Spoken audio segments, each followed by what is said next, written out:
Where did we get to last time? So last time we finished case 3. And it was cool. I actually really liked it. It did get a bit repetitive towards the end.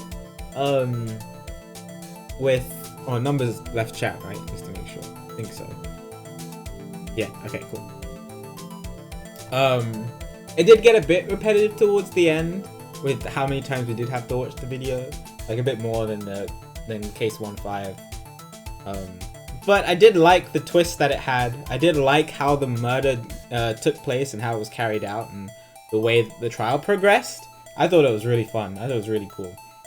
It was kind of sad that the defendant that we were trying to defend ended up going to jail anyway. Not for murder, something else.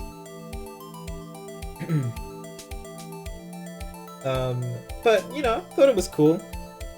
I like the progression overall. I always like stuff where it plays you evidence at first and it only becomes apparent. The little things within the evidence only become apparent when you get to that part in the case or in the trial. Yeah, I thought it was cool. I liked it. We didn't find out too much about Phoenix and Trucy. Oh, we did find out that Trucy's dad, well, Trucy is adopted as I assumed, but we found out that Trucy's dad his name is what? Grammary? He had a first name as well. Zach Grammary. Yeah. It's part of like this troupe of magicians. But we don't know too much more about that. And then Phoenix is trying to, or is on a secret mission. I think that's what he said. Phoenix said he's on a secret mission to do something. And then we watched the next case intro, which seems to be, I don't know. I mean, let's watch it again so that we can see what it's like. Might as well.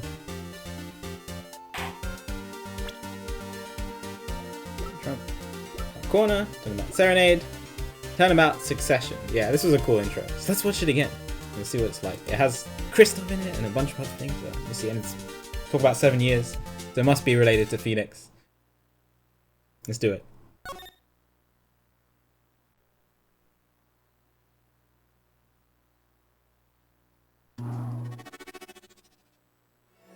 So I watched this yesterday. We'll watch it again today.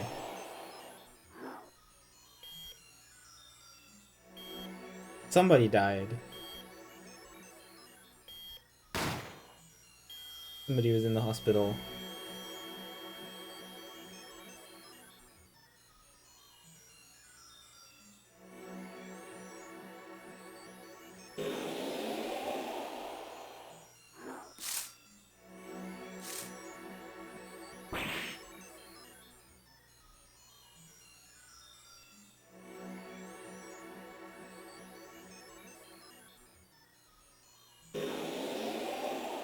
Yeah, so this definitely has a relation with Phoenix.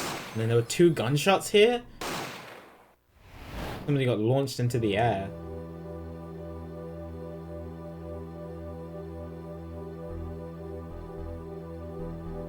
The final chapter of the story.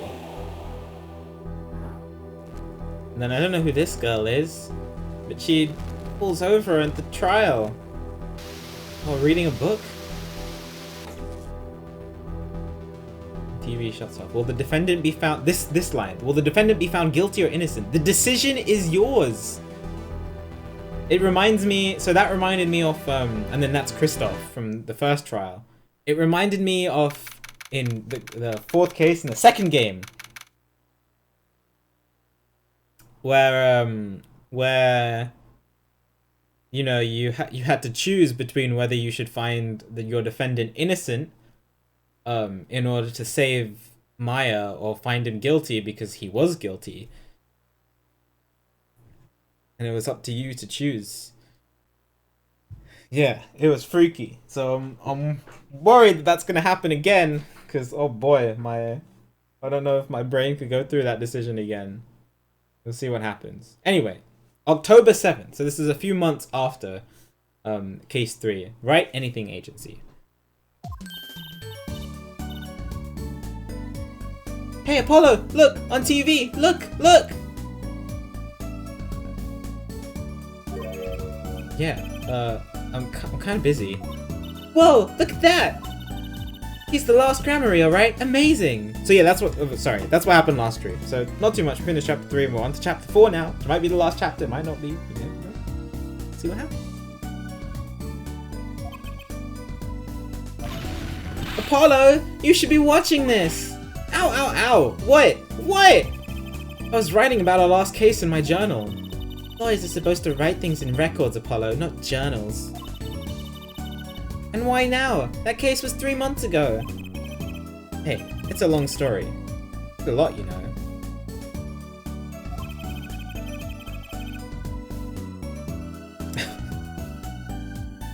I want to vacuum pack the feel of the moment for later.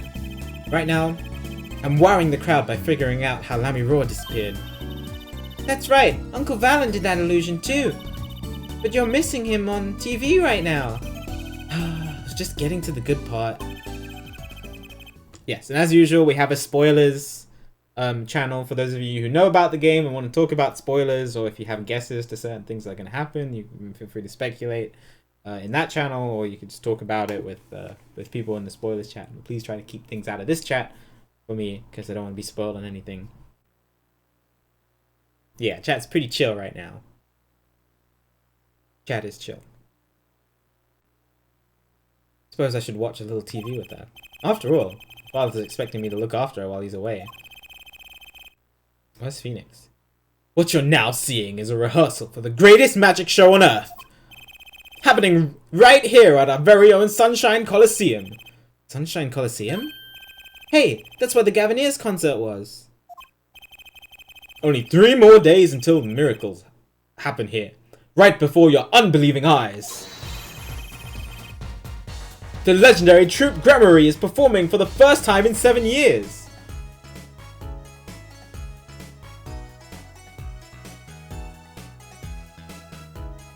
I wonder if one of them is Zach. Also, is Valent on the left? Because did he shave?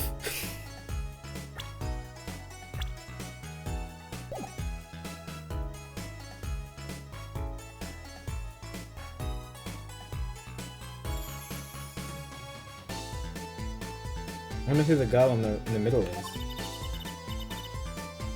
It's gonna be great! I'm so there! You and Daddy are coming too!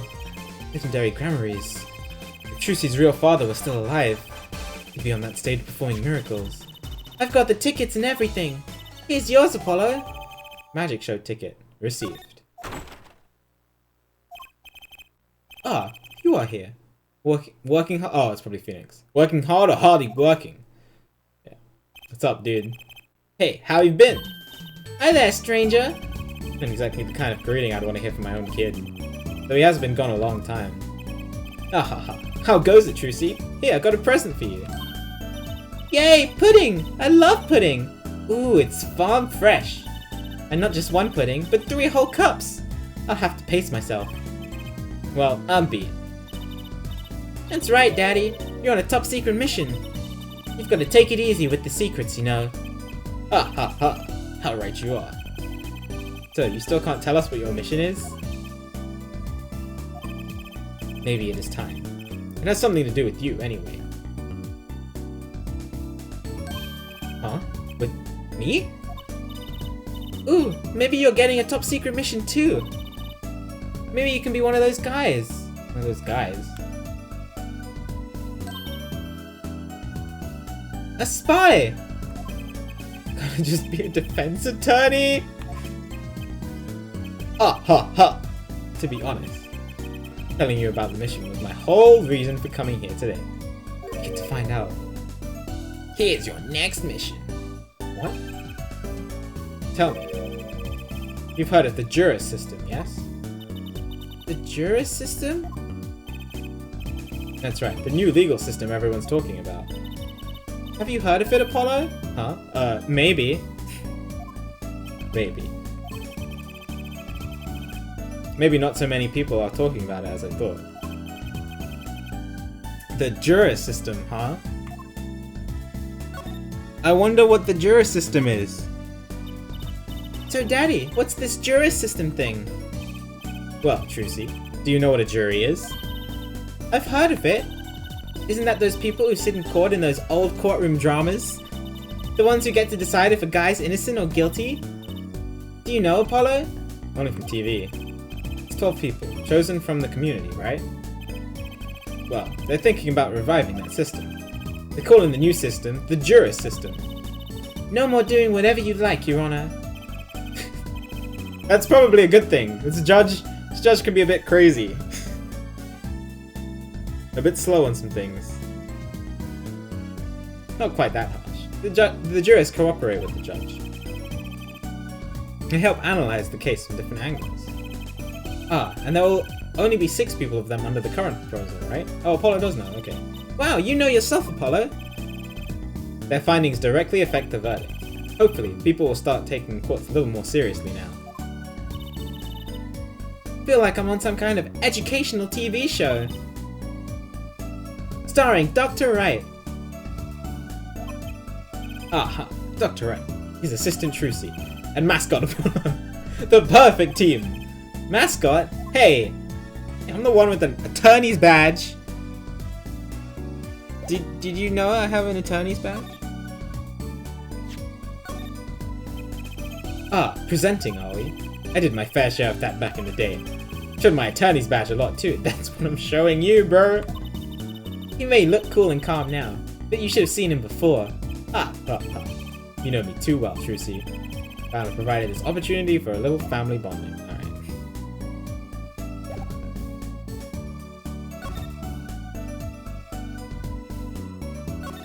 The secret mission. So, what is this secret mission? The jury system is my mission, more or less.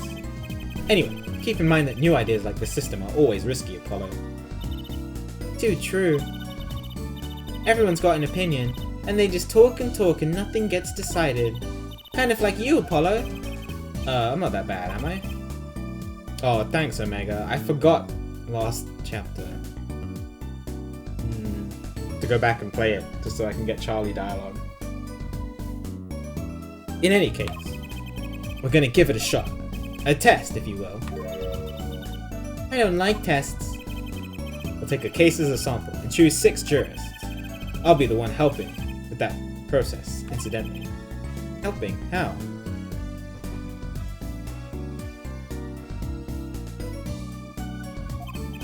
Well, for one, I'll be chair of the jury system simulated court committee. The chair constructs the ideal situation, choosing the case, the jurist candidate, leaving the judge in the courtroom. Wow, it's like you have a real job!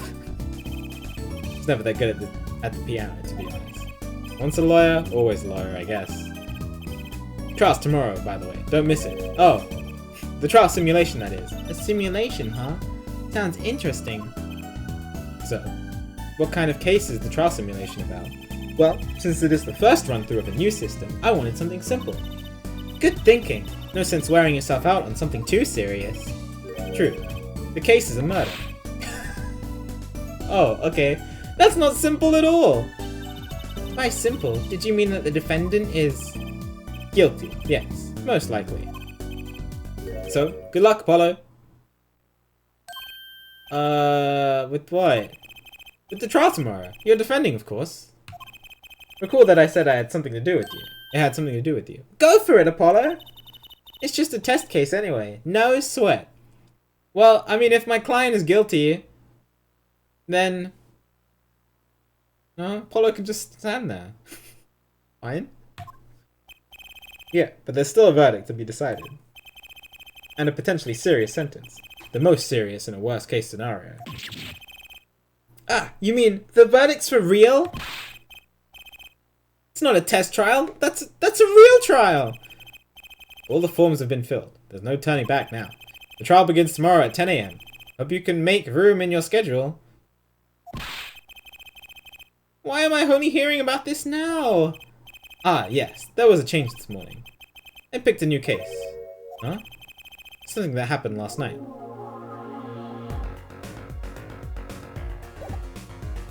Very important information I have to find out. How is Charlie doing? The plant. It intrigues you, doesn't it? Not really. It's just the only thing here that doesn't have some secret function.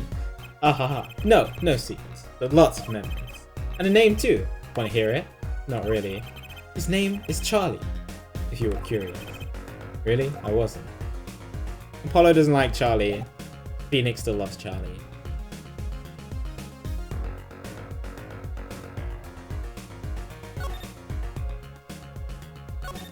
Valiant Grammar.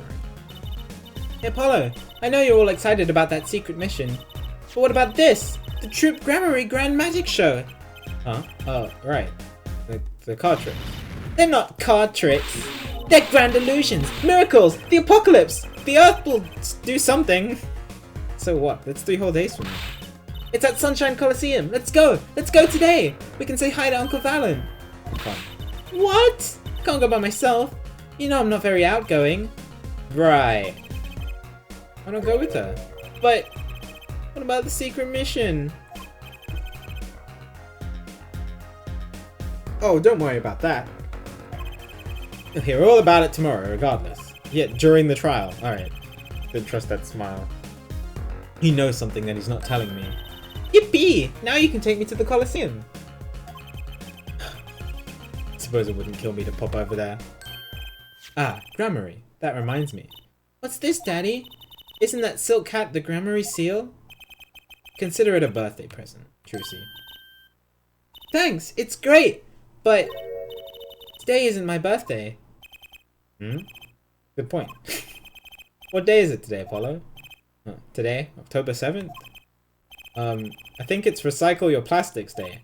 Then, it's a Recycle Your Plastics present. Yippee! So it's plastic! I'm giving up trying to understand them. It's much easier that way. I'm sure some of you have friends like that. That just have interactions and you're just like, I don't understand what's happening. So I'm just gonna stand here. So what is it? Can I open it, Daddy? No. What? Thought it was a present. Huh? I'm probably that friend too, to be honest, but I have other friends who are also those people. Oops. And I don't understand what's happening. You'll need that envelope someday. Someday soon. Don't open it until then. Huh? Well, why didn't you just hold on to it until then? Because that would be the logical thing to do. Interesting. An envelope about the Grammaries, huh? Alright, so what case are you gonna use? Really want to know, don't you? Of course I do! I mean, I'm gonna be defending, aren't I? If all goes well, then yeah. Of course, this is just a test. I wanted everyone to start without preconceptions. A blank slate, as it were. There's a difference between having a blank slate and just being totally clueless. Whose dumb idea was that anyway? Well, mine. Committee chair, remember? Oh. Well, if you want to know that badly, I suppose. I could give you permission to examine the scene of the crime. Good. That's better. But you can't talk to anyone involved with the case. What? Then how am I supposed to defend? You let me worry about the details there. Remember, I'm in charge of this trial. All of it. But you don't want it to backfire, do you? Apollo. If I'm in charge of the whole trial, that means the entire affair is my responsibility, for good or for bad. Just do what you can. And don't worry, I know what I'm doing. Oh, alright. I recommend going down to the detention center. Your client's waiting for you. You can ask about the scene there. But you just said I couldn't talk to anyone involved. Oh, you can talk to your client. If you can get her to talk. What's that supposed to mean? Well, time's a wasting. Phoenix has a plan that he's not telling us about. I mean, he's had a plan the entire game that he has not told us about. When is he going to tell us about this plan? Alright. Go talk to this lady.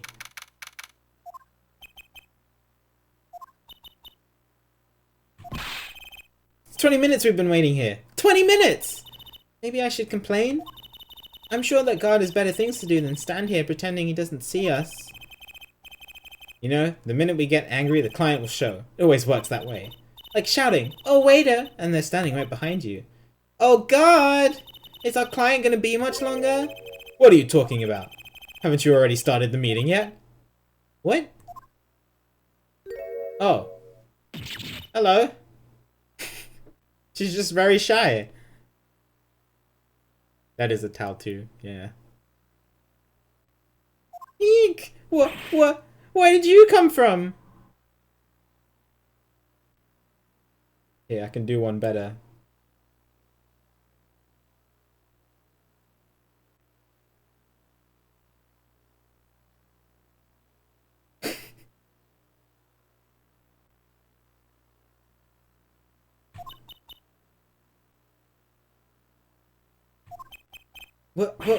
Well, anyway, please have a seat. What? I wanted to show you my new towel look. It's gonna replace the towel look that we have already. Whoops, I flipped it around.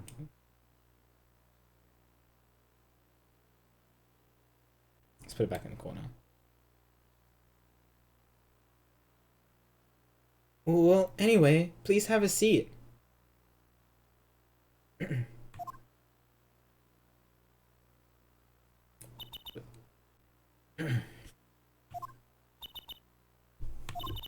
I'm nervous, Apollo.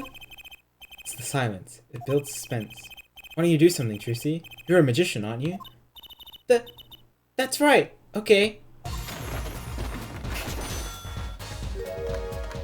I'm the amazing Mr. Hat.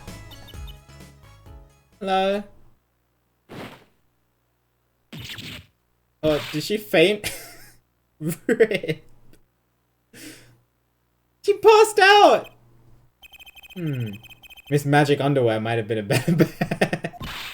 It's Magic Panties, Apollo. Hello? Oh, she woke up. Okay. If I show you my attorney's badge, will you faint again? See this here? Does it ring any bells? Does anything I say ring anything?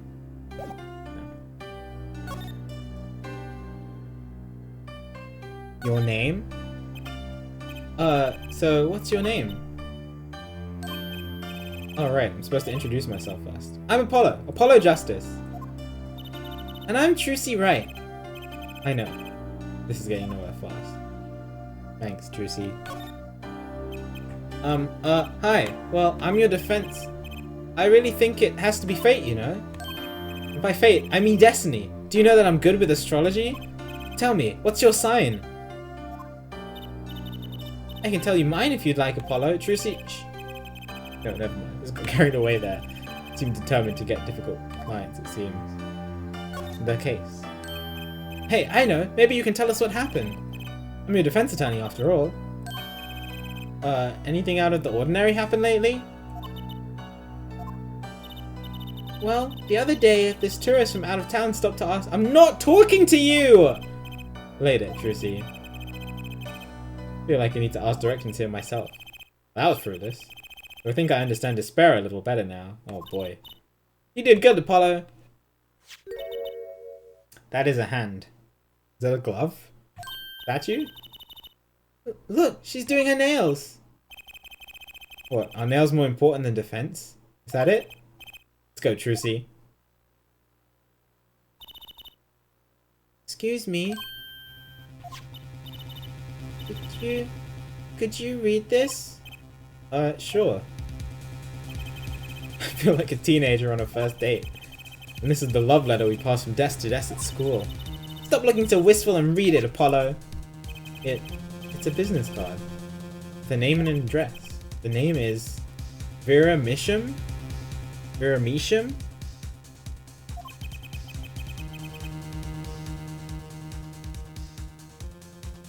The address is for Drew Studio. Vera. Received from... Okay, so her name is Vera.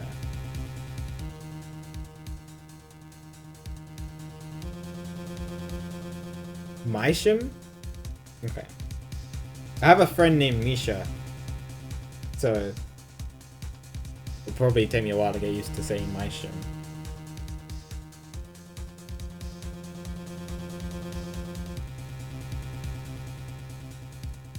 Vera's card added to the core. Okay.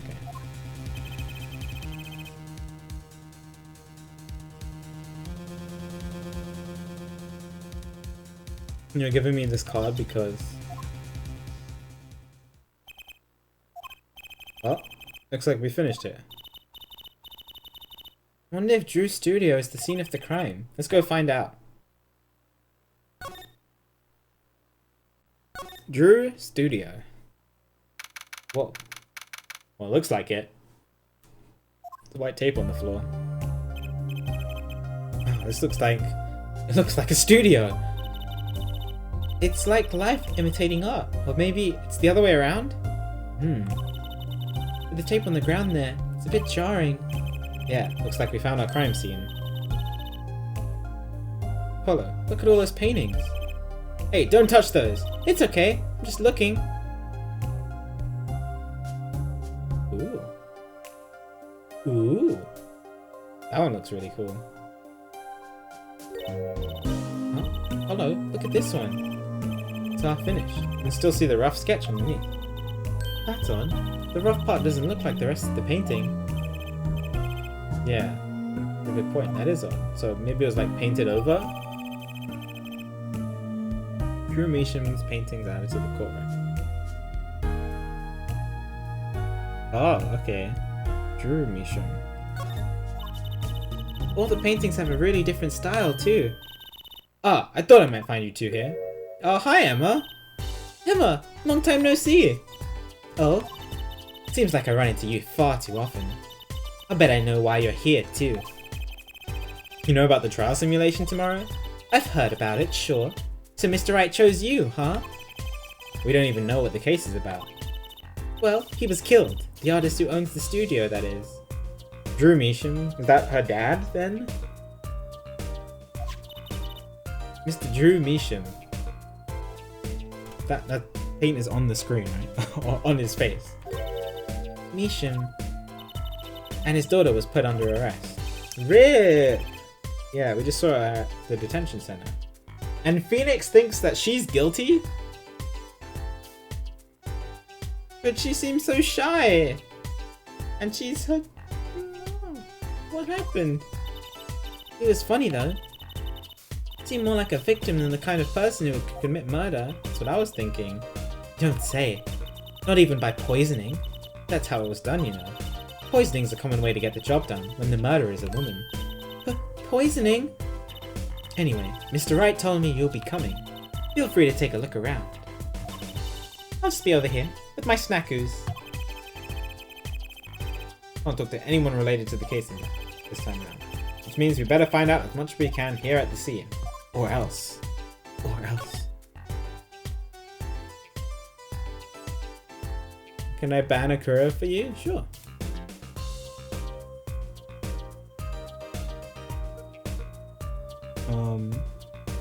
I guess we looked at the paintings already. Let's look at this one again.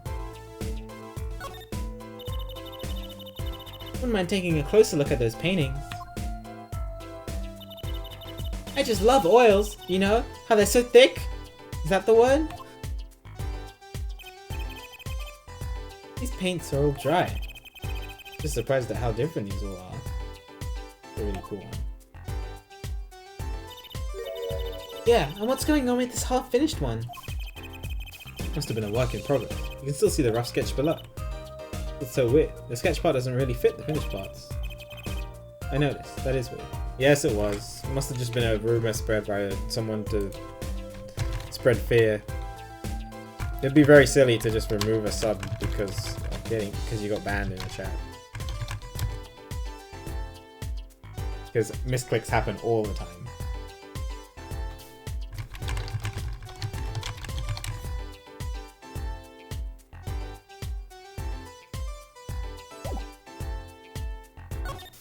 What else to look at? Well, let's look at how he died on the floor. Apollo! That's where the body was! That's the spot where Mr. Drew Measham passed away. I did not, no. But because you said it, because you told me to ban him, I was like, okay, I'm probably just not gonna look at that one. He put the coffee mug next to his lips, and the next moment, there's quite a bit of paint on the ground. See that half-painted thing there?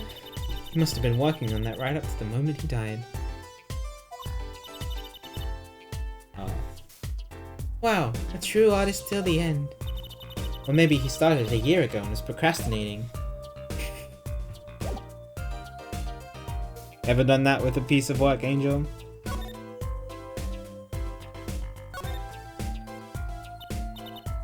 So this, Drew Measham was some kind of artist? Apparently. Did a lot of illustrations for books, I hear. A lot of female fans too, for what it's worth.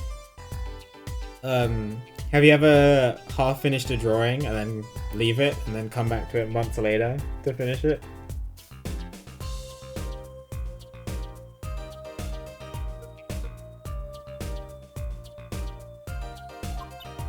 Oh, well I guess this stuff is kind of pretty.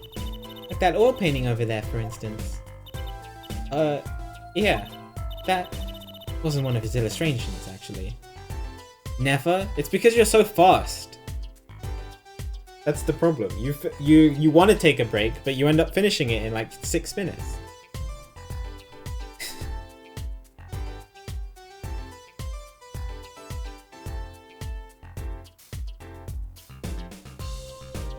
Oh, so that one wasn't his.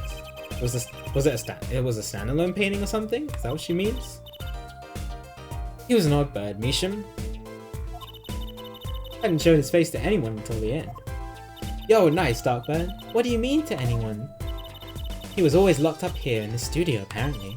His only connection to the outside world was through letters he'd put in that letterbox there. Okay. Letters? Do people still write letters? What do you mean, Apollo? I mean, when was the last time you wrote a real letter? Don't most people use email and stuff these days? Not Mr. Measham. Couldn't stand technology, it seems. Social distancing. Did everything by mail. Maybe he thought that way was more artistic, you know? Interesting. What about Vera? In any case, the only person besides him allowed in here was his daughter. Oh, okay, makes sense. Oh, you mean the killer? The suspect, please. We took some fingerprints, of course. The only one found in the room were Mr. Measham's and Vera's, basically. Basically? Actually, last night, Mr. Measham gave an interview to a reporter for the first time. It happened during the interview, apparently. His first interview ever? Could you tell us a bit more about what happened the night of the murder?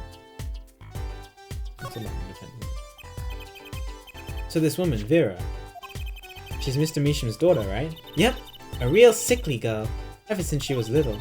Hardly ever went outside. She did kind of give off a withdrawn sort of aura. She was homeschooled by her father, apparently. It was quite a scene when they took her to the detention center. She was screaming about how she'd die if they took her outside. Interesting. That does sound like a scene. In the end, she agreed to leave it. She agreed to leave if she was allowed her good luck charm for company. Good luck charm? That notebook that she's carrying around? Apparently, she has this charm that magically gives her the courage to go outside. How can I ever get a normal client? But why would a shut-in daughter kill her own dad? Don't look at me. So, about the poison. It was found to be in his coffee, right? No, not precisely. What does that mean? Not precisely? What does that mean? It means see for yourself, I think. Ooh! See for myself?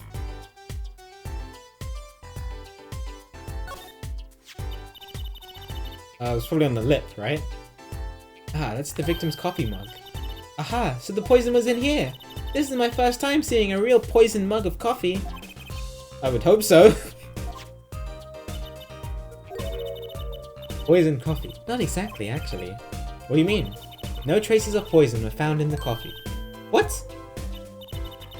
You have to figure out the rest yourselves. I'm officially not on your side after all. Yeah. Wait, no traces were found in the coffee or on the coffee? Wait. You have to say that again. Can I examine it and you say it again? No, I didn't mean to. Whoops.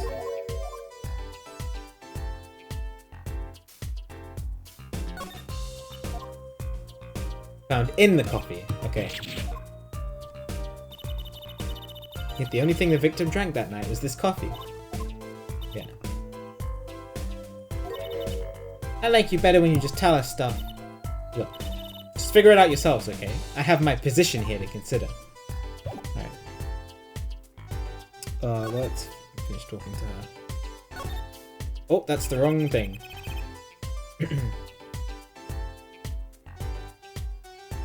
Yeah, Emma could help us out here. Don't forget, flattery will get you everywhere with her, Apollo. Huh? What are you two whispering about? Well, I was thinking. I mean, what is it we always do when we run into you at a crime scene? What is it we always do, scientifically? Ah, you know me too well. Okay. Okay, meaning we can get, scientific now? Oh, I suppose. Just this once. Bring me anything you find suspicious and we'll check it out. Okay. Know what I find suspicious, but let me just do this one first. Like I said, last night was the first time someone from the outside came into the studio. I guess mysterious painters who never go outside make for good articles. It just so happened that he died at the night of his first interview. At around 9 PM every night, Vera always made him a cup of coffee. Last night, he drank his usual coffee and suddenly became violently ill. And died? She poisoned him on the night of his interview? Wouldn't the reporter see? He wasn't near Mr. Measham when she brought her father his coffee. What's up, Sock? So we're thrown straight into investigating another trial, but this one's a bit different, where it's being orchestrated by Phoenix as part of like this new jury system that they're introducing into the Ace Attorney world. Yeah, and the client, and we're going to be the defense attorney. The client that we're defending is a girl called Vera Measham. She's very shy. We don't know much about her. You haven't missed much. And she has been accused of poisoning her father. Her father is an artist. Apparently he ingested a cup of coffee that had poison, probably on the list. They didn't say it was in the coffee. They said it wasn't in the coffee. Probably on the list of the coffee mug. But yeah, that's where we are right now. Just finding out more information about the crime scene, at the crime scene itself. No worries. He was checking out some equipment in the back of the room. Supposedly, that's why she didn't notice he was there. It was the reporter who called the police, in fact. Wait, but why is she the suspect?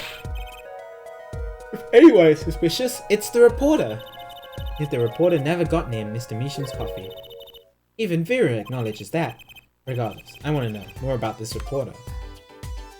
Same.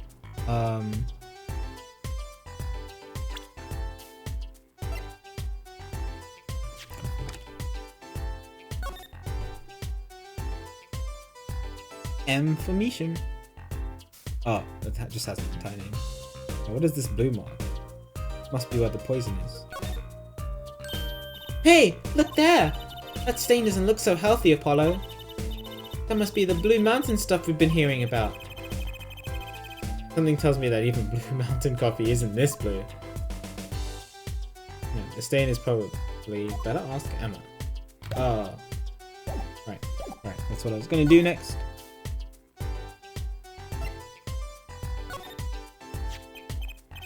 Emma? About this mug. There's a pale blue, residue on the rim.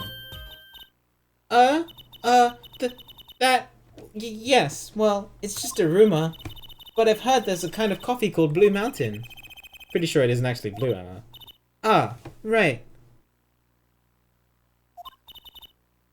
Okay, you got me. That's left over from my testing spray. Oh. Forensic science! I knew your hobby was behind this somehow, Emma. Nice, serious? Well, you could enjoy it with us. It's not a hobby. So what kind of scientific stuff were you up to? This spray. That's what That's what. It turns blue when it touches poison. So the poison that killed the victim was on this mug? That's right. See? It wasn't in the coffee. The killer applied it to the rim of the mug itself. Oh, see? That's what I said. Wow, science is amazing! It certainly is helpful. Maybe Emma would be willing to help us out a bit more. You should try buttering her up, Apollo. They say flattery will get you everywhere! It's certainly worth talking to her a bit more. About poison analysis. I was afraid you were going to ask that. See, this solution is used to test for atroquinine. Atroquinine. The deadly poison found in the autopsy. Hi, Lexi. Uh-oh, I know that spark in her eyes. It's getting excited. Let's tread lightly. It's one of the most virulent poisons, but it's absorbed into the body astonishingly slowly. It takes at least 15 minutes from the time of ingestion for adverse effects to show. Oh, and guess what? Recent research has shown... That's fine, really. We don't need to know all the gory details. I think I get it. You just spray the stuff on something you want to test, right? Precisely.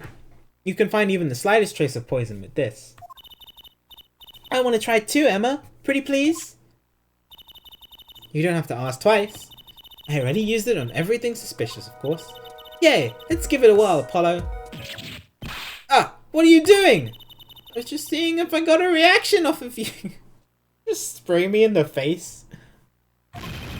How's this for a reaction? Never do that again. I'm not poisonous.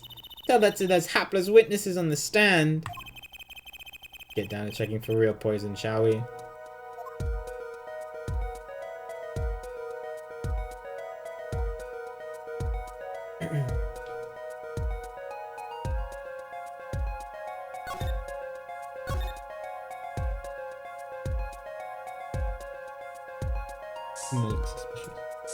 Oh, I see.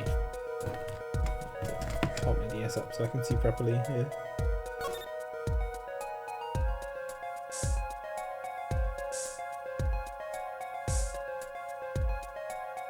Anything that looks suspicious. Pointing. Artwork, maybe?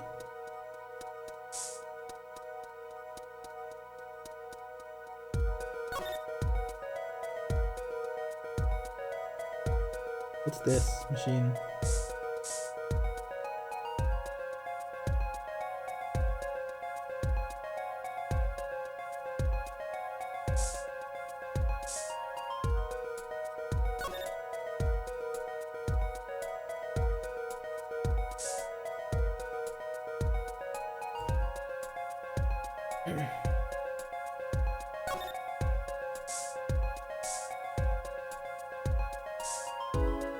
Where's all the stuff on the desk?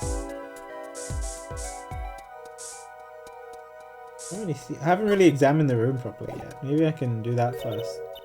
Too bad, no reaction there. I'm sure Emma checked out all the likely spots. Wait a second. What is it, Apollo? Did you spray that little desk over there? Didn't think so. Let's check it out, just to be sure. Oh.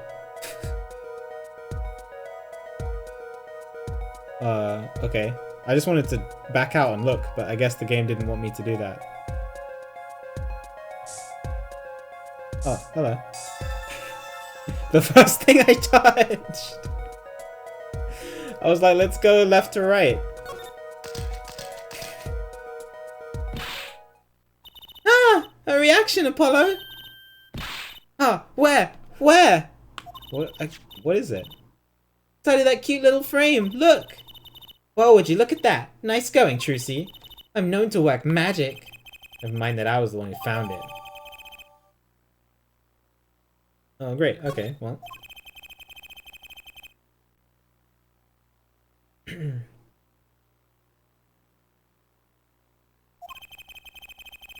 like we found the only other place that was poisoned, in any case.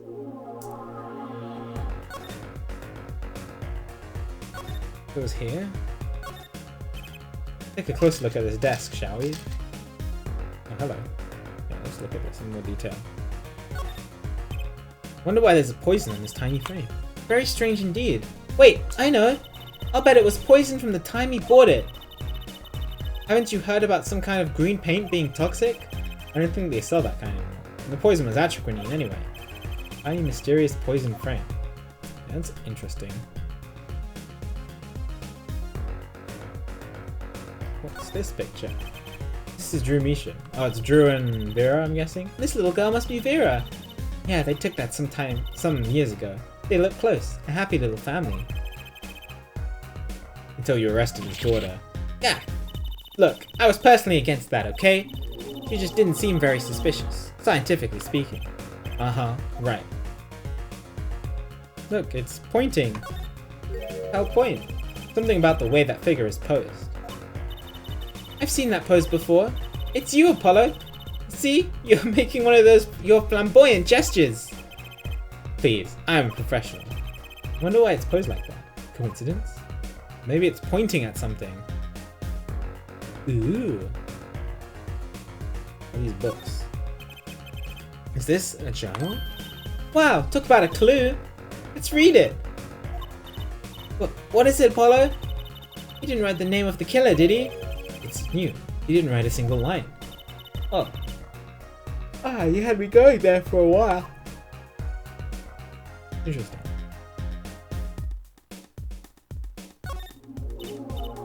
Hey Apollo, what's this feather thingy? The quill. Isn't that a pen? Like an old-fashioned quill pen? It doesn't have a pointy end. That was most likely the sweeping Tridus off the desk. Wow, you sure know a lot, Emma. Bold and scientific, that's my motto. Exactly what about that was bold or scientific? It's this drawer. Envelope has been opened and resealed. Ooh. Oh, I know how to do that. You take a pot of boiling water and hold the envelope up to the steam. Yeah, steam opening letters. The glue melts and it opens. Cool, huh? Whoever did this wasn't so delicate.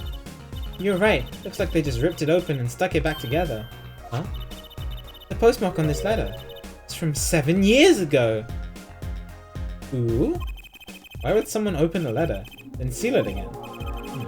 Gotta hang on to this. Interesting. Is there anything else?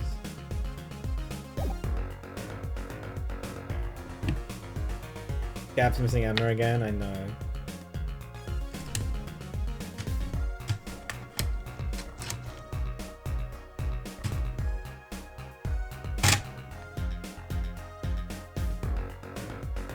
My DS is stable.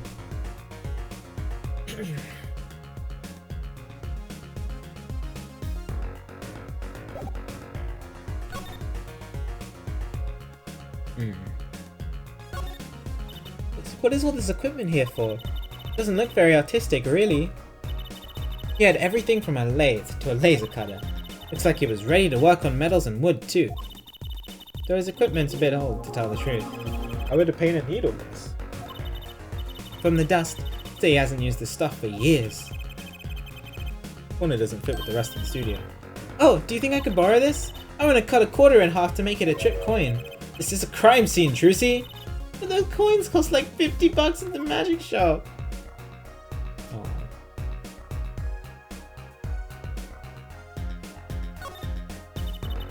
Is this desk for painting, Apollo? That would be a drafting table. Drafting? Basically, it's a tool for making precise diagrams. Wow, painting is harder than I thought. Why would a painter need a drafting table? Is he an architect too?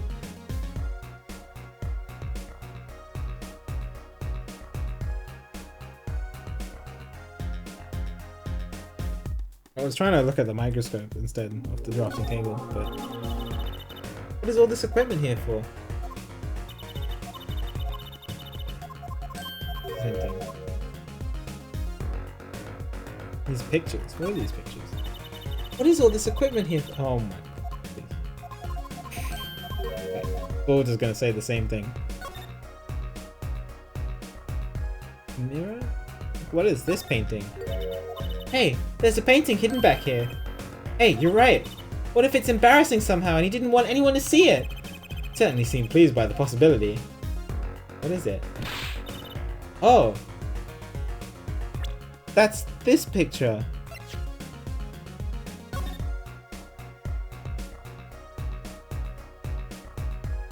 But this one is... Interesting! Spot the differences.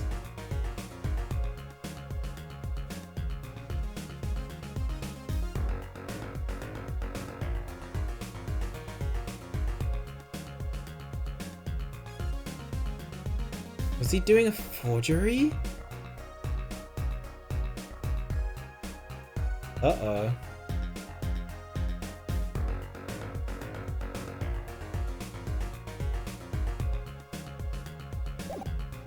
Art forging is a no-no. So normal. It's hardly something to get mad about. Huh? What is it, Apollo? Well, doesn't this painting look like... Never mind. Never mind. No, it's just... No, it doesn't look like anything. Making it up. It's all in your head. Better get a professional opinion on this. Never mind. It's fine. Doesn't look like anything.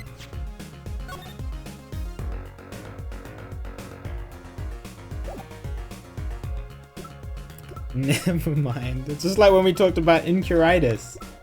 Wait, where have I heard that before?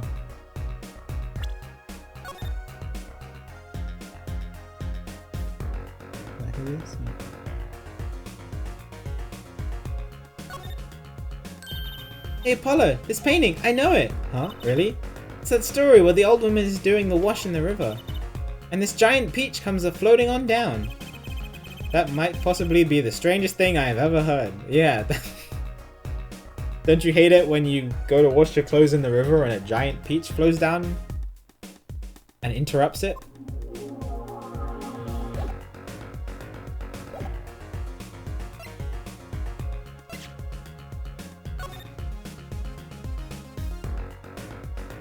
Did she say the same thing in this one?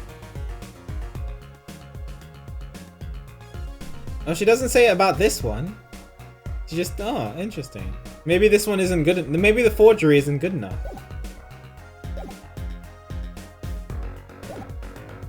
You almost got knocked out by a giant peach? Wow, Quando. Just rude.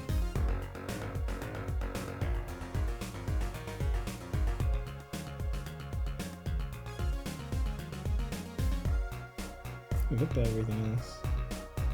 Well, Emma told me to present stuff that looks fishy. Oh, Emma, I was wondering about this painting here. Ah! Ah! That one! What about it? What about it? Yeah, what about it, Apollo? Take a closer look at it, both of you. Now look at this one.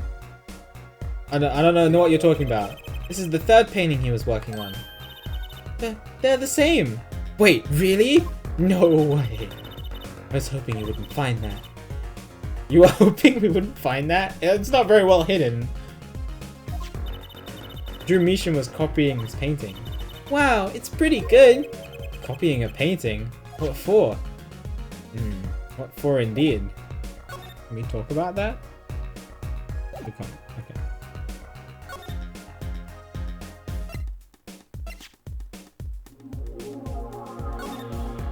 What is this? Emma, about this. Oh, that! Yes! Well, that's a bright red envelope. Sure is jumpy. Someone opened this, didn't they? My lips are sealed. Your lips are sealed? That's a first. You mean, you know what's inside the envelope? Sure. I read it after all. Ah! You mean you were the one who ripped this open? She didn't even do it properly. Ha! Please. I would have steamed it open. Oh, but she did sneak a peek at it apparently. Okay. Know that I have a powerful weapon on my side. Weapon? Yes. The use of tools. Highly specialized tools for information gathering. Tools I wouldn't mind getting my hands on. You should try flattering her, Apollo. They say a little praise can open big doors. Never heard that one, but it's good advice. Try talking to her some more. About that envelope we found. I was wondering if you could help us out with that tool you were mentioning. So you want to know about my tool, do you? It's called an X-ray analyzer. X-ray? Like the X-rays you get at the dentist? That's right. At least, that's what I call it. Huh? It has a real name, but it's much more complicated. The X-ray spectralization. Something. How am I supposed to remember all that? So basically, it lets you see inside things, like envelopes. That's right, you're sharp, Trucy. It's a bit more complicated than that. In practice, of course. Actually, to tell the truth, I'm not really sure how it works, scientifically. Can I try it out, Emma? Please? Oh, I suppose. Of course. Already checked out everything suspicious myself. Alrighty, let's give it a spin, Apollo. Yara! What are you doing? No, just seeing if I can see through your hair. But it's like lead. Point that thing at me anymore and it might all fall out. And I wouldn't need an X-ray machine to see through it. Let's just get down to business, shall we? Right, let's test it on a sample first. It so happens that I have a lottery ticket here. Hotel Dusk? Yeah, it's a game I've been recommended. People say that people think that I'd like it. I think Pi played it recently too.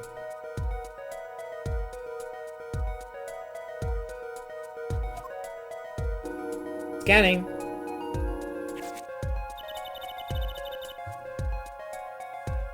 Set the sample in the device. I didn't see anything. Patience. There's no need to get all antsy. I know, right, Foldster? Look at the right side of the screen. That's the layer view of the envelope. Layer view? Gotta set it to display the outside of the envelope now, see? Actually, it's quicker to have you just give it a try. Turn that dial there for me, would you? Oh, it's turning by itself. That's right. That's how you choose what depth you want to scan. Hey, I got something! See? That's how you can read the letters on the ticket inside.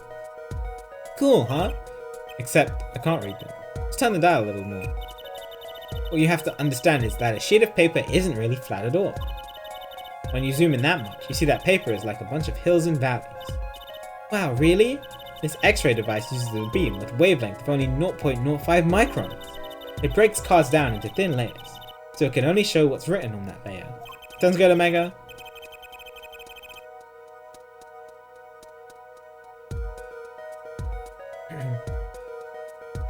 I'm not entirely following you. What good is it if you can't read anything? That's why we go on to step 2. Try rubbing the image a bit, if you will. The image? You mean rub the screen?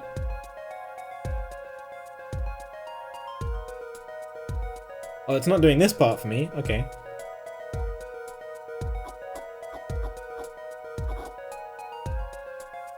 I can't turn it down. Yeah. Rub, rub, rub. There, that fixes the image on the screen. Now turn the dial again, just a little. Oh, it's turning for me. Good, now you can rub this image to fix it too. I get it. We just keep doing this until we got the whole thing. Exactly, not bad. Neat, let's do some more. I got it.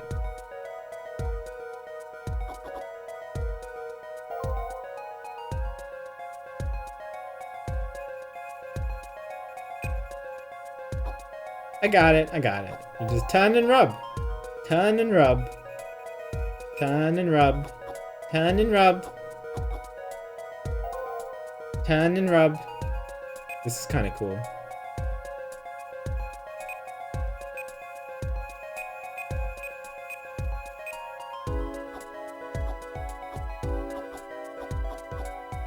Red! They didn't win! Okay, let's print this one out.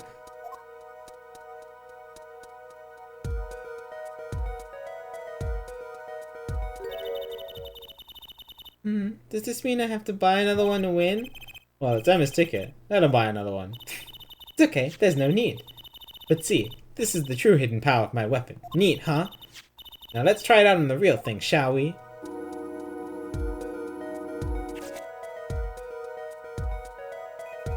I like how the numbers change at the top too, depending on what your depth is.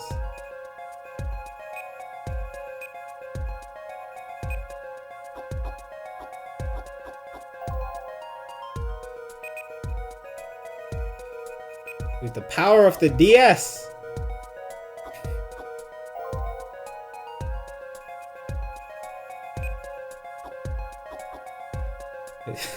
Oh, I see money. 100,000 to Mr. Drew Mission. I've donated the 100,000 in the... Maybe I should do the whole thing first before I try to read it.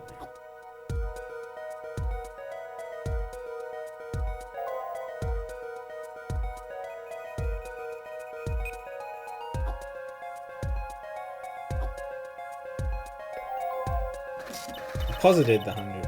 Okay. Deposited the 100,000 in the designated account. Please send a receipt once you've confirmed the transfer. Ooh, 100,000. Someone deposited 100,000 into Mr. Meesham's account? His paintings must be really valuable. There's another page in there. Care to take a look? You bet I do. If you're gonna read someone's mail, you might as well read it all. He goes with the second page then.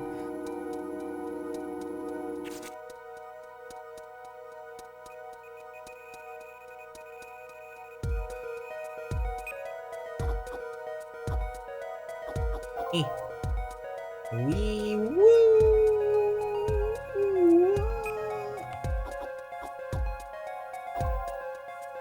Whoa!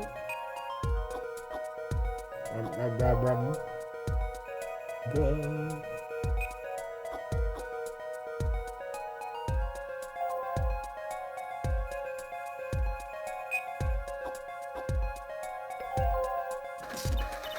Sign the papers and send in the enclosed envelope with the enclosed stamp. I can't read that. I need not remind you to speak of this to no one. Okay. So it was a letter about payment for one of his paintings. So my guess is somebody got a forgery and they weren't very happy with the fact that they got a forgery.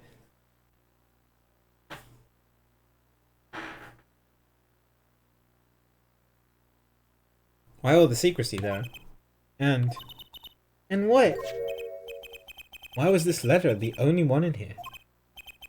It's 7 years old, right? Maybe it had some special significance to him. Well, Emma? Well, indeed. You know something she's not telling us. Looks like she's keeping mum about it.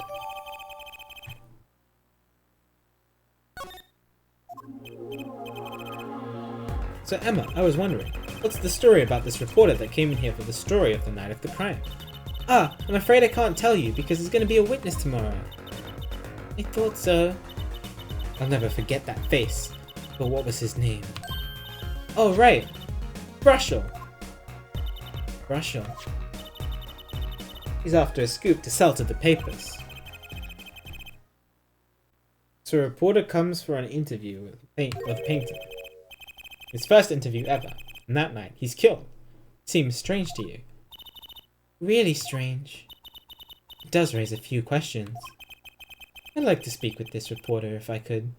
Oh, I'd like to speak with this reporter if I could. Well, I hear he's on the beat today too. He said something about covering magician. Magician? Well, it's not Trucy. That leaves only one other person.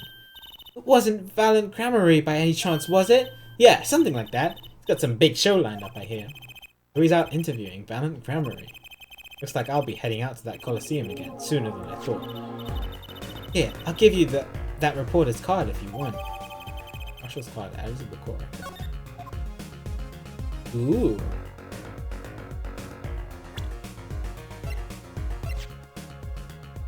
Business card reads Spark Brushel. Freelance job. Okay. Sounds good, Melters. Have a good day. Catch you later. Alright. Well, let's go to the Coliseum now. I think I explored everything that was there. Woohoo! This is it, Apollo! The place where magic and dreams converge. Just a while ago, it was the place where murder and nightmares converged. Let's go say hi to Uncle Valen. What about the case? Whoa, ha ha ha ha ha ha ha. Only a performer likes like that. The young Miss Trucy. How often I hoped we'd meet again only to tell myself it was an impossible dream. Hey, Uncle Valen, how's it going? I'm glad to see you too. Of course you are. Humility is definitely not one of his stronger traits. Well, Miss Trucy, how does the day find you? If you've come to give me flowers, do it after the show. I beg you. Actually, we came to wish you good luck. What's up, Fruit? Welcome back. And congratulations on your big magic show. Oh, but it is I who wish to congratulate you. Not everyone is so lucky as to witness miracles such as I shall perform. Yeah, you're amazing. We get the picture. The world will watch it. Wonderment as magnifies illusions are reborn. Here on stage by my hand. Alright. Let's talk about the big magic show. Everyone's talking about the big magic show. Is it true that the Gramarye's miracle is back after a 7-year absence? Miss Trucy, I must apologize. This show and this honor should have been his. Daddy, oh rare. My co-magician in training, Zach Gramarye. If that terrible thing happened. Oh, that's okay. It's okay. Your father was a great magician, Trucy. If he were alive, then I, Valiant Gramarye, would have been proud to stand upon the stage as his assistant. Oh, thanks, Uncle Valiant. You know, I'm happy you're doing the show. To think we get to see the great Magnifie's illusions again. She really is looking forward to this, isn't she? Magnifie. My mentor, the magnificent Magnifie Gramarye, was a true deity among magicians, a creator god who gave birth to magic and illusions that defied our very imagination. I was so little when I last saw one, but I still remember his shows. He did wheelies in a sports car through the air above the audience, and then sped off to outer space, faster than the speed of sound. Guessing that memory was a little bit embellished. For 7 long years, the world has been waiting for a miracle to match his. As heir to the Gramarye secrets, it falls to me to provide. It is my God-given destiny. Yes, you, nameless face who speaks for the nameless masses. How can I help you? If the world was waiting, why did you hold off for 7 long years? It appears the lad is uninformed.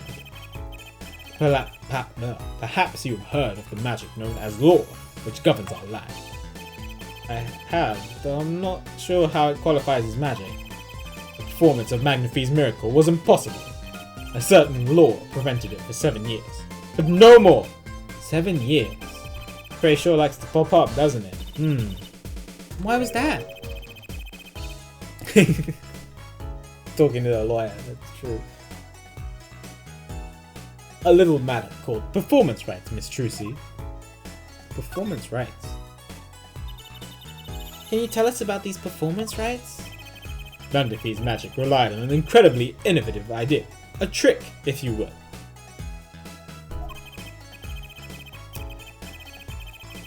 That trick was considered his property, and as such, was protected by property laws. Intellectual property, maybe? Magnifie knew this and bequeathed it in his will. To one person. You mean him? Yes, Miss Trucy, it was your father. Oh. Zach Gramarye was the inheritor of the Gramarye miracle. Daddy? Yes, as you well know, he is gone. He disappeared some 7 years ago. Ah. And so the law prevented him because he was missing. But I guess he's probably pronounced dead. Like legally, because he's been missing for 7 years. Once a person is classified missing for a certain period of time, they're considered legally deceased, correct? Yeah. In all absoluteness, those rolled up sleeves conceal your competence well, young man. That certain period of time of which you speak is 7 years. Yeah. Oh. Yes, Miss Trucy. Though it pains me to say it, this past spring, April to be precise, was the time Your father was legally declared deceased, in the absence of a formal will. The secrets of your mighty mentor Magnifi passed to me. This was, in fact, stipulated in the will by Magnifi himself. Is that how it works, Apollo? Yeah, it's called death in absentia. He's declared missing permanently. Danny. Oh.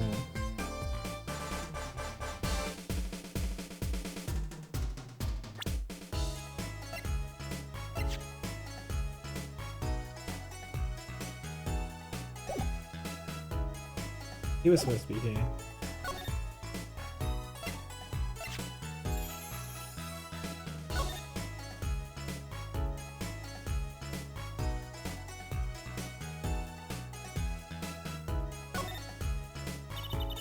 I guess you gotta have a good business card if you work freelance. Sorry, when I lean over to look at the DS, I just realized that I'm completely out of shot.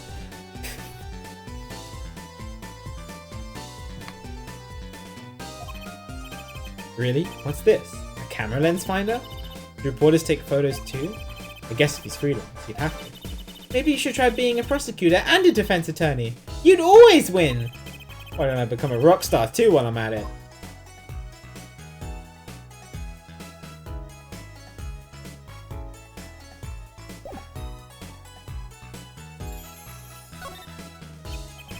So, a journalist was here on a story?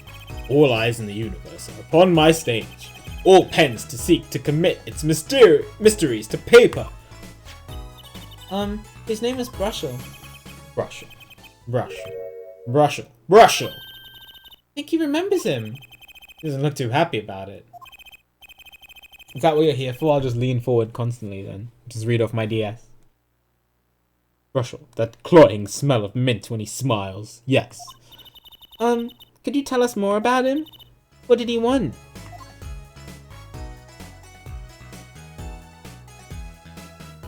Oh, okay.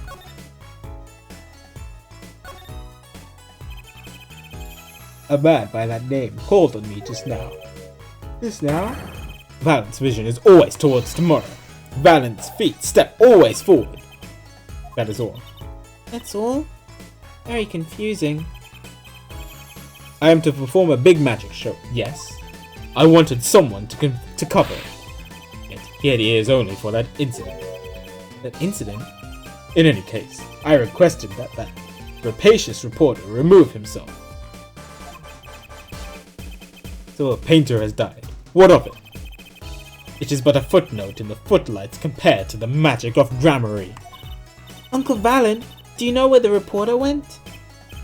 I recommended he visit that place popular with penalized perpetrators. The detention center? He was a rude individual. Might I see that card? Sure. He would tear apart my respectably. I will tear apart him.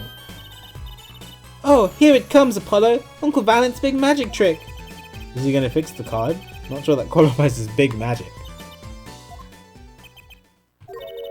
What happened to the big magic? Ha ha ha ha ha ha! Is it not more miraculous for it to stay ripped? Not really.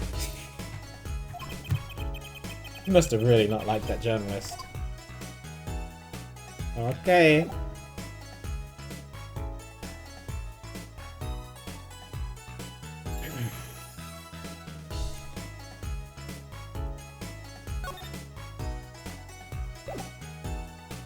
Let's go to the detention center.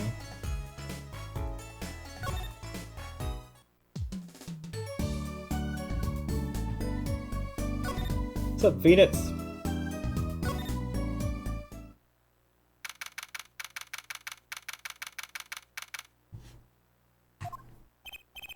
Ah, you're here to see Vera Mishan?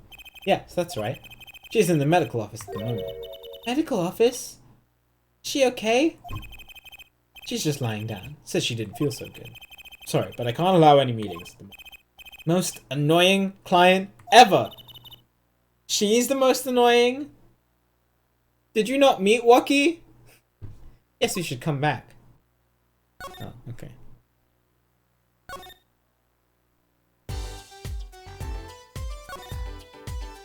on here? Where else do I go?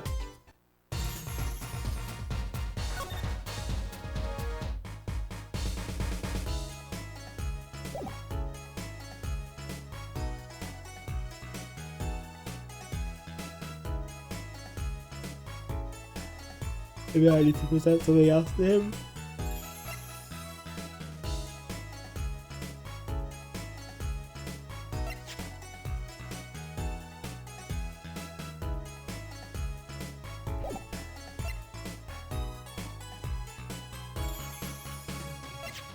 Oh. What is this? What is this Grammary envelope that Phoenix gave me?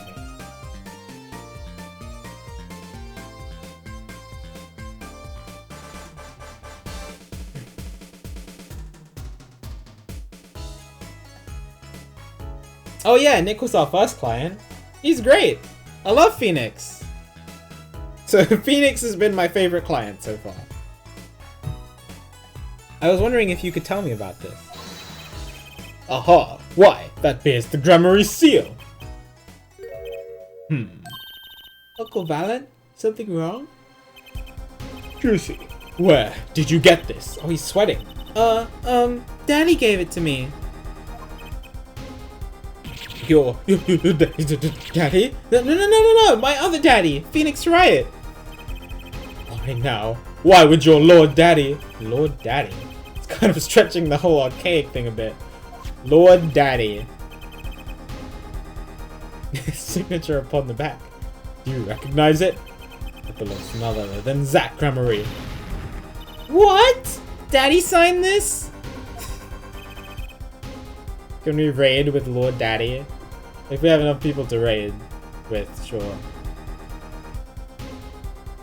Why does he be so bold as to open it?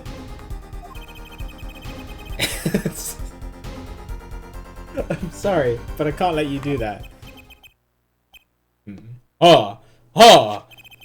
What's in this envelope, I wonder? So it's a letter from her father. Now the time has come, and I must return to make my prestigitation preparations. By your leave, Miss Trucy. Oh, I guess that's what I had to do. Thanks, Uncle Valen.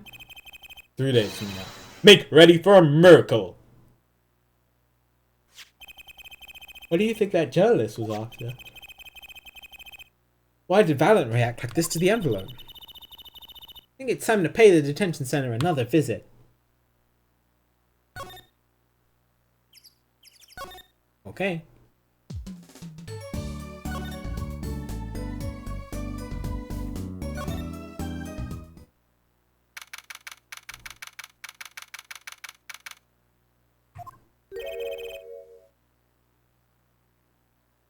I think I hear what you're saying.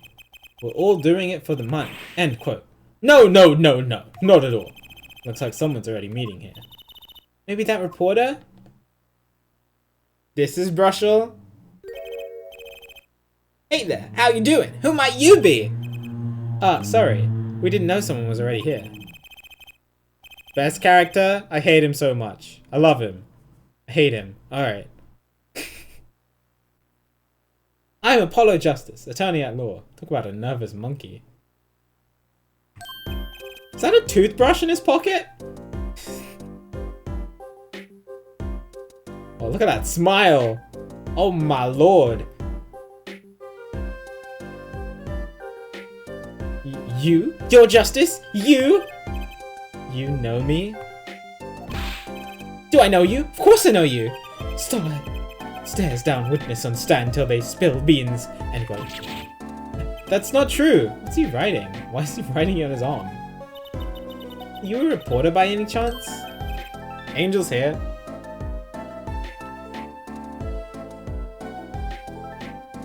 Oh, look at those eyes. Oh, you're Trucy. Yeah, am I famous? Oh yeah.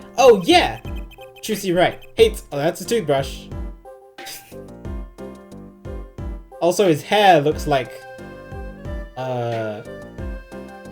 the end of a paintbrush. You know, with the bristles.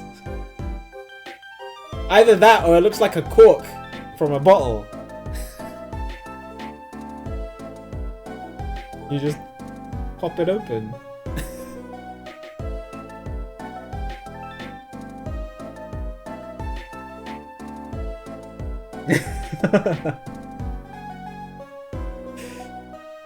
Yeah, so it's either a brush or a or cork. Trucy right, hates carrying a bag. Puts everything she owns into her panties. End quote. Ah, that's so not true. Just hold onto your breeches there. I'll wrap up this interview in a jiffy. Interview? So, God, I think I know what's going on here. I'm guessing he talks fast. I'm gonna talk fast. Guarding rooms in my life is my life. What else could I possibly need? No! How many times do I have to tell you this? Look, I've got to work. I've got work to do. You deal with it. Did you come here to interview the guard? Oh, wait, what a pickle. Accused wouldn't talk. Had to interview someone or go plumb crazy. End quote. Huh? Hi, Vera. Oh, what's up, Tim? Yes, this is my first playthrough. This is in the title. Yeah, no hints, tips, or spoilers. That's per normal, but I'm loving it so far. I think I've liked every case I've done so far. 4-1, 4-2, and 4-3 were all really, really good. 4-1 was definitely the best first case I've ever done, and I really liked the case 2 and case 3.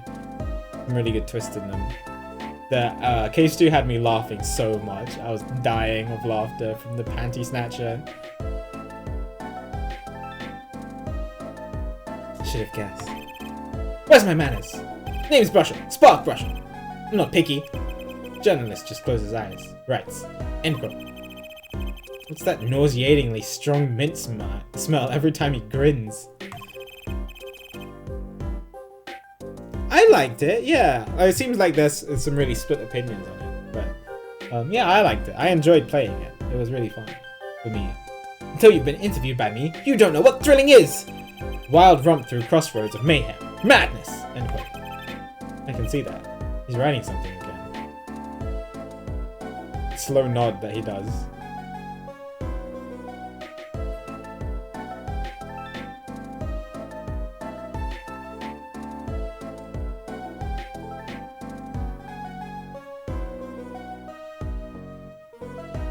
Yeah, I think the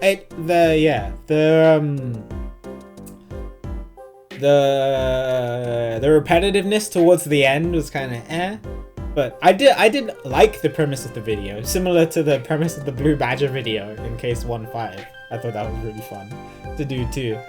But yeah, it did get a bit repetitive towards the end. Definitely agree with that.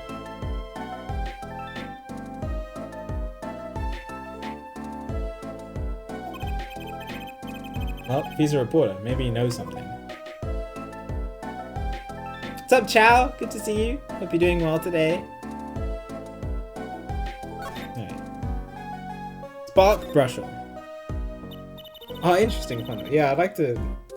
Maybe I haven't really thought about it too much because I was too busy trying to defend him. Yo, what's up, Diamond? Good to see you. I'm loving it. Apollo's Justice has been really good so far. Definitely worth following up from the trilogy. So, if you like the trilogy of Ace Attorney games, definitely recommend this game.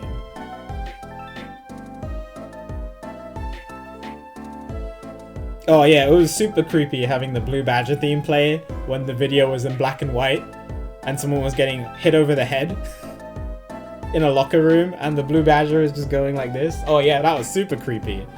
But but I loved it. It was fantastic.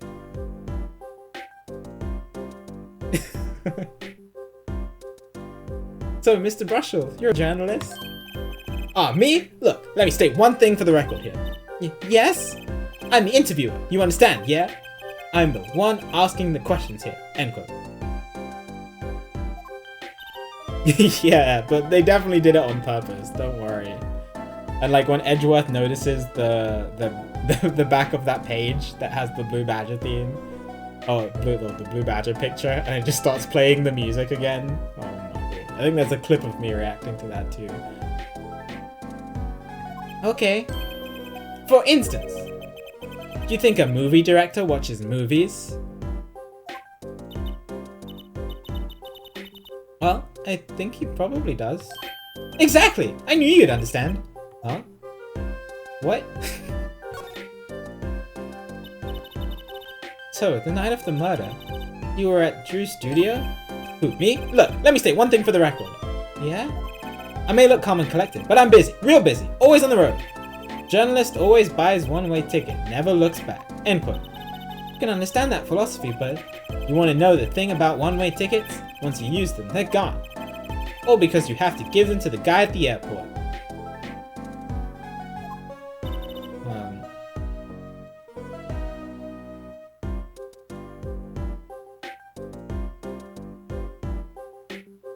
True enough. But don't they give normal tickets away too? Exactly! See? It's the same thing! What is? You just ignored the question completely. Excuse me? That had nothing to do with the night of crime. The night of the crime. Alright. So, you want to do a story on Drew Measham? And he never had a story about him done before? Oh, there we go. Yeah. I haven't seen that. It's been like a year, right? Since this? It's been about a year.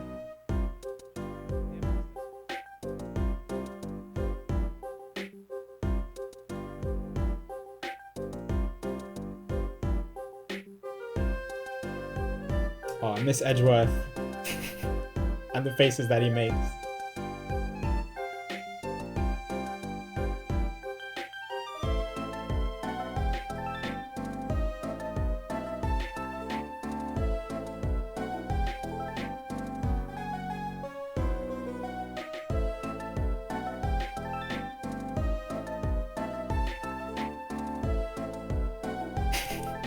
Alright. Sorry, I was just looking at the clip. That's right. Look, let me state one thing for the record here. Is he gonna say this a lot? What? I'm sure you're gonna want to know about my source. What tipped me off to Drew? Why do the interview in the first place? Oh, he's actually answering this question. That's good. Well, yeah. Look, it's like... Oh, I've got it! Say that there's this burger joint with fabulous ketchup. You think the burger guy is gonna tell me where he got it? At the supermarket, maybe? Exactly, see? That's what I'm talking about. I think I may have actually understood that. Well, there's nothing I can talk about, really. Walls have ears, eyes, especially glass walls with speakers. End quote. Right, guess we'll leave then. Ah, but since you're here, might as well tell you a tidbit of news I saw. Just for the heck of it. Sure, tell us. Just for the heck of it. I remember, yeah, Investigations is on my list of things to play. I just gotta get a copy of it. I'm excited to do it. I remember it like it was yesterday.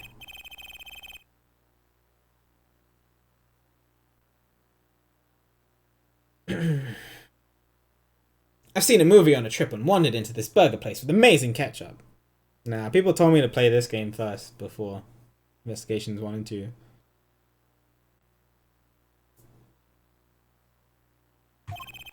When an article in a tabloid caught my eye. Famous oil painting stolen from art dealer's gallery. End quote, I believe it was. An oil painting? Happens every day, right?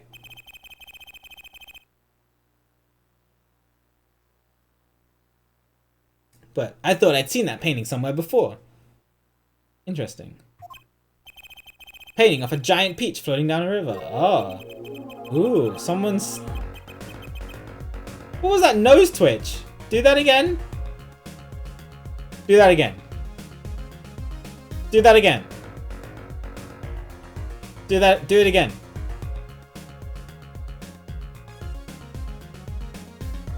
Do it again.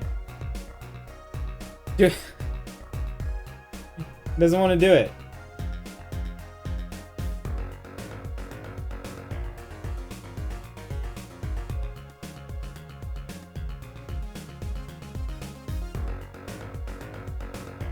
Yeah, people just told me to play in Apollo Justice fast, so I'm listening to that. Someone stole an oil, so someone stole it. Interesting.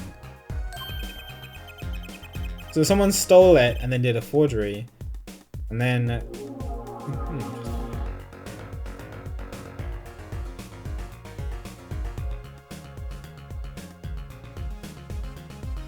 Journalists can smell scoop better than burgers. End quote. Interesting. So someone stole he stole the painting and then wanted to do a forgery of it and then was going to sell it.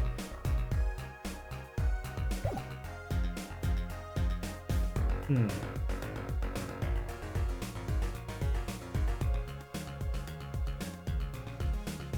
he is weird. What is the point of wearing a tie if you're going to wear it like that?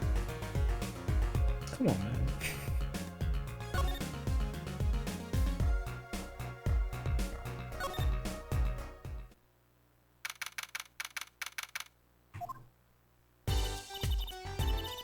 Well, how'd it go? Find anything out? Nah, to me it just looks sloppy.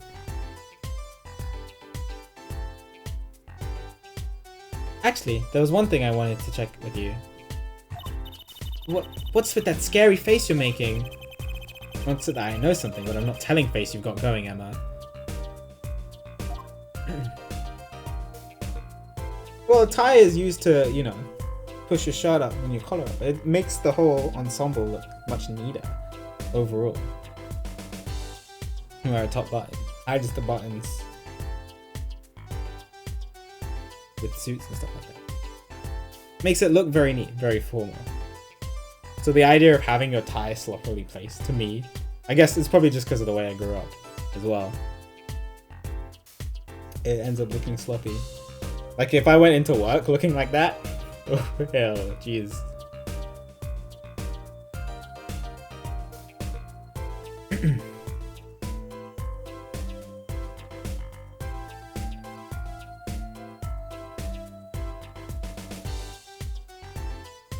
Interesting. They definitely cared at my school, high school. And then at Oxford, they were really strict about dress code and doing exams and stuff like that with our bow ties, which was fun.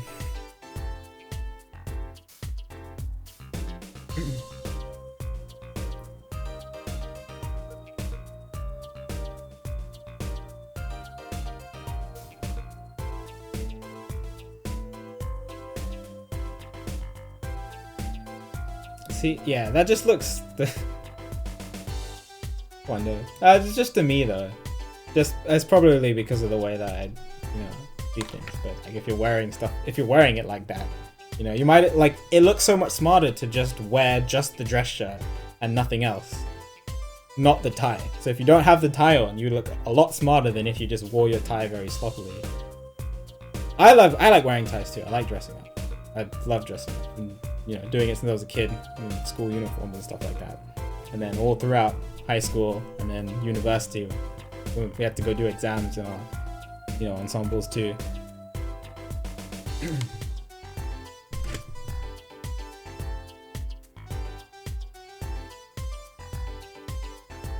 You mean you don't like to choke to death, Quando?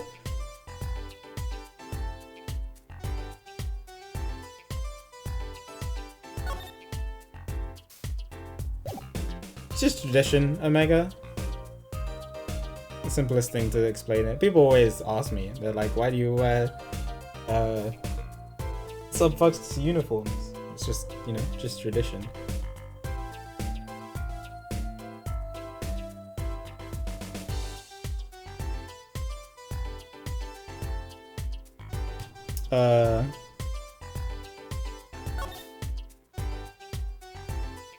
Yeah, you kind of get used to it. It's just clothes. I did, yeah. But I really liked our traditions. Oh, I miss uni now. Really liked the traditions at Oxford. Overall, incarnations, dressing up for exams and for ceremonies, and you know, induction, of course, graduation, and then the trashing at the end. It was really fun. It's a fun experience. Anyway, I moved here because I thought there would be more stuff, but apparently there isn't.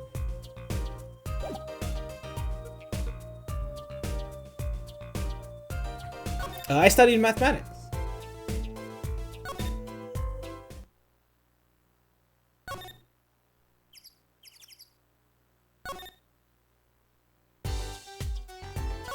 What do I do?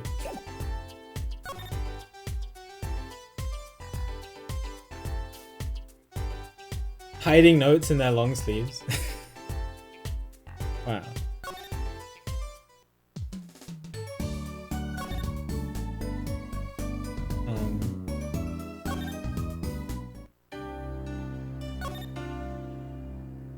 Maybe if I present the painting to him? Ah, right! Let me go on the record here. Yes? I know what you're gonna say. Russian, take this! Write brilliant column! End quote. I don't think so! Look, buddy, I write brilliant columns about one thing, and that's food! Try to understand. What could he possibly be writing? I didn't listen to a word I said. It's because I presented something about food.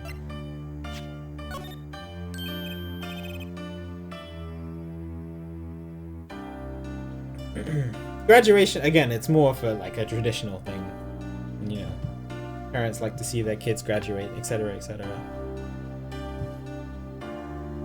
Alright, let me go on the record here.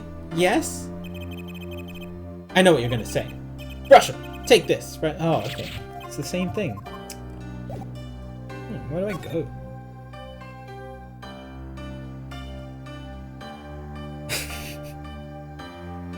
Alright.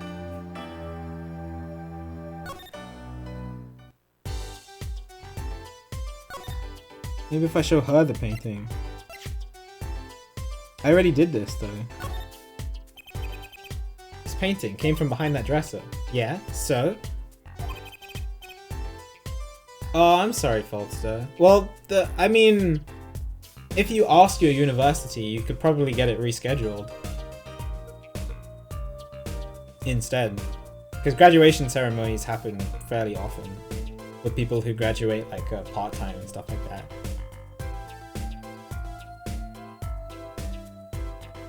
It was stolen, no? Oh, there we go. I was hoping you wouldn't figure that out. Do you think you could tell us a bit about this? Here we go, here we go. I suppose. It's what you think. Drew Measham was a forger. A forger? Oh my god, he committed a no-no. Ah, interesting faults there. Dang.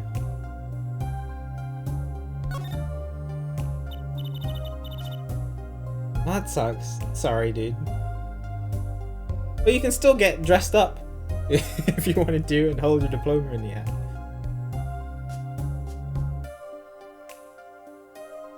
Yeah, I've figured, Akura, when you said my sham. When you said Measham is pronounced like my sham, and I was like, oh, okay.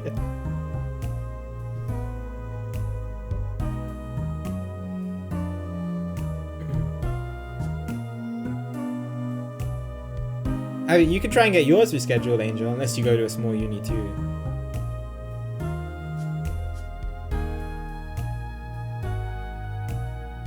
No, you're good, Akura, don't worry. So what exactly is a forger? Well, basically, it's someone who makes forgeries. Fakes, in other words. Fakes? Copies of an original. Exact copies, so precise you can't tell them apart. Well, why not just photocopy them? Yeah, why not just photocopy art? The big problem with forgeries is that people try to sell them as the real article. It's a crime, of course. So, Drew Measham was a criminal? I'm afraid so. He received money to create elaborate forgeries. To supplement his work in illustration, I guess. You see. Actually, that's why I brought this here in the first place. What do you mean? When you're trying to determine if a painting is a forgery, the rough sketch underneath can be a valuable clue. So the rough sketch is like practice for the real thing. Like doing a magic trick in front of a mirror before you go on stage. But not in the case of a forgery. Not necessarily, anyway. You know what the finished product is going to look like, after all. Oh, yeah, I guess you would. That's why I brought this. I'm going to use it to see what's under the paint of the finished pieces. I get it now.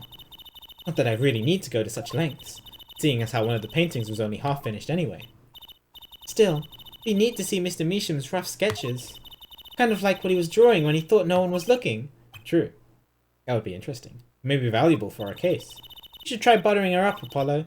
Flattery will get you everywhere, they say. Maybe I should ask Iana to help us out. Okay, it's the same thing as last time. So let's present the... which one? This one. I kind of wanted to see what was... see the rough sketch under this painting. And I was wondering if your tool there might do the trick. Oh, fine, fine. Just this time, though. Let's check it out. This one.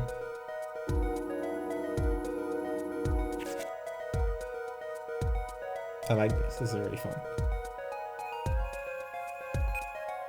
Ooh.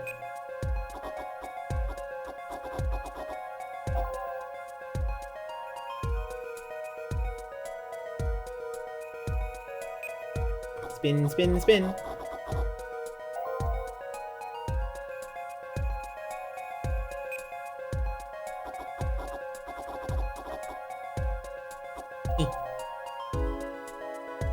Spin, spin, spin. Oh, it's... oh my god, it's a fun Urimpa. Who would have guessed?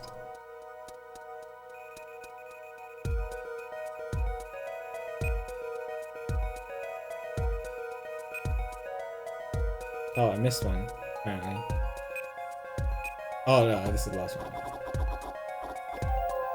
Is that someone playing guitar on top of a tower? Okay, let's print this one out. He's on fire. It's Clavier.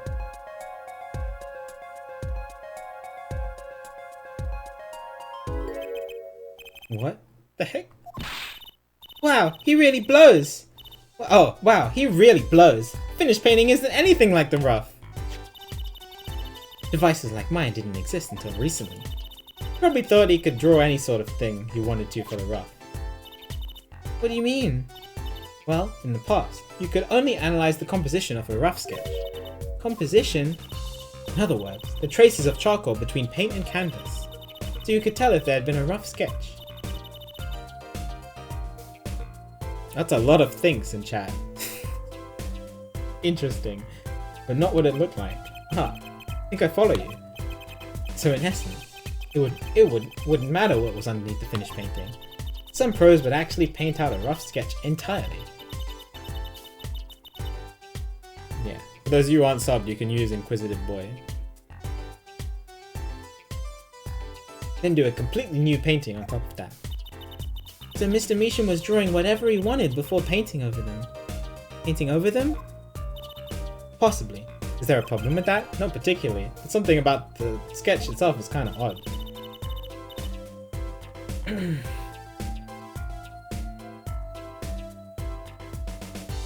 Awfully silent all of a sudden, Apollo. Think we could check out one of the other paintings? Well, sure. You like this direction stuff, don't you? Oh, maybe there's more on the others then, I guess.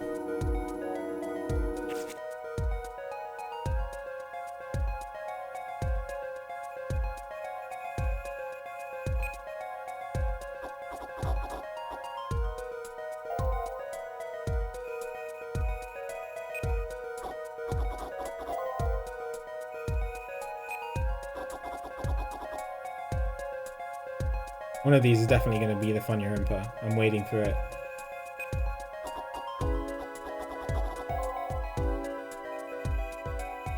The house. Print this out. Wait. Wait a second.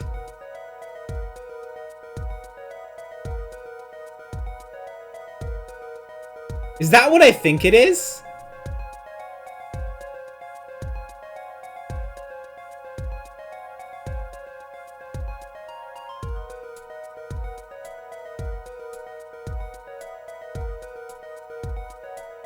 I might just be connecting something. Okay, alright. I'm gonna look under the other one first. But I think I have an idea of why those two are connected. You look so serious all of a sudden. Unless Apollo's just gonna say it out loud. Think I could just look at the last of these? Fine by me, knock yourself out. If this is gonna be a picture of poker or playing cards or something like that.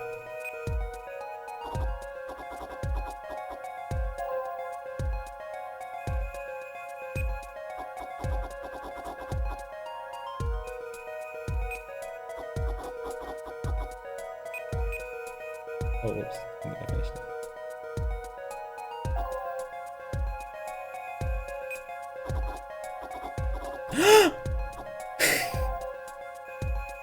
Oh my god, I'm a genius.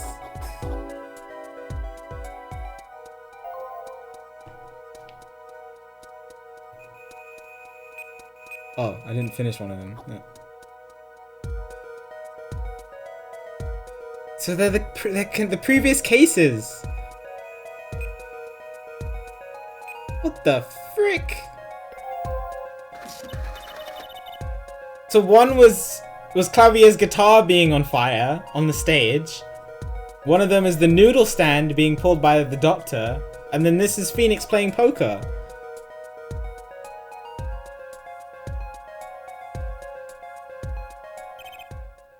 What the heck is all this?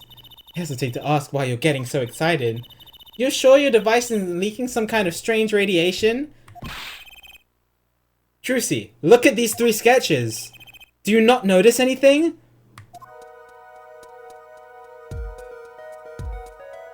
Got him. I got him. I was like, wait a second. Because I saw that house. It was like, that looks like a noodle stand. I can't believe I didn't. Alright. There. Now you're both white as sheets. What's going on? These sketches are of the 3 cases I worked on. What? The murder in the poker room and the Borscht Bowling Club. The dead man pulling the noodle stand. And then the events that transpired during Gavinier's concert. What could it mean? How could he have painted those things? And why? That's what I want to know. Wait, is Drew Measham your father? Give me a break! Does that seem even remotely possible to you? Oh my god, Vera's my sister. At least Emma had a shot in the dark, right? It's okay.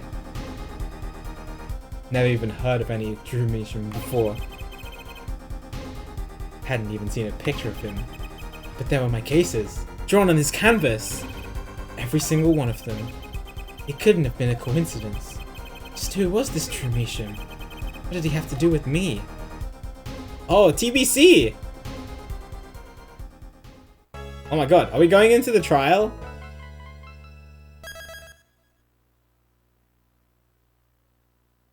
Oh boy. Oh my lord. How did he paint those? Why did he paint those? Who is he? It's trial time! Oh baby! Hello! Good morning! Doesn't want to talk.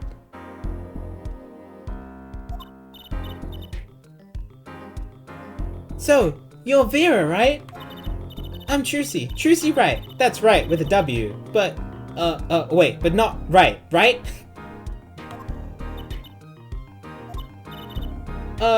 We're on your side. Can you tell us anything, please? Oh, you can tell us anything, please? Good morning. She speaks. Not bad, not bad. But I think you'd do better with a little smile, you know? You're so pretty. You need to sell yourself, you know? Trucy, let's take it easy for starters. Oh, what the?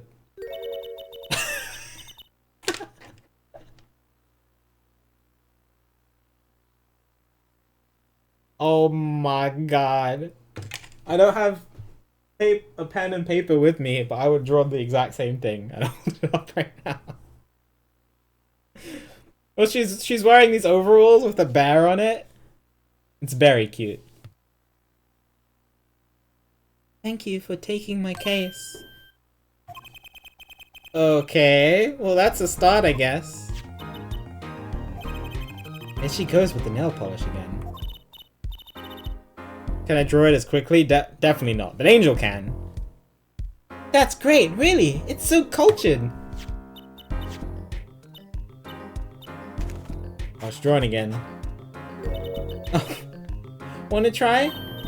Oh, really? Girls. Girls. Always with their nails and their drawings. Victim, Drew Measham, was a forger. And a stolen painting was found in his studio. Life of crime, really. Man, maybe one that led to his death.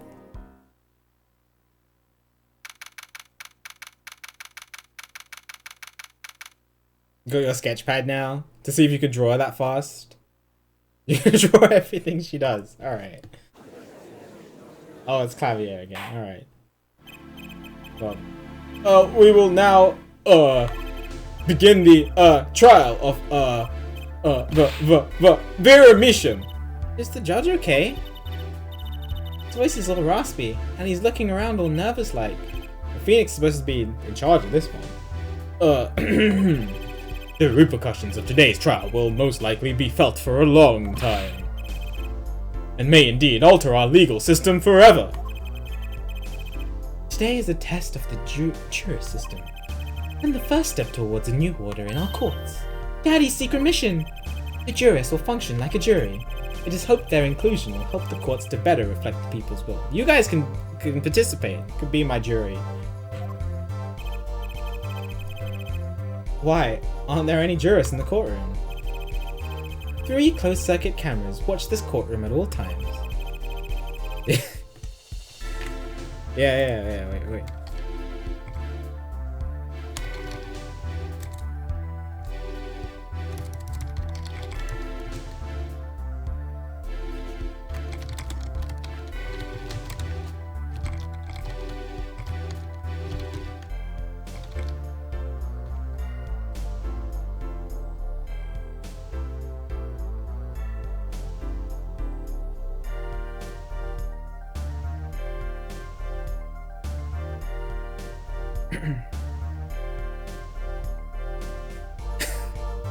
The jurists have access to everything that transpires. Jurists judge well and judge cool. Hear that, chat? Judge well and judge cool. Is Vera guilty? Yes? Oh my god, chat, you guys are heartless. Now, see here, Prosecutor Gavin. I was going to say that. Oh, my apologies there, Judge. Jurist, today, judge today's trial coolly, if you would be so kind. The jurists are unbound by the letter of the law.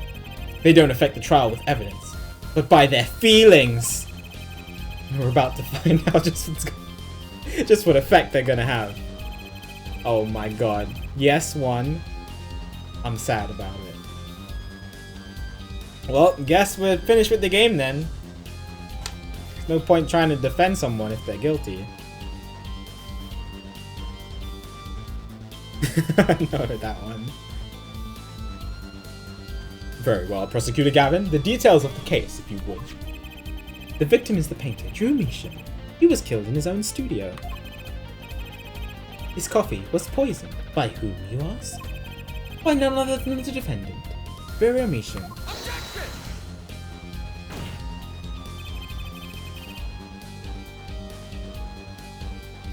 There wasn't any poison in the coffee. Someone has been doing their homework. Indeed, poison was not present in the coffee, but on the mug itself. The mug?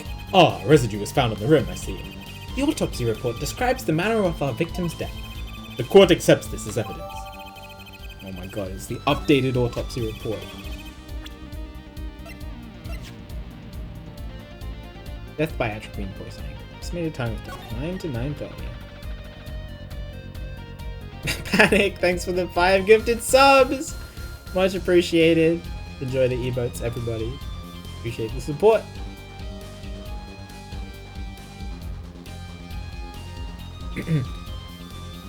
Super nice of you to do, dude. All this stuff we already know. According to this report, the victim's death was caused by atroquinine poisoning.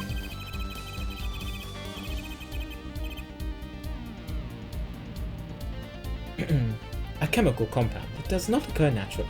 Lethal dosage is a mere 0.002 milligrams. Wow. Touch of acronine in the body is the touch of the Reaper's Son. Very well, Prosecutor Gavin, you may present your witness. I have for you today a simple man, or a simple case. A man who witnessed the murder in its entirety. A journalist, no doubt. Micro. The witness will state his name and occupation. What is that nose flare that he does? Ah, right! Well, for starters, my name is Sparkbrusher. My job is a lone observer of the world. In other words, a freelance journalist. Right. If you don't mind, I'd like to state something here for the record. Yes, Mr. Brushall, I dislike conclusions, specifically the jumping to aspect of conclusions. Preconceptions make park sandbox of endless desert waste. End quote. But you are a journalist. You said so yourself yesterday. Well, that's true, yes. But you must understand, I stand before you today with a man with a dream. I'm offering you my testimony in exchange for exclusive rights to the story. Scoop turns Mr. Brushall into that Mr. Brushall. End quote. Let's hear your testimony then, shall we? Simple case, eh, Gavin? For me, the jury is still out. The journalists are out. Oh, he even speaks this, even does this really fast. I visited the studio around 9 o'clock that night to do the interview. The first outsider to enter the atelier. Journalistic history made. End quote. His daughter brought us coffee right after we started. And you know what happened next? Oh, and you know what happened next? Star Force. End quote. No one else entered the room besides her the whole time. That does sound like a simple case. Unless you are the one who poisoned him. What are you saying, Judge? Need I remind you, the cameras are rolling today. I'm pretty sure the judge is not supposed to make comments like that. I felt the need to be a bit dramatic. You didn't do it, did you? Me do a thing like that? Come on, that's like newsmaker making the news, end quote.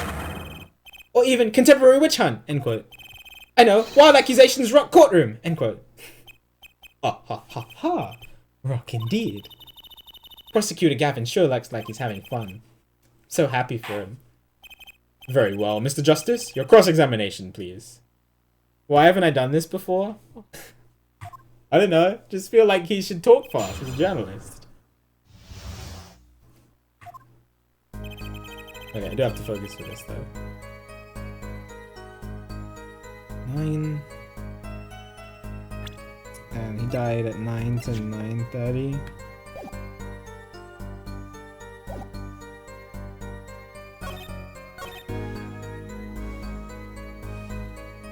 Daughter brought us coffee right after we started. Would you mind being a little more specific?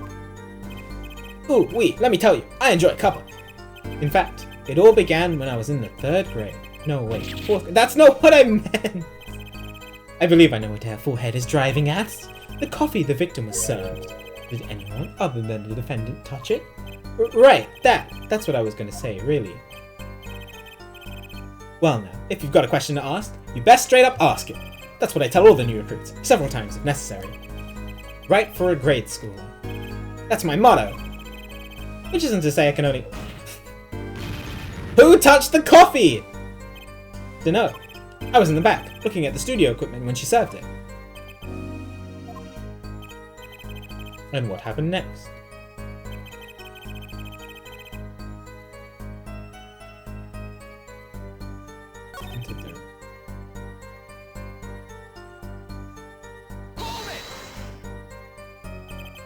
Can you say that for sure? For sure? Sure, I'm sure. Drew Studios isn't a big place, kiddo. I'd know if someone else had come in.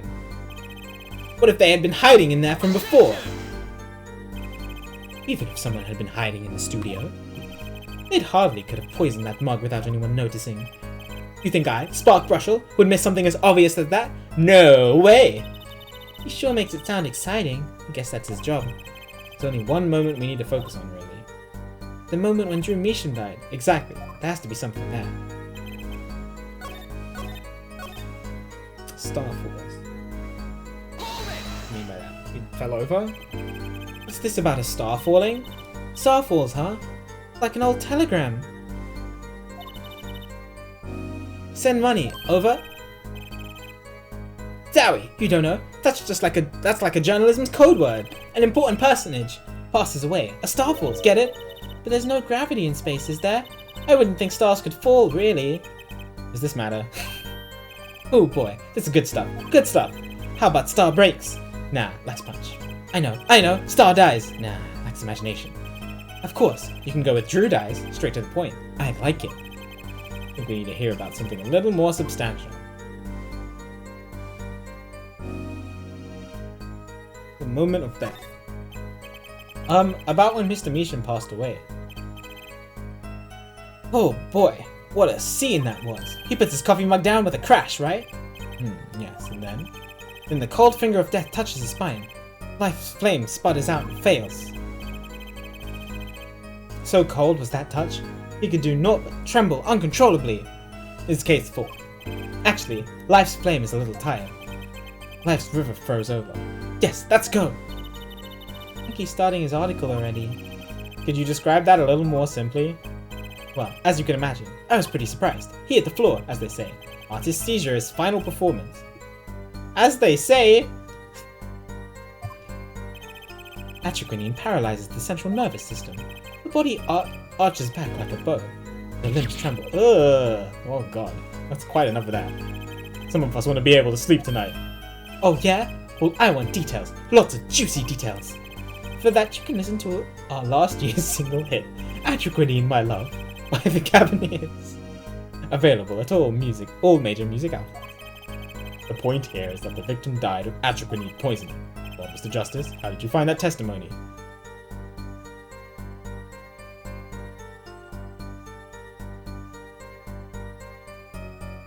I mean, he died of the atroquinine poisoning.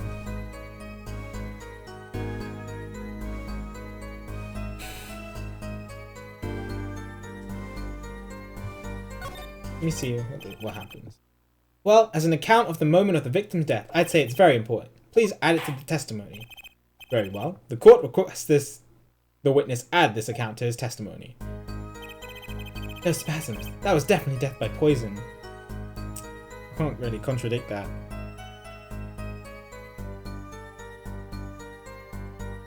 Because he definitely died by the poison.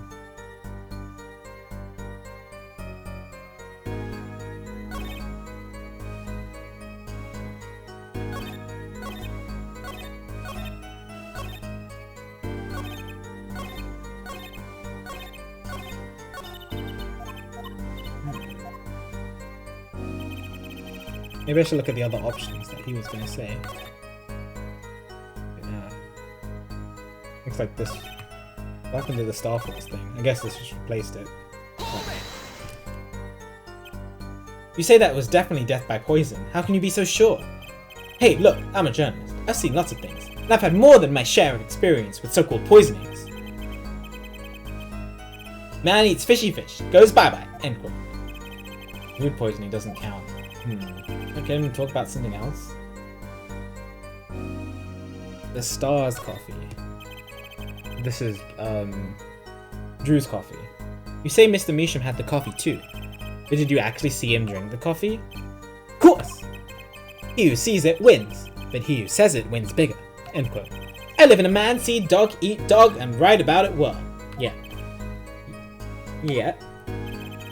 Guess I can't say I saw him drink it really. He had one so-called sip, if that. Man puts lips to mug, drinks, ends quote.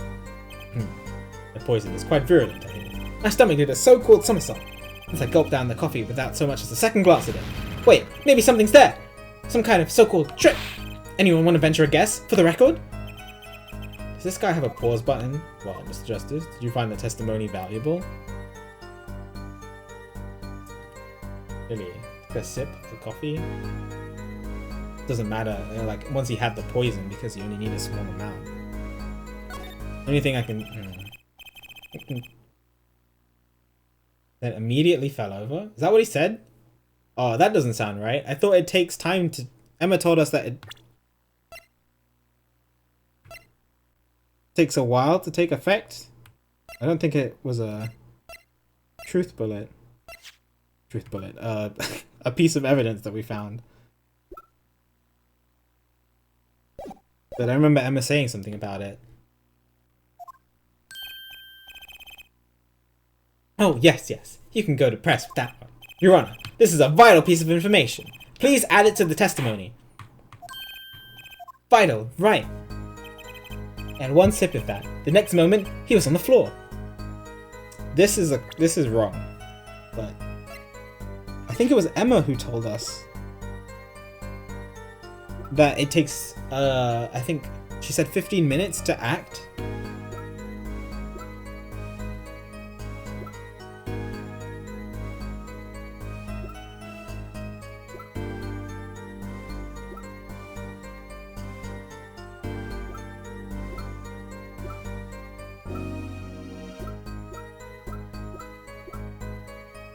This has to be the statement, but I don't know what to present. Can I just present Emma?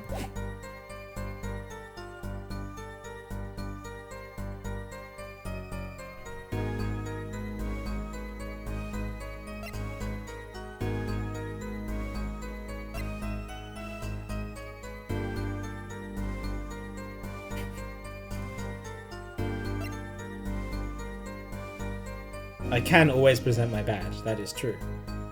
Always been true.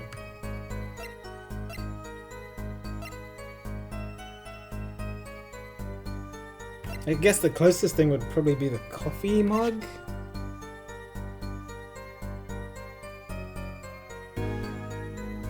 Oh, it says it on the coffee mug. Slow acting deadly poison. Okay, it doesn't say. I was looking for the words 15 minutes, which is why I kind of just glossed over it. Because I didn't see a number in it. Okay, I got it. Objection! Objection! You know what I have a problem with? A particular property of the poison used. Atroquinine. Oh, Prosecutor Gavin was quite clear about the poison. A lethal dosage of 0.002 milligrams. Paralyzes the central nervous system. If you drank that, even you, Mr. Justice, would be reduced to a quivering pile. Why are you using me as an experiment? When I practice my chords of steel. Always. That's you see this the stream starting soon screen? This one? And I just play music. My mic is muted and I'm just shouting. Because I have to get ready for stream.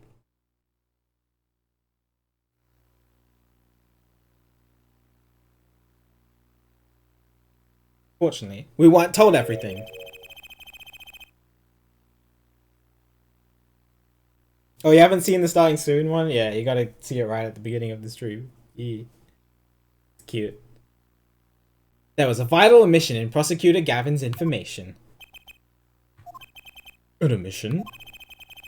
Atroquinine is as virulent as he says.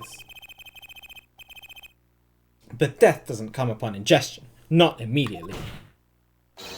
That's because atroquinine is slow acting. Slow acting? What? According to one forensic scientist.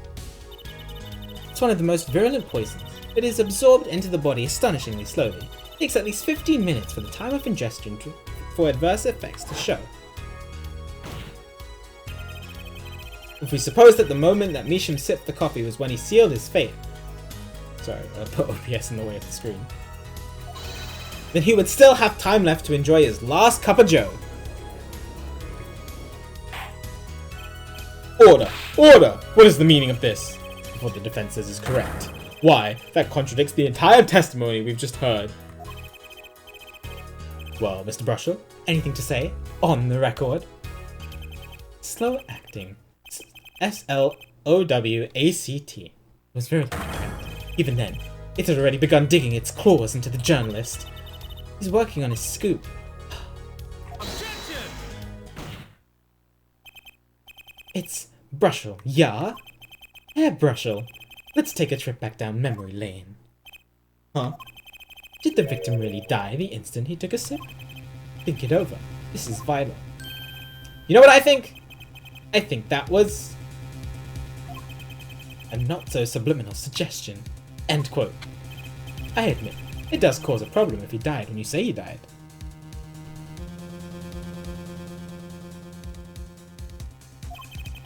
I would be forced to say auf Wiedersehen to my simple case, and you would be forced to say farewell to your article. Come again? Yo, sounds good, Darkbird. You can't write a story based on conjecture, can you? And as the case drags on, other reporters will pick up the scent.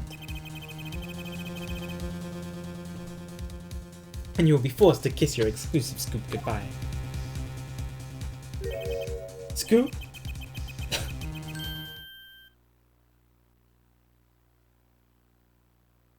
Oh, what the frick? What is he doing?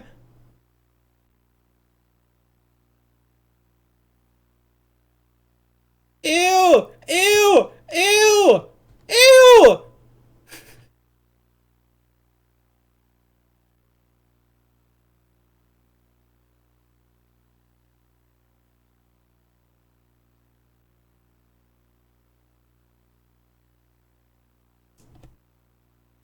Ow! Open my CRT. Ew! Ew! Please don't do that ever again. Look, wait, just wait a second. Just 1 second. We're waiting. Out with it! I think I just recalled a so-called important detail. Revival of recollection. End quote. A story survival. End quote. Attorney utterly confused. End quote.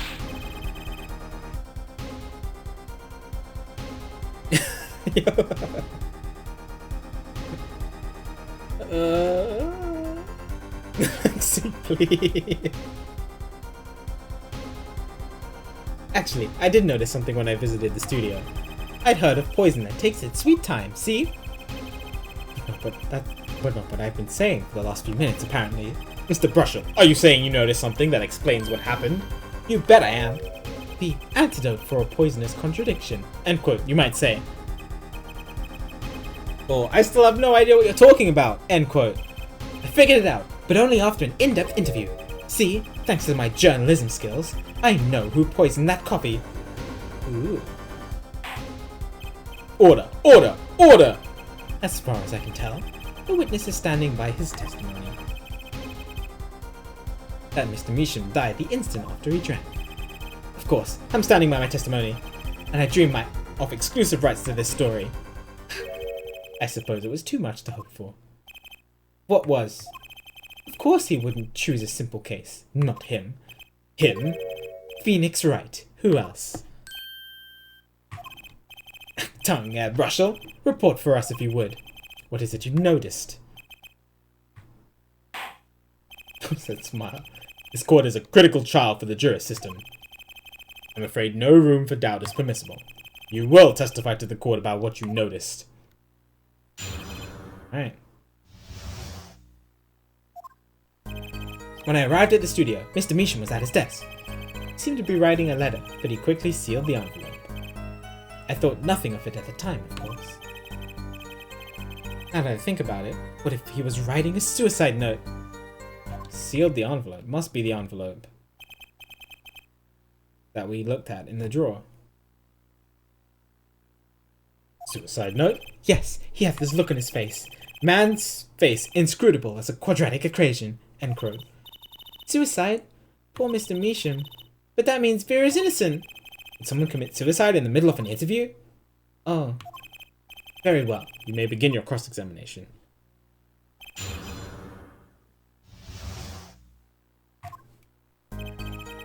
When I entered the studio, Mr. Measham was at his desk.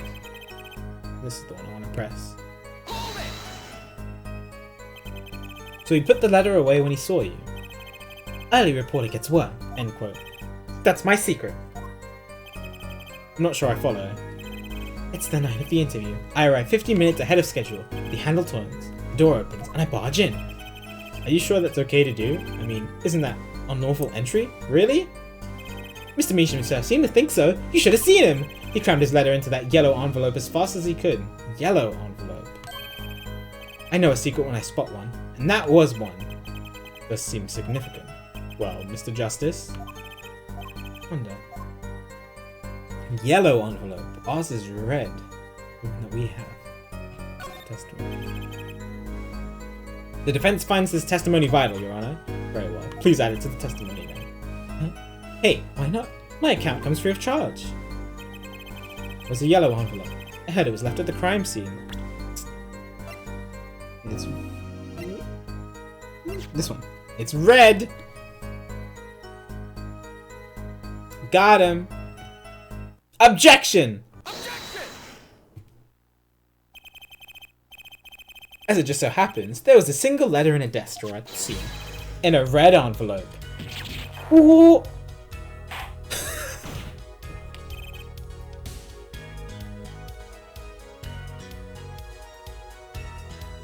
Oh my god!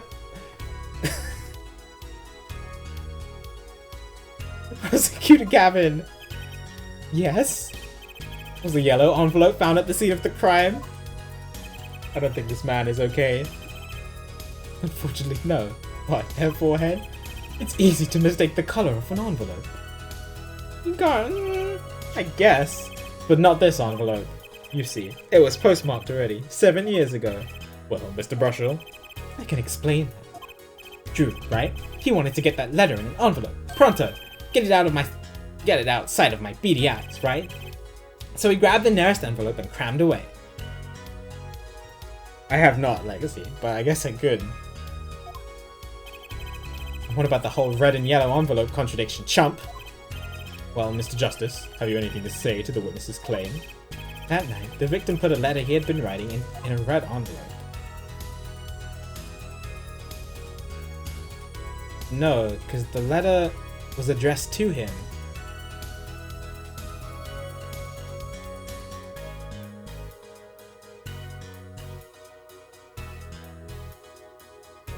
Right?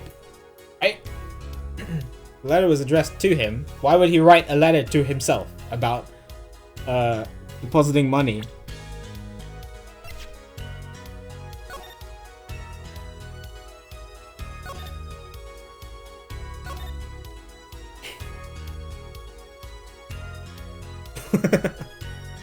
Nice name.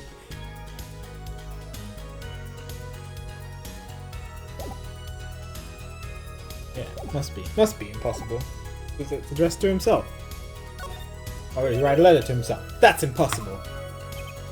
Oh, I like your expression. So full of confidence. It's simple, really. As it just so happens, the defense team investigated the contents of this envelope with the assistance of a forensic scientist. What? Note that this letter is addressed to Drew Mish. Yes, Apollo. Huh? Why would he address a letter to himself? Let alone send a suicide note to himself. There you go, Wolfie. Order! Order! Order! Mr. Brushell, can you explain this to the court? Oh my. How could I have forgotten? I suppose this happens to the best of us. Reporter gets old, forgets lots. End quote. I'm still waiting for an explanation, Mr. Brushell. Well, that's the thing, see? After he put his letter into that envelope, Mr. Measham sat there searching his desk drawer for something. That's why he has a tie. Okay, that makes sense, alright? Yo, let's go, Buck! That's awesome. I saw Pi was doing a bunch of community stuff. It's cool. Community stuff with Discord is fun. Been doing Terraria with my Discord and it's been cool. Desk drawer? Yes, a stamp. A so-called postage stamp. End quote. A stamp? Whatever for? Well, to mail his letter. What else? And then, why yes, I think I saw him put it in his letterbox. Wasn't it empty, though, bro?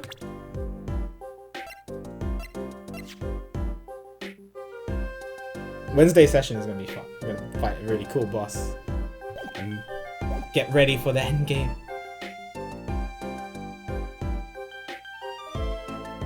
I found you! I can try it. Let's see. Yes, it was a yellow envelope, and he put it in that box. Well, apparently, this... Oh, how I wish it did. Just think if that were a suicide note. What a story. Star writes suicide note in front of reporter. Falls! End quote. As I was saying, that has nothing to do with this case. That said, yes, Your Honor, it makes me wonder about the contents of that red envelope. Why is this music playing?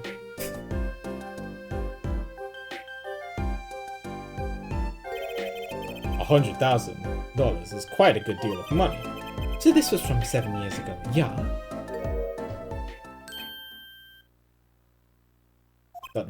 So, am I finished here? Am I finished here?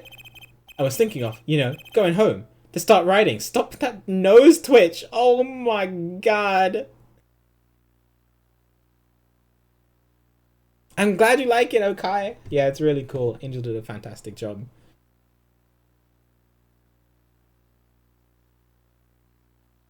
It's making my nose itch just watching.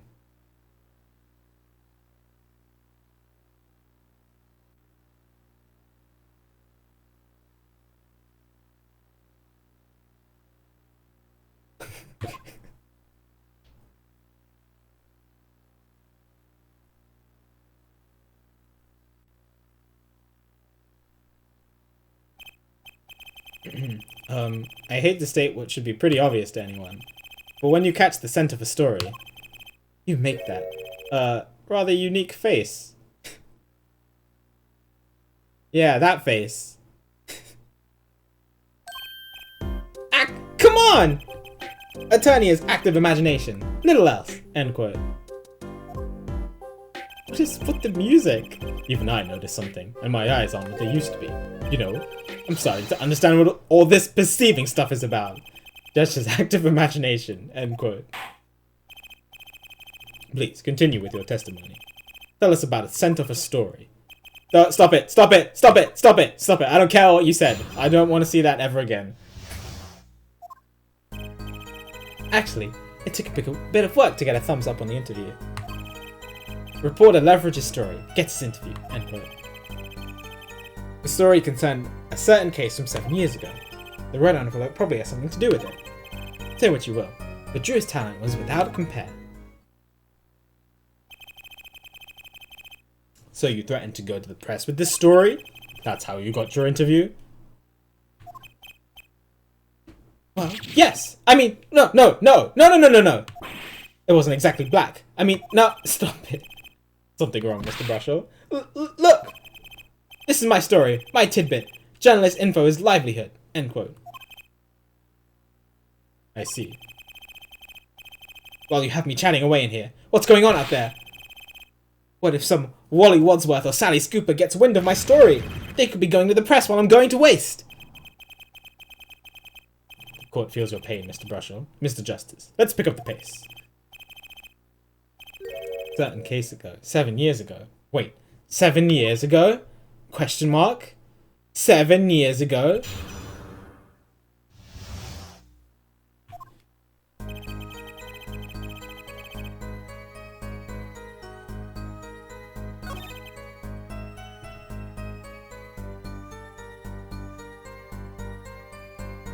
So Brushel threatened him, saying you have to do this interview or this.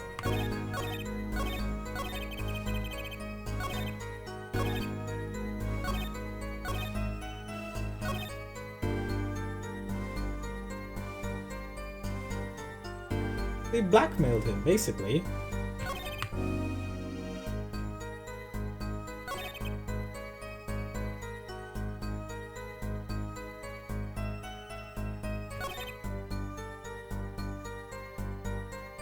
When do I perceive?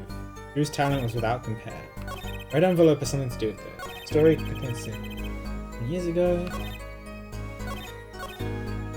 Okay.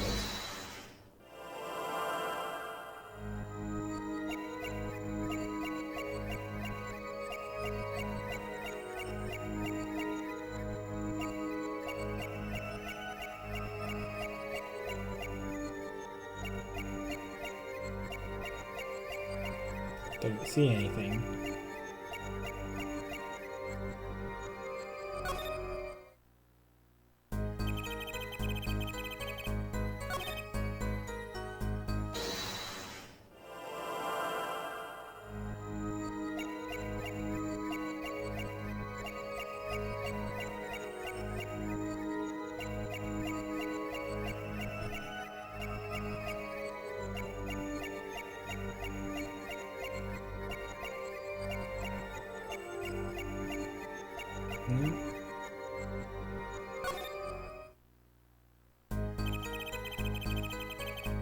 Truth telling is without compare.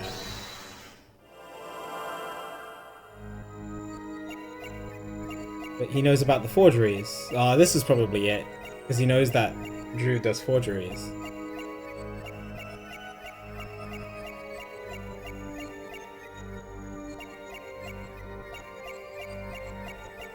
Dang it, I'm not noticing anything.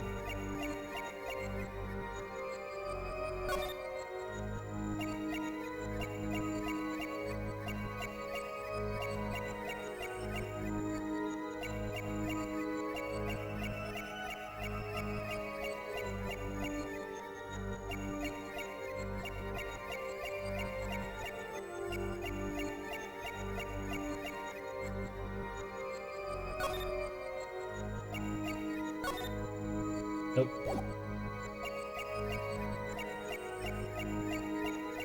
This must be it, because this must be the statement that I have to look at, right? Because he knows about the forgeries if he blackmailed him, saying you have to do this.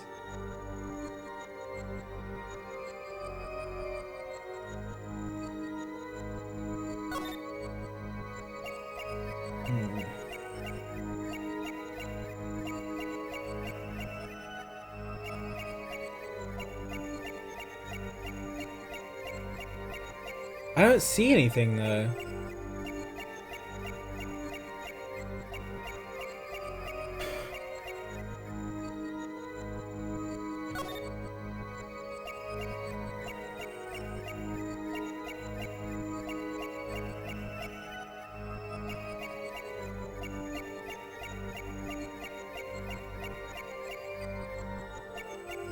Why am I looking at the toothbrush? As though the toothbrush is going to react to what he's saying.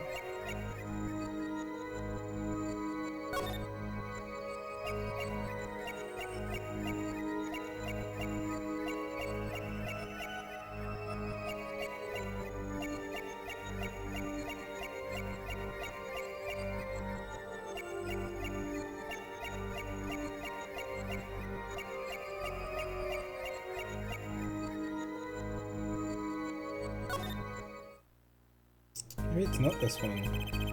But it must be, right? Oop.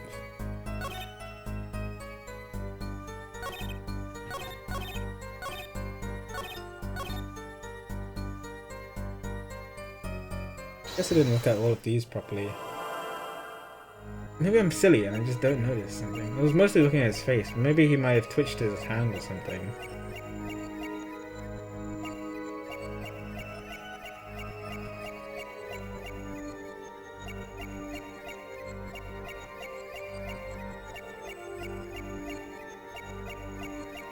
No.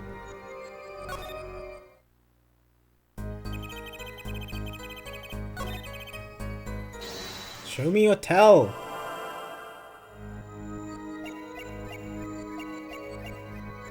Oh, he's not holding anything. It's...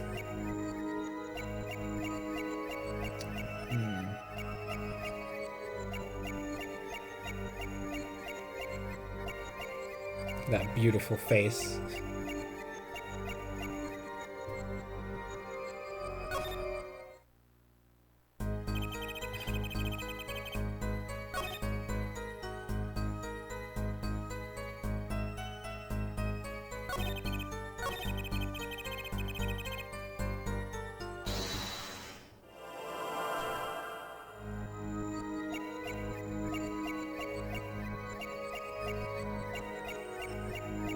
Might gulp like the other ones.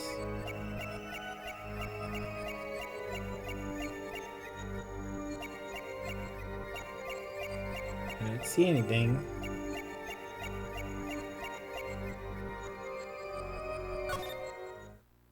Man!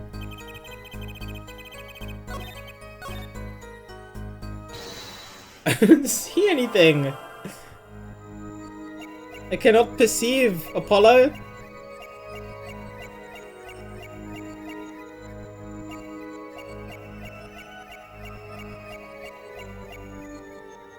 I need to get Inquisitive Boy on the case, Wolfie. Oh.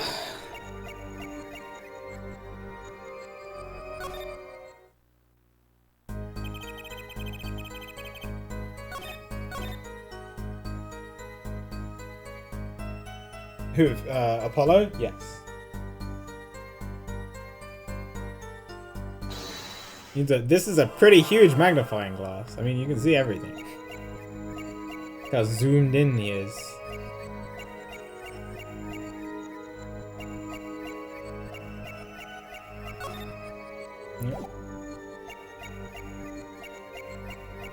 It's really hard to touch properly when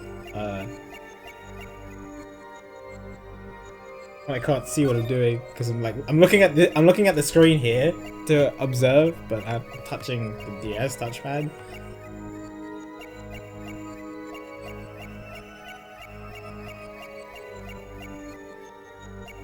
See anything?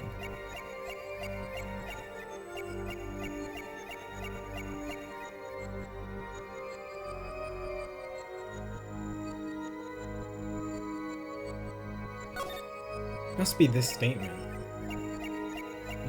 These elbow twitches. I don't know. Can I go that low? Oh, oh yeah, I can.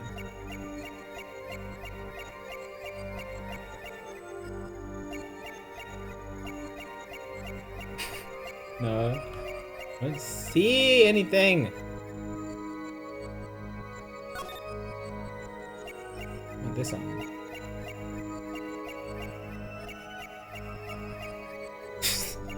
Just looking at a man's arm right now.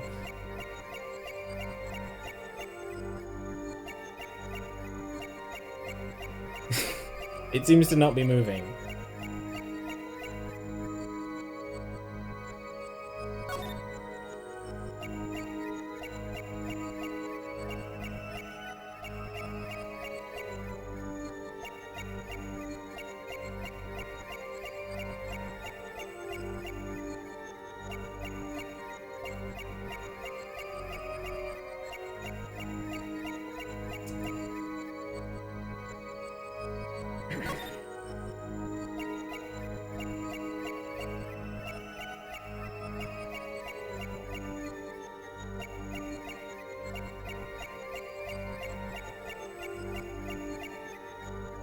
Man, I just don't see anything. No, stop it. Oh god. I'm sorry, chat. We might be here a while. Usually these ones are fairly obvious, but I just don't see this one.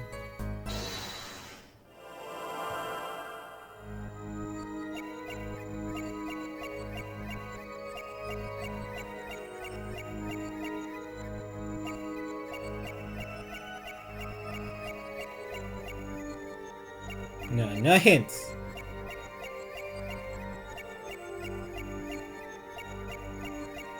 I'll hate myself in the morning.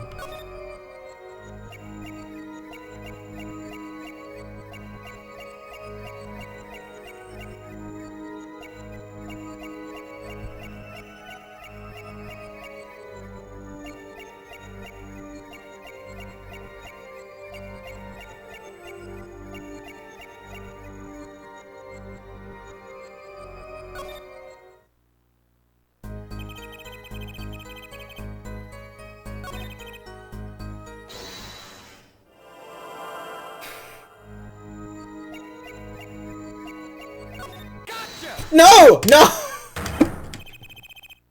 This is why... Okay, I need to look at my DS screen and not the screen up here. Scared the crap out of me!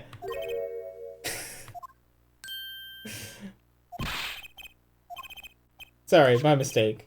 No, I'm onto something here. Time to focus.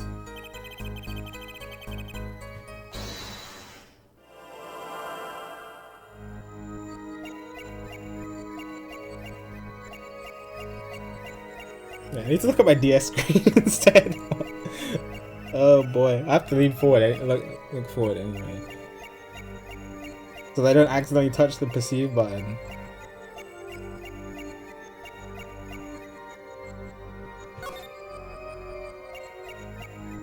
Maybe like flails his tongue and I haven't been paying attention to it. Nah, that's just rude, Omega.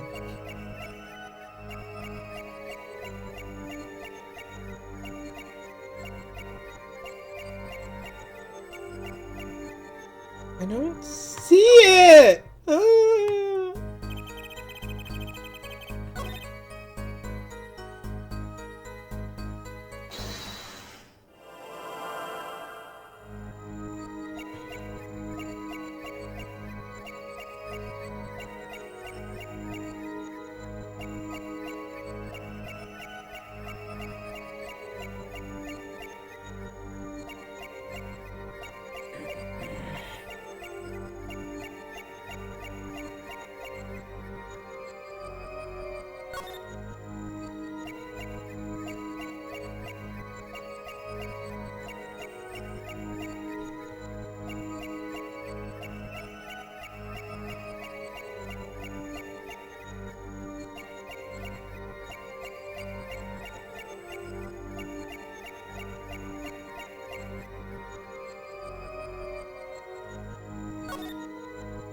Oh no, you're good, Fusion, don't worry. I think probably my mods are just being careful. They don't want me to take anything the wrong way. You good. His elbow just doesn't move. It can't be his arms.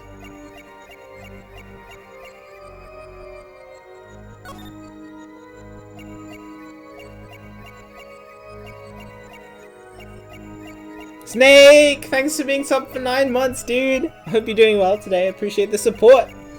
Good to see you. Thank you, thank you. Hope you're enjoying the emote. Appreciate the support. Hi, Boopa. Good to see you too. Hope you're doing well. Yeah, right now we're inquisitive boying this guy. We're trying to find a nervous tick on when he says a certain phrase, and I just don't see anything. Maybe his hair moves. I haven't really looked at his hair properly.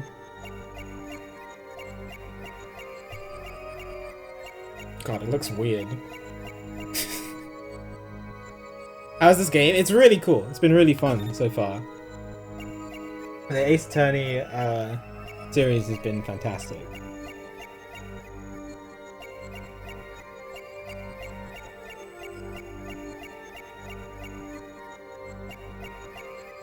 No, same thing.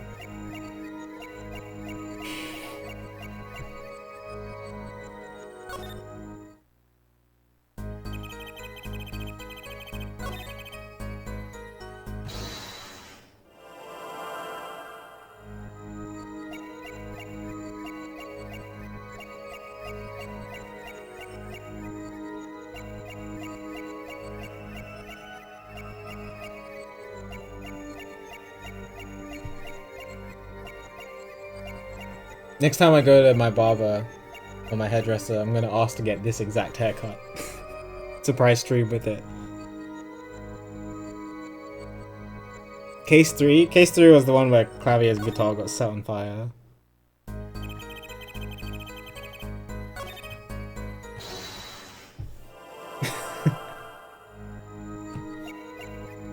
Always wanted hair that looks like a hairbrush.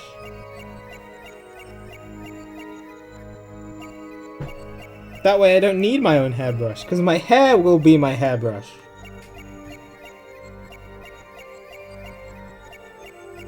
He's a journalist, Snake.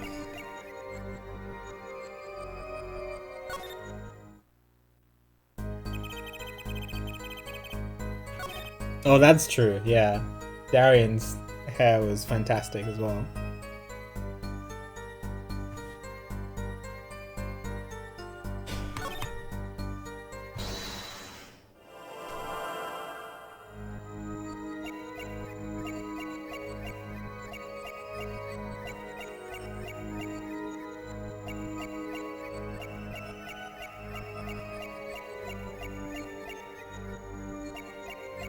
Man,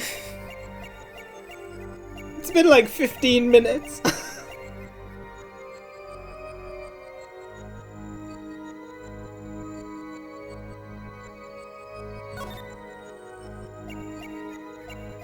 Maybe his ear twitches. I haven't focused on his ears.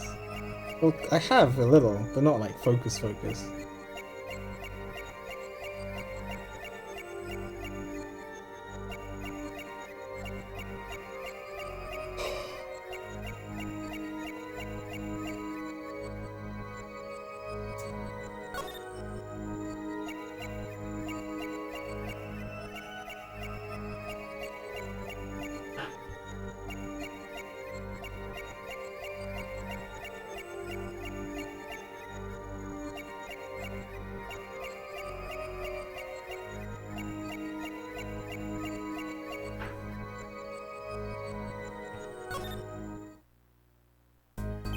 Taking each piece of his facial anatomy. I guess it doesn't have to be just his face, like just his anatomy in general. I'm analyzing it. Right now we're on ears. We've looked at eyes, nose, mouth, fingers, hair. Now we're looking at ears.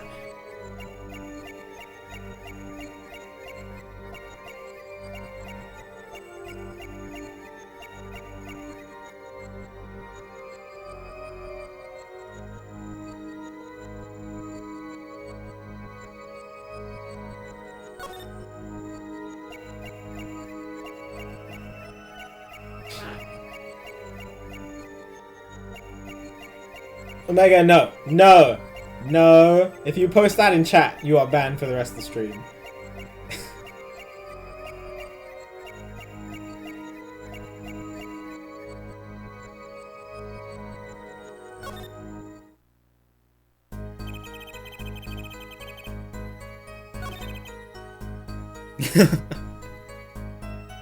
Maybe it's the first two statements, but why would he... That doesn't make any sense.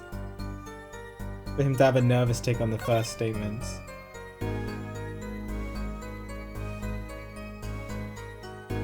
I guess I haven't really looked.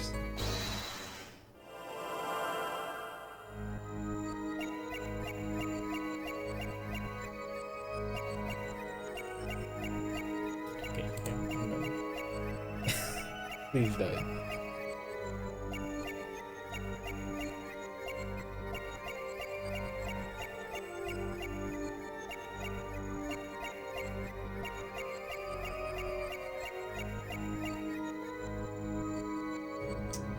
Anything.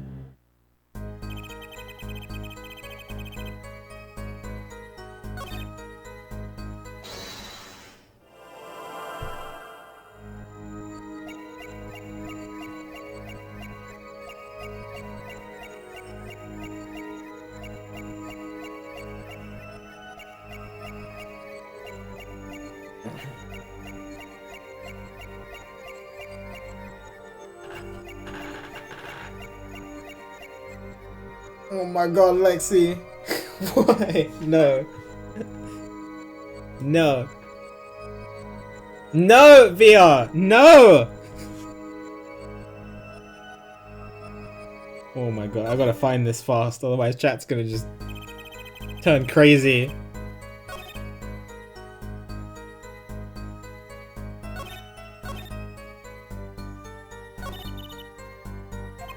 Testimony left a bad taste in my mouth. It all makes sense. Nothing jumps out as ridiculous. What the story he's talking about is. Must have been good to get an interview with a famous recluse like that. Powerful enough to drag Drew Measham out of hiding. I wonder. Maybe it had something to do. Yes, he knew about the forgeries. Yes. And what? So it must be this last statement, but I just don't see anything. I've looked at everything. Looked at his hair. Looked at his eyes. I've looked at his nose. I've looked at his teeth. I've looked at his mouth in general. I've looked at his ears. I've looked at his fingers. I've looked at his elbow. And I've looked at his arms. What else is there?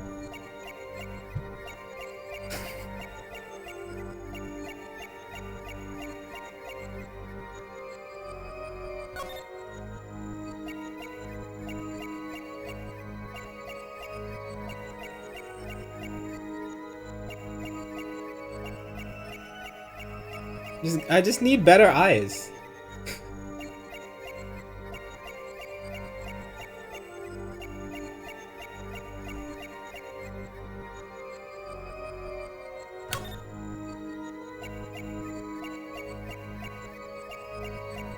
Oh, you know what? Where did I put them? Oh, here.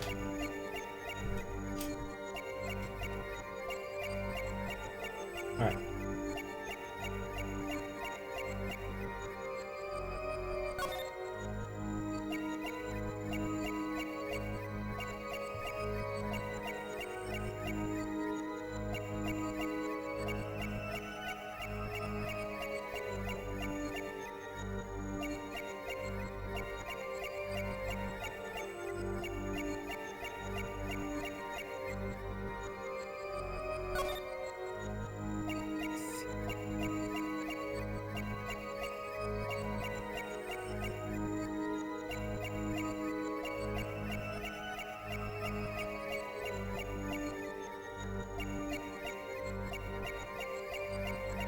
Don't see anything.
Like, ugh.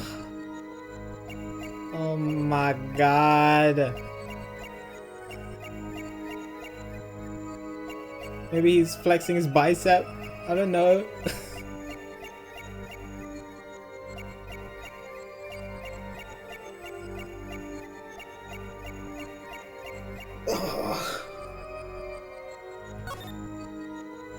It's coming up to half an hour.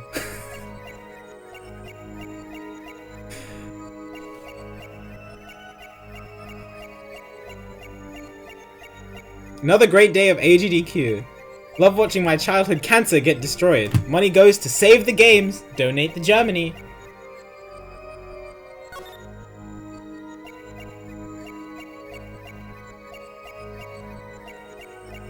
God, all the other ones were so obvious once I had the right statement.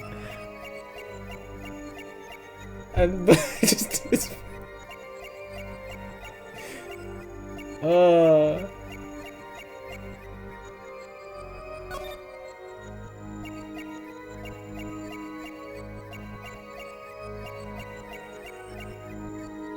maybe it's his bald spot.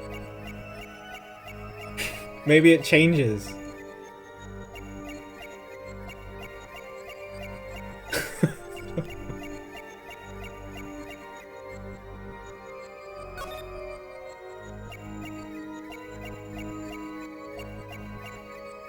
He just grows hair. Oh my god, I don't know.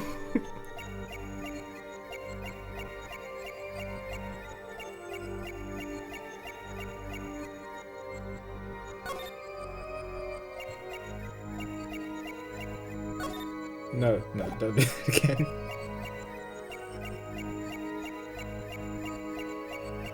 I'm staring at his pen.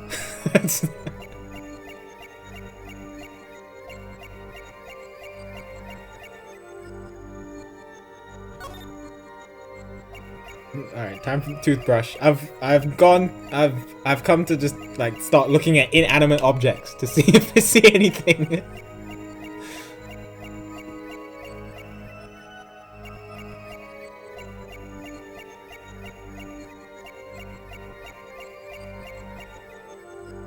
No. Alright, well he's got a bunch in his pocket.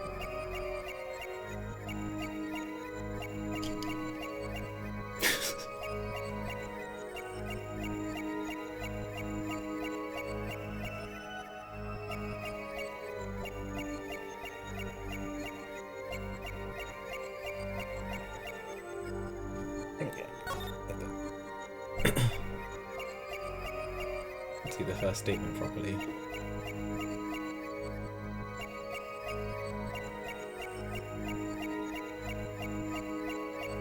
Might be flexing his pec, his left pec. Do that occasionally. Flex my left pec.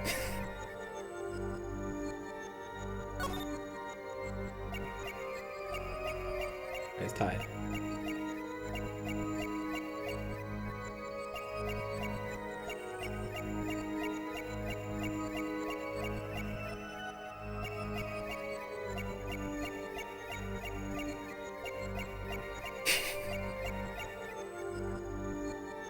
Maybe the bottom part of his tie?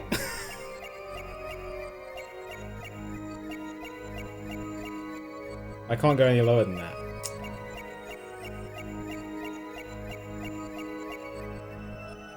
Probably for the best.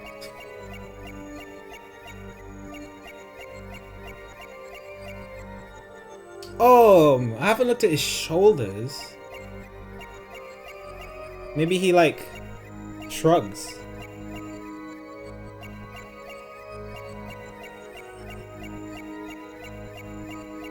Oh my god, if it's the fact that he shrugs and I missed that for half an hour, I'm gonna be upset.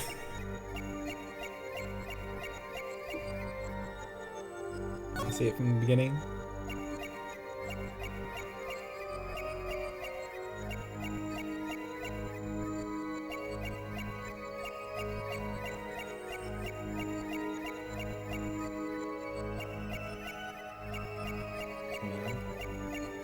Maybe his right shoulder.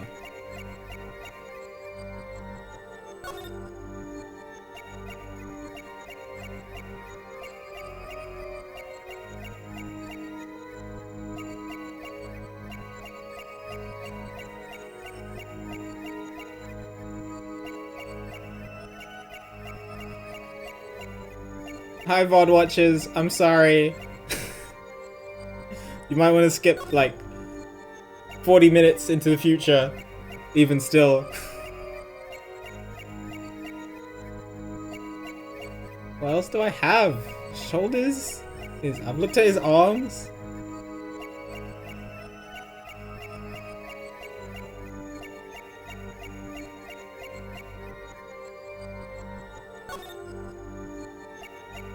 I've looked at his toothbrush.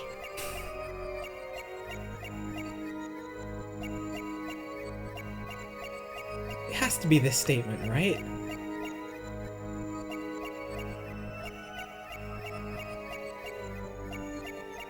Because he knows about the forgery stuff. So he must be having a reaction to Drew's talent without compare.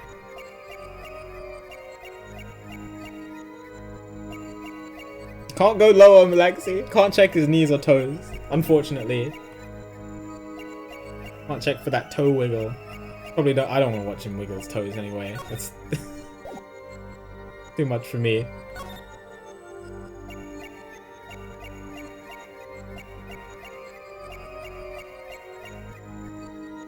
I looked at his neck already.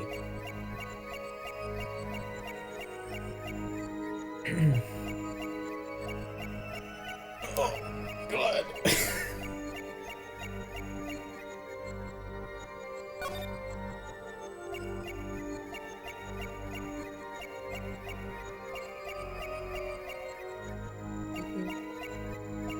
Like this.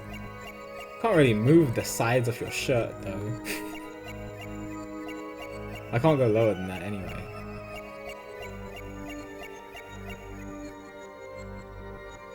Where's armpit? Maybe he's like sweating.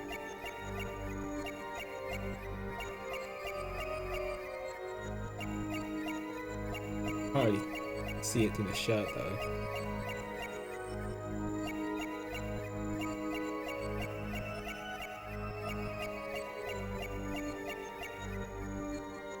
Okay, other armpit.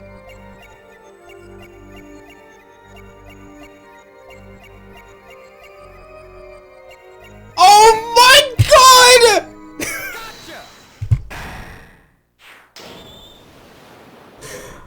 Oh my God!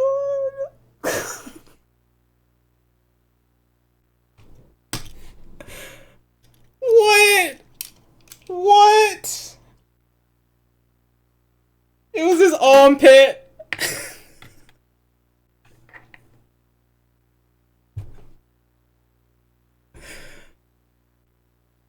Oh my lord. Yeah, because all the ones have been like around this area, right? Oh, apart from the time where she fiddled with her ring, but like, you know, that was a reaction of her doing something. So I looked at her hands.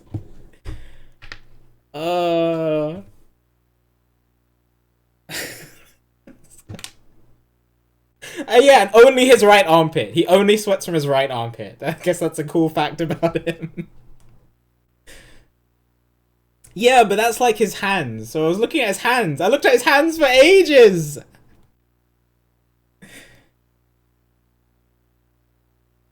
Because the other ones had something to do with their hands. So I was like, alright, maybe he's doing something with his hands. But no, he was just sweating out of his right armpit. Oh my god. Alright. Looked at everything else. Okay, I'm glad that people agree that it's kind of silly. Sweat much, Mr. Brushel? Yeah, well, a man can't help his glands, you know. It's more than that. When Mr. Meesham's talent was mentioned, you suddenly began to sweat buckets. Ah! You're hiding something about his talent. What? That's ridiculous. Evidence time. Let's show where Mr. Meesham's true talent lay. It just so happens I have evidence showing the talent mentioned in that letter. What, you mean the forgery? I mean, I guess it takes talent to do a good forgery.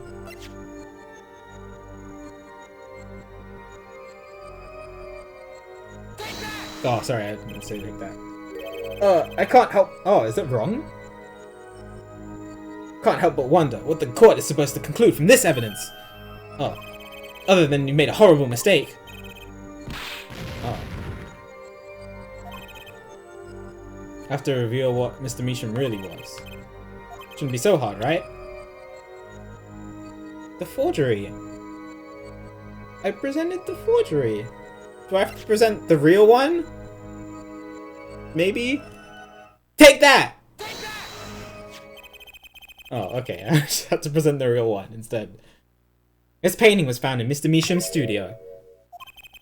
There are two problems with this painting.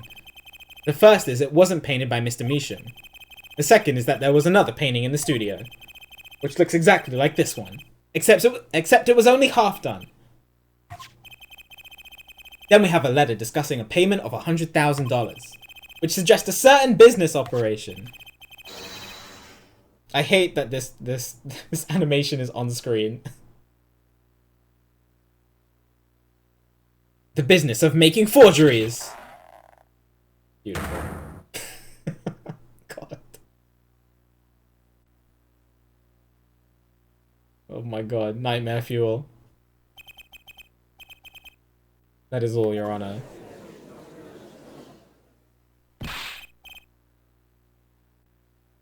Everyone, please, everyone! Can we keep this private? Please! This is my story, my scoop! Forgery. That's a serious crime! Drew Measham is known as an artist these days, but there were rumors he dabbled in another kind of art until a few years back. Another art meaning forgery. Drew Measham was talented, alright? Oh, sorry. A fact that certain criminal elements were quick to discover. Criminal elements? What? You can't seriously be talking about... Exactly. Talking about forging evidence. The rumors started circulating 7 years ago. Oh! He forges evidence for trials too?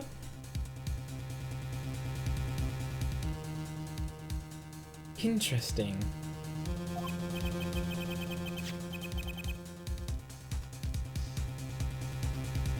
Oh, so maybe a criminal wanted him dead.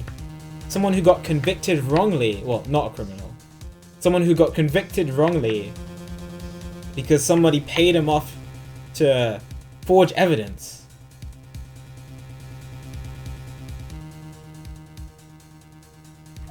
Ooh, okay. This payment of $100,000 was for... Exactly.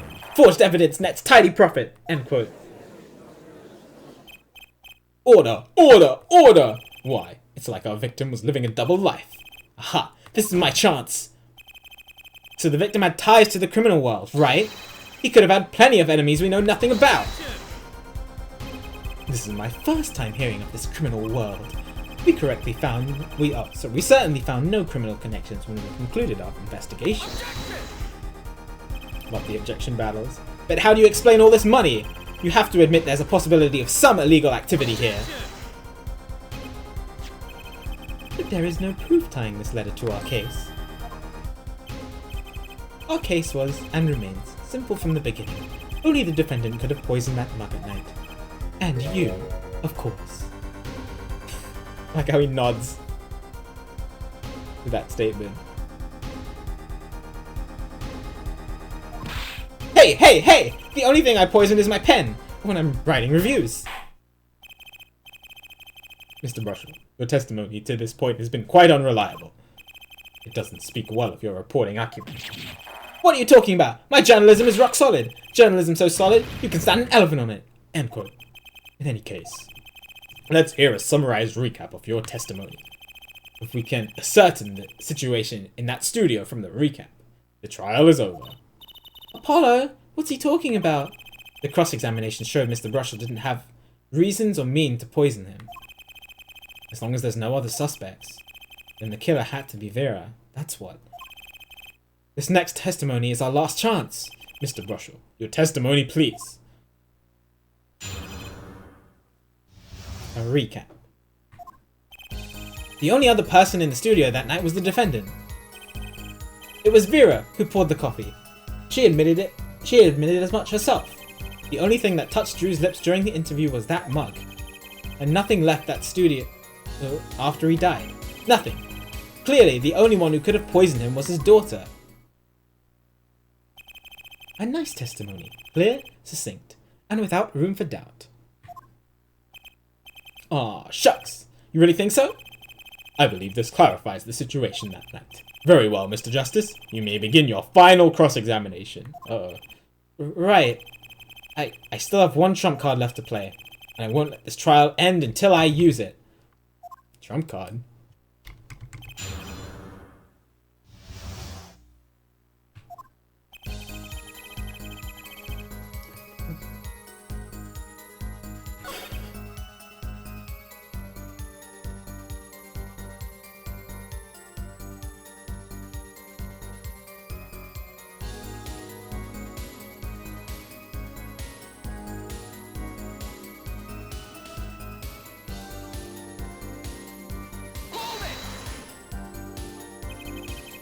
No, right, Dragonair? Oh my god. We'd have to stare at him for about was it over half an hour? I think it went over half an hour, right? To find out what his tell was. And it was the most uncomfortable I've ever been. And you witnessed her pouring the coffee? Of course I didn't witness it. When she came in with that tray, the coffee was already poured and is steaming. Let us not forget the defendant has admitted to pouring the coffee herself. I heard a statement. I poured, I served, and I killed. What? Ah ha ha ha! The last part was just a little joke. Oh, okay. I don't think I'm gonna get anywhere with this coffee mug. Find another weak spot. Another weak spot?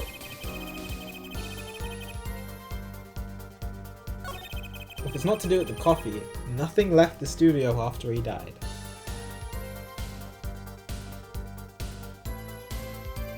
Nothing left the studio?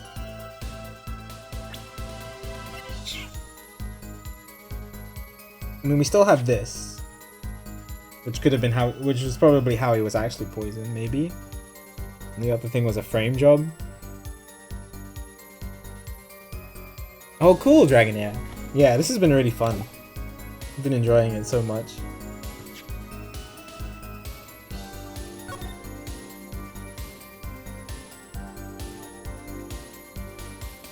Zoom in on this.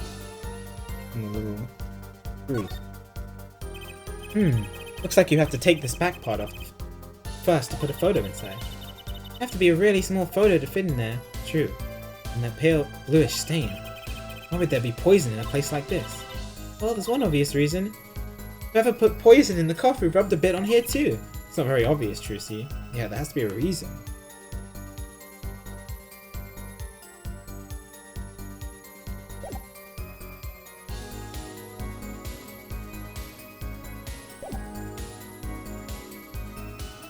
Wait, maybe there was a picture in here. Oh, And then that's what left the studio? Let me press on this first before I present. Not one thing. You're sure?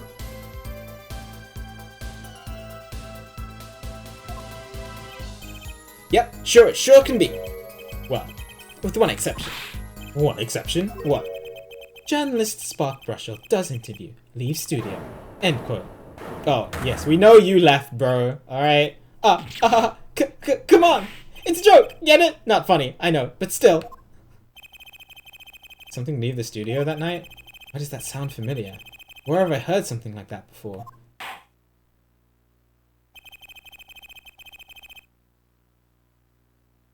Now that we've proven our witness is a comedian of sorts, I'd like to turn to our defense attorney before returning to the testimony. Do you have any idea what, if anything, might have left the studio that night? I think I have an idea. If there was a picture in the frame and it was removed for some reason. Just one thing. I think one thing might very well have left the studio that night, actually. A certain something that has vanished from the crime scene. By which you mean something other than our witness? Of course. Don't tell me. Vera Misham? No, believe me. Any comic relief I may provide is entirely unintentional. then, let's see what you've got for us, Mr. Justice. Well, this thing wasn't at the scene of the crime, so I can't show it to you. But I do have evidence that shows how it could have been taken from the scene. Yeah, the frame. Seems to fit really nicely. Take that!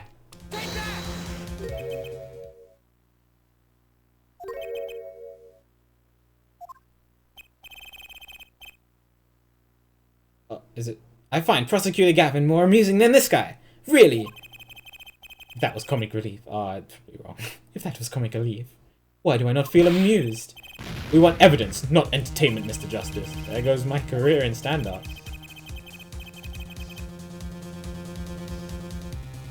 Something else that was taken from the crime scene? Oh, I thought that fit so well! That was one of the ones I was like pretty sure on.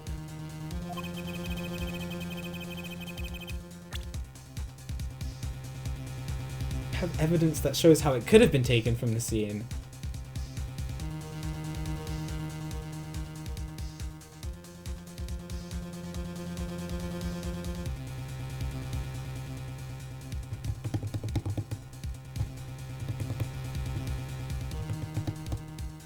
Oh, it just fits so well, man. What else is missing?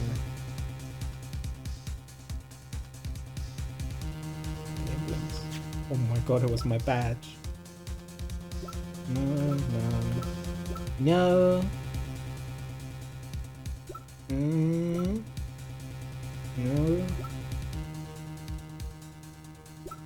No.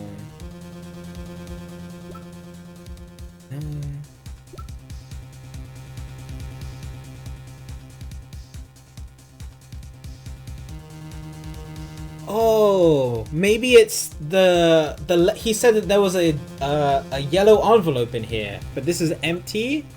Maybe it's the envelope. Maybe the yellow envelope is missing.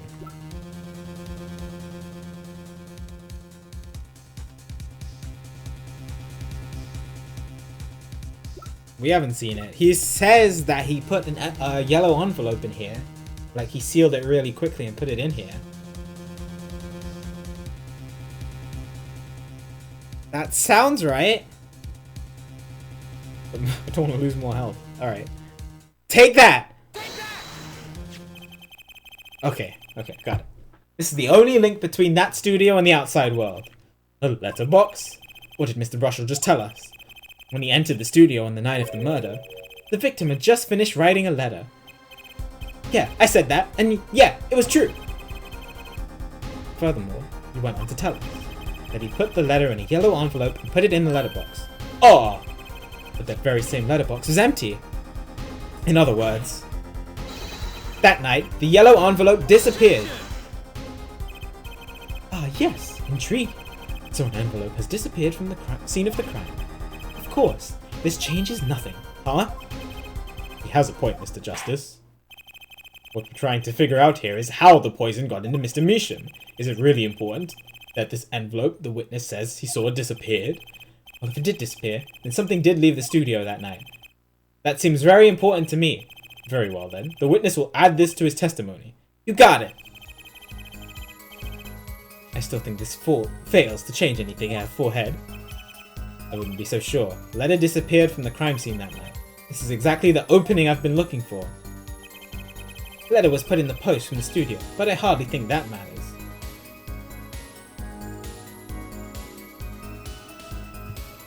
Letter? In the studio.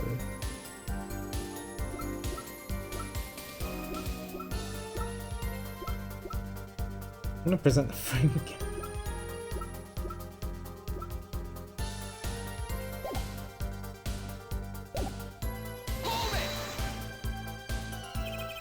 Nothing could be more serious than an envelope disappearing from that studio, and you are hiding that fact from us. Yes, well, actually, I don't argue the possibility that a letter disappeared from that studio. Dear forehead, isn't there a much more serious question before us? Right.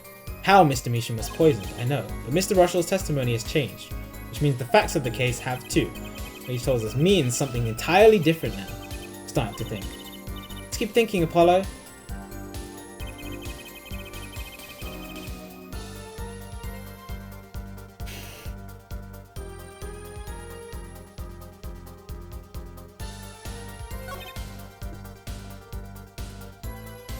don't.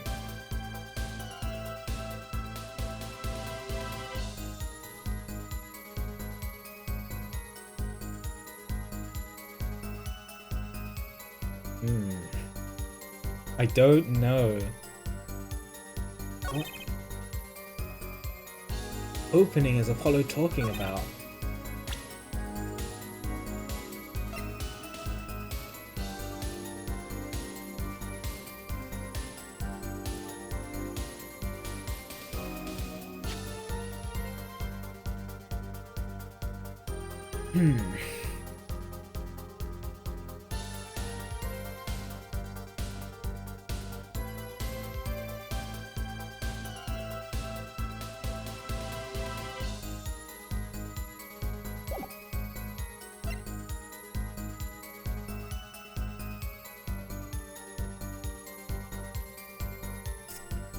In the post from the studio, but I hardly think that matters.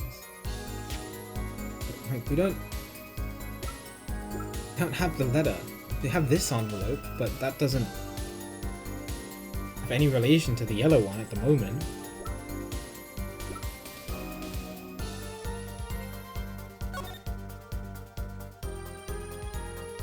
Oh, I can't actually look around with this.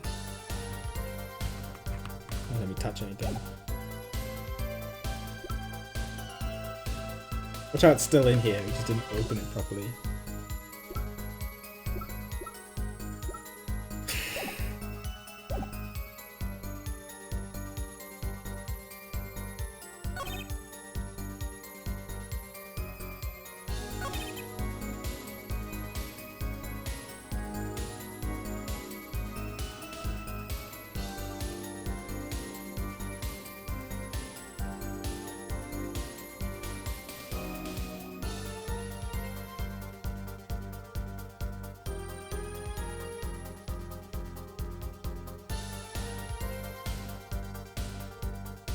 Yo, sounds good, Snake. Have a good night. Catch you later. Thanks for popping by and for the resub. Thanks for the good luck. Trying to figure this one out. It's tough. You're great.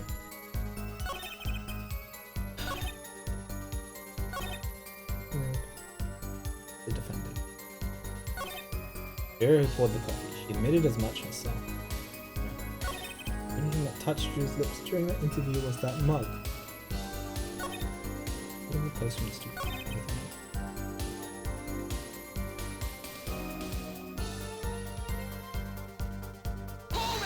Press this one yet.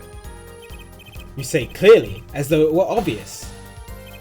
But this claim that the defendant poisoned the victim is merely conjecture. Ah, yes, well, you see, in my business, it's all about making the most ridiculous things sound right. A bad habit, I know. Yes, well, actually, I guess this is more a case of ridiculous journalist sounds wrong, end quote. Of course, this forced to agree with you. Please refrain from wild conjecture. Understood and loud and clear! Oh my god, this guy. If only I could believe that. What do you think, Apollo? Everything he says seems so not flawed. That's kind of what you want from a testimony, really. Keep an eye on what matters. How and why was Drew Measham killed? Vera poured the coffee. That's not going to change. But if the coffee didn't kill him, I need to find what did.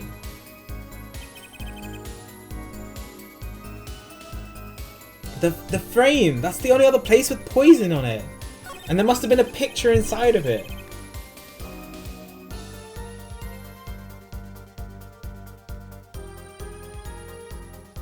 Maybe that picture was placed in the envelope. In the yellow envelope. Maybe the picture... Okay, wait. Hang on. Alright, I'm big braining. Maybe the picture... Right, the picture itself... Because look at how the thing is shaped, right? It's kind of squarish, like there was like a small picture stuck on it. So maybe the picture itself had the poison on it, not the frame. And the frame just kind of rubbed off on the frame. And then when he took the picture out to put in the yellow envelope to post it, and he used his tongue to lick it to close it, and then some of the poison got in his tongue. And then that's how it got on the coffee cup, because it was already on his tongue. And the poison takes a while to act. So it didn't kill him immediately. It took 15 minutes. And then after he drank the coffee, the poison got put onto the coffee mug. And then that's how he died.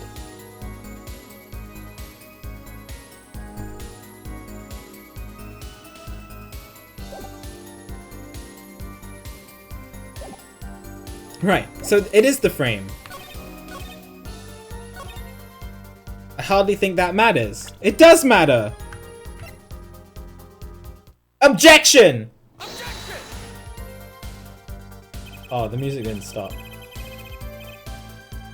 Oh no, did I galaxy brain too hard?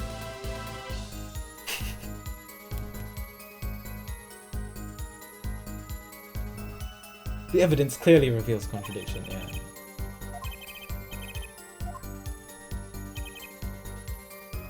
Yeah, because the music always stops, Quando. I've gotten so used to Ace Attorney, the music always stops.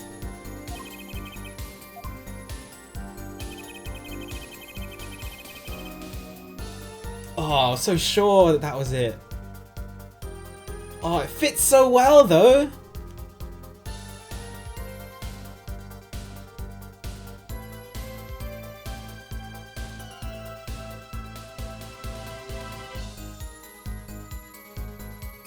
Oh my god, BP, go do that.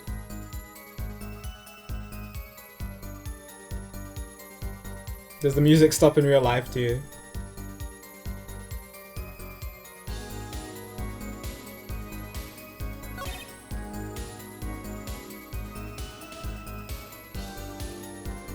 His daughter. Well, I guess I could present it on this one too. I don't want to lose more health though. Maybe, because maybe I'm wrong about this.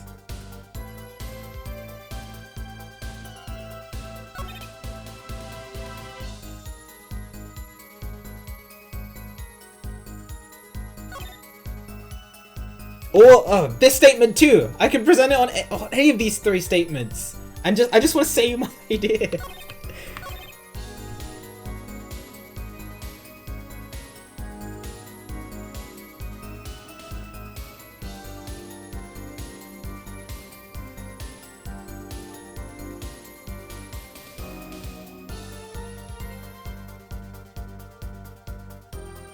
I don't want to lose. Oh, I only have one more wrong choice left.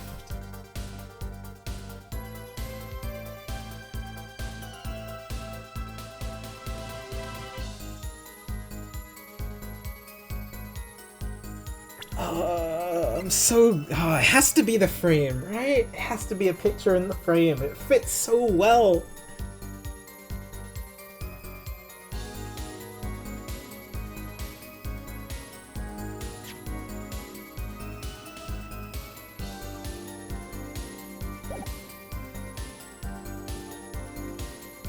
Objection! Objection!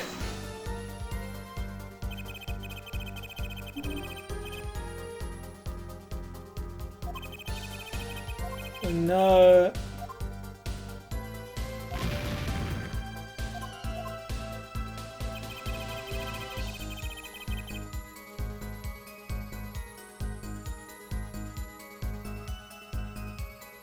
God.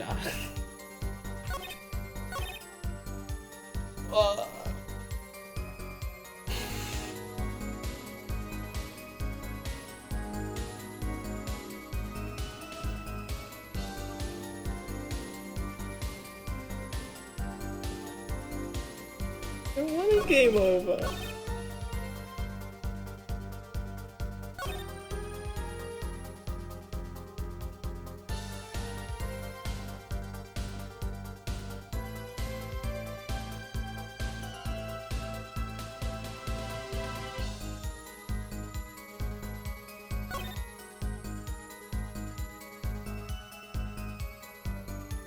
Something.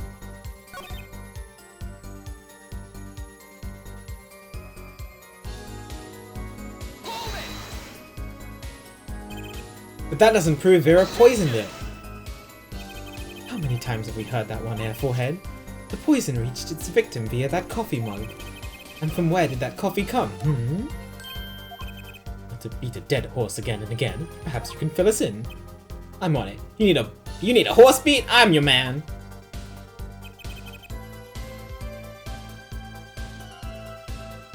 No, BP. No.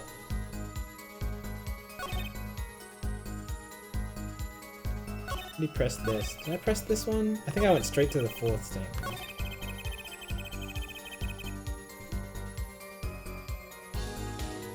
Hold it! You're sure about that? Well, to be really, really precise, I was busy gobbling mint candies the whole time. One of those candies might have been poison. Oh my god. Phoenix, please. No, Apollo, please! Yet, at the time of the autopsy, no fresh fragrance of mint filled the room. And no mint residue was found. It was a long shot anyway. Don't tell me you're still trying to prove this. You think the victim ate, drank, or otherwise ingested something other than the coffee? Well, Mr. Justice, you have some proof. Possibility is there, I can feel it, just maybe not prove it. Not yet. Possibility isn't gonna cut it, not now. Mr. Measham ingested that poison via route other than the coffee. Yes! I can prove it! Proof is possible. Here goes nothing.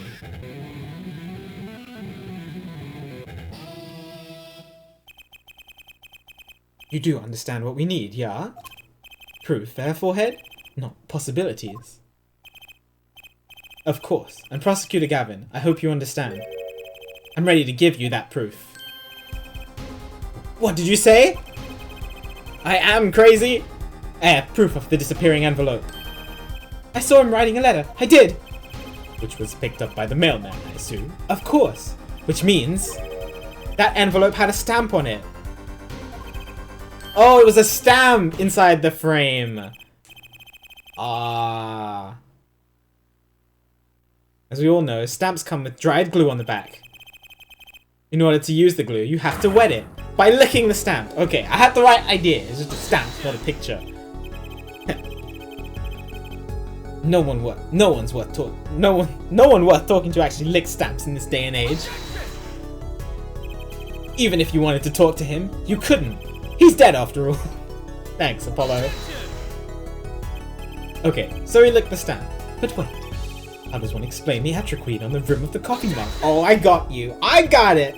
If he licked the back of the poison stamp, the poison would get on his tongue. Yes? What would then happen if he put the coffee mug to his mouth?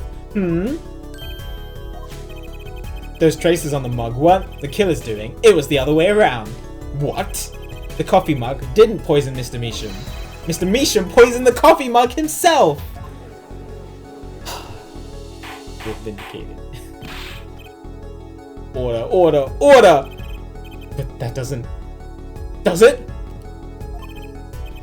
Call if you would. Atropine is a slow-acting poison, yes. The poison entered his body when he put the stamp on the envelope.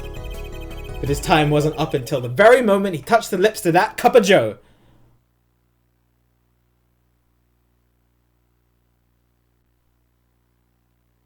Didn't galaxy brain too hard. Got it.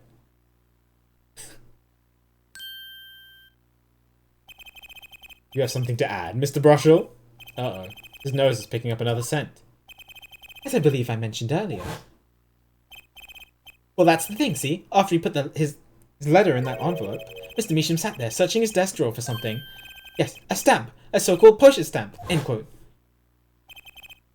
But you know, I didn't seem to remember ever finding one. Maybe he'd just run out. Incidentally, we searched his desk drawer at the scene of the crime. There were no stamps. Not a single one. I got it. I got it. That does pose a problem. How will you prove that the stamp was coated with poison? Actually, I'm glad no other stamps were found. It makes proving the stamp he used was poison possible. Ah ha ha ha ha! Good show, good show. You can't even prove there was a stamp at the scene in the first place. Well, let's hear what the defense has to say anyway. Where's your evidence that proves the existence of this poison stamp? Okay, Very sure about this, but it's way scarier when I know that I'm so close to death.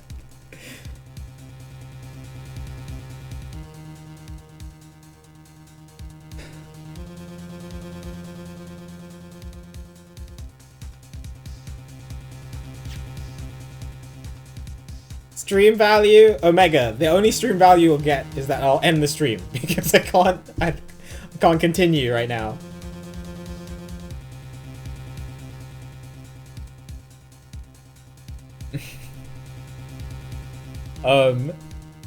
Tiny frame. All right. I think this is. I feel really. Well, I felt really confident about the frame already 3 times now, but I'm feeling really confident.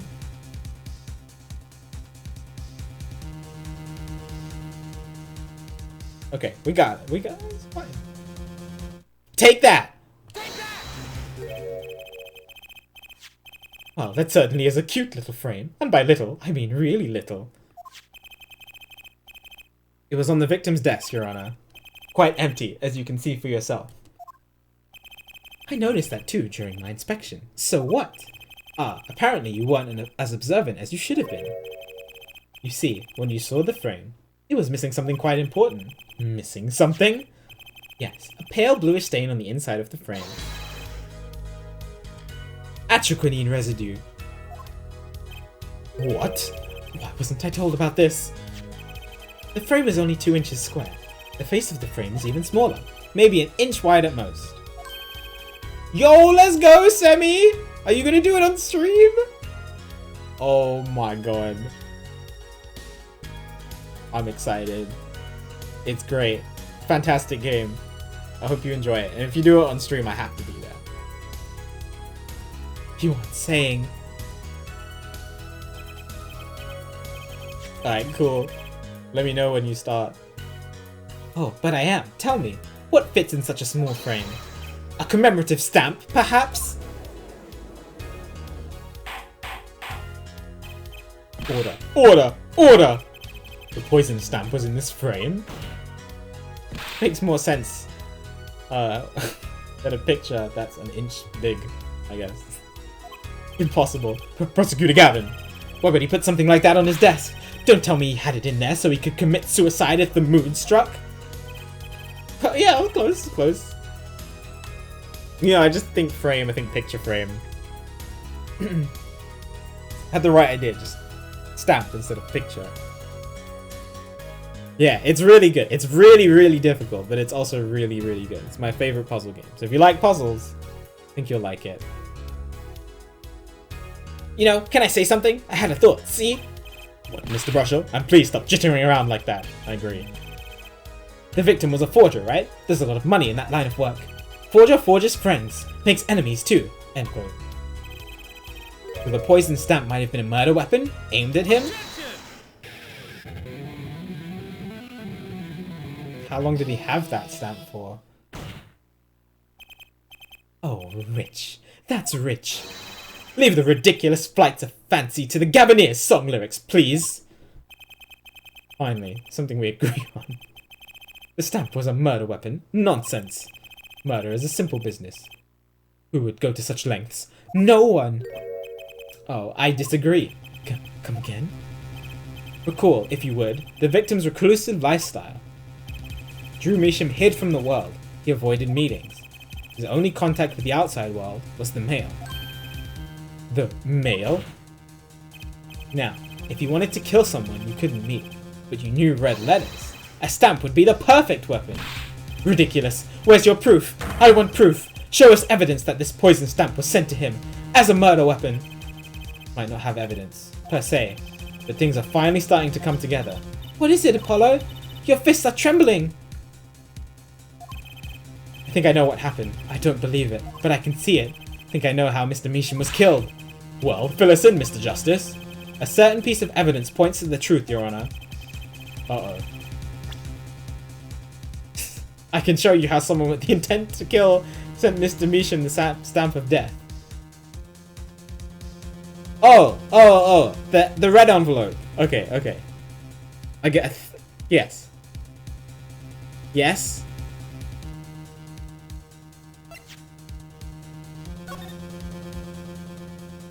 Oh, I can't check the actual envelope.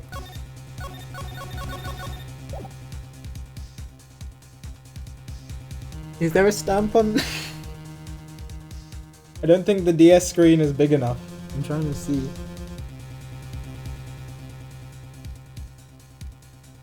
Just zoom.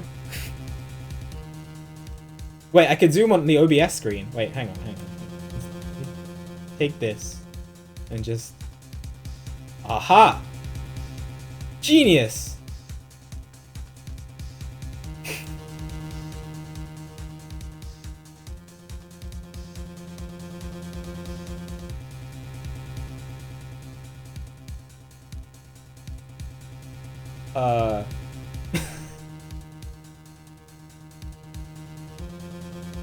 I don't think the stamp is on there anymore. Doesn't look like it.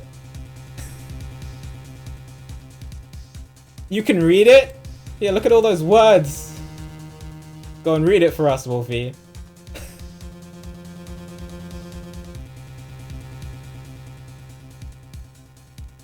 Okay. I don't think the stamp is on there anymore. That makes sense, right? That was sent. He took the stamp off of the letter and put it in the frame. I don't know, because it looked nice. We wanted to keep it, so as a memento. So, 7 years. It had poison on it.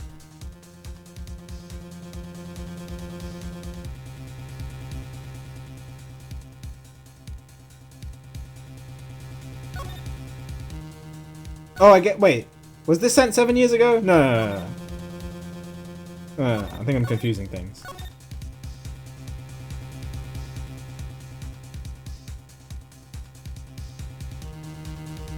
Put OBS back in the right spot. But I think so. Anyway, the killer sent this envelope to him with the stamp on it. The stamp of death. Right? I'm terrified. I don't want to game over. But that makes sense. Let me just check the other things first.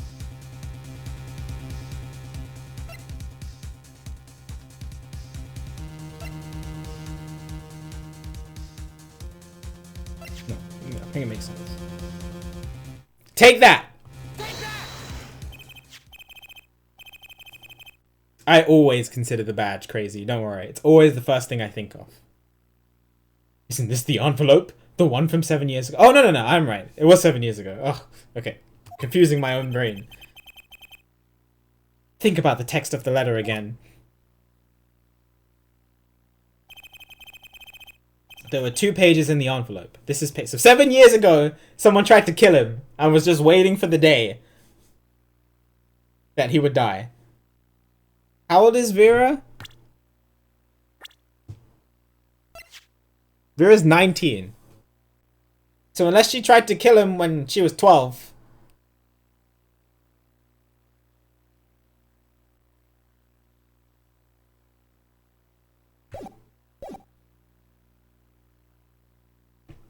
We have shown that it can't be her, right? Right? There were 2 pages in the envelope. This is page 1. And this is page 2. Quando, please. Please. I want to draw your attention to one phrase in particular. Send in the enclosed envelope with the enclosed stamp within 3 days. The enclosed stamp, Your Honor. Within 3 days! I don't think he sent it. Within 3 days. In other words, if I have this straight... The stamp! Poison! On the stamp! Lick, lick, gasp! End quote. Now, what if he had done exactly as the letter had asked? He would sign the document, put it in the envelope, and put the stamp on it, right? Then he would put it in his letterbox. 15 minutes would elapse between affixing the stamp and mailing the letter. But the clock started ticking, and when the time came, he drew his last breath. And the murder weapon would be taken away from the scene. Quite conveniently, next to the postal system.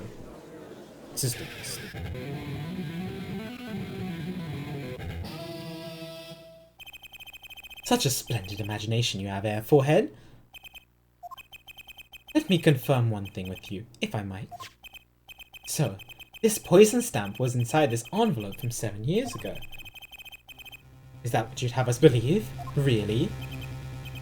Well, it's a little bit of a stretch, but there's a possibility. Yes, very small possibility. How small, I wonder? Healing stick, yeah. They have, when I was younger, they had this like little sponge thing that you'd use. They used to send out Christmas cards and stuff.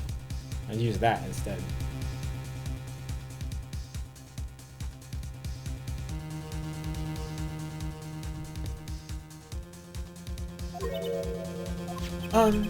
A poison stamp in this envelope? The stamp then became the murder weapon? How do you intend to prove this seeming coincidence? Well, it was 7 years ago. We don't even know who sent that letter. And your answer is silence, I see. Very well. They moved to.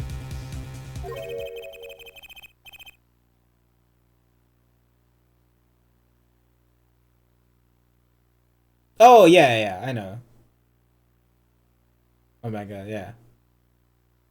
I was just talking, I think we were just talking in general about stamps. It's not nice to pick on the Fraulein, Clavier. Uh-oh, he said Fraulein. This isn't Christoph, is it? Oh, no! Oh,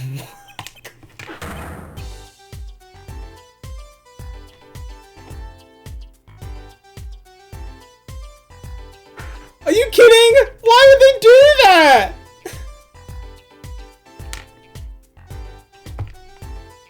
I got super debated.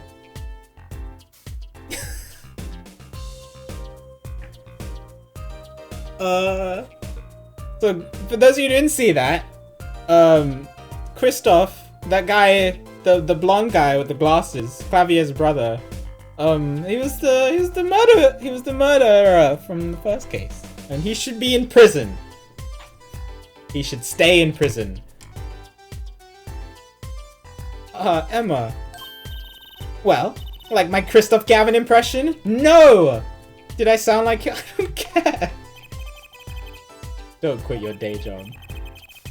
Did you have a crime scene to be looking after, Fraulein Detective?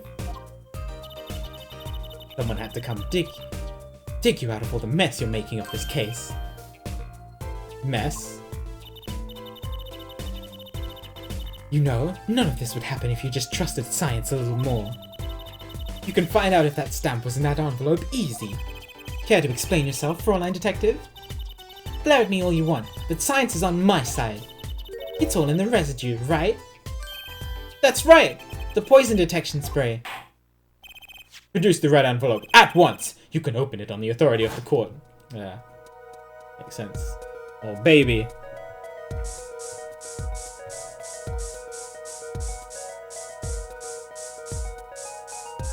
Aha! Haha! Oh my god, we've been carrying poison around with us.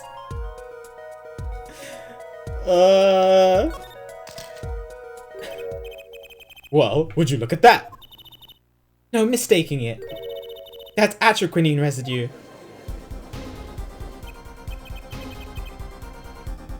I don't believe it. A murder weapon from the past? Yeah, good job. Thank God Phoenix doesn't eat letters. Just glass bottles. Now, 7 years later, it bears its fangs at last. Absolutely outrageous. Tell me why. Why didn't this murder take place 7 years ago? Well, there's one possibility. Maybe Mr. Measham figured it out. Figured what out? He realized that the person who sent that letter wanted him dead. So he sent his reply with a different stamp. He put his decisive evidence in a frame. Then why would he choose to lick it now? Hello. Why are you back? Ah! You're still here! Can I make a statement here, on the record? I, Spark Razortooth Brushel, claim this scoop is mine. Drew Measham killed in cold blood. By sender of 7-year-old letter, end quote. No, maybe something more succinct. Star falls after 7-year delay, end quote. music. Order, order, order! See no room for further argument here. Though I admit, this is all coming as quite a shock. To think that the murder weapon reached his mouth after 7 years. Stamp his ticket straight to afterlife. End quote. Judge, please. I think the witness had a bad influence on our judge. I see no need for further debate on this matter. The sender of that letter 7 years ago could hardly have been our defendant. Apollo? I think we just won! Yes! Very well. This court finds the defendant...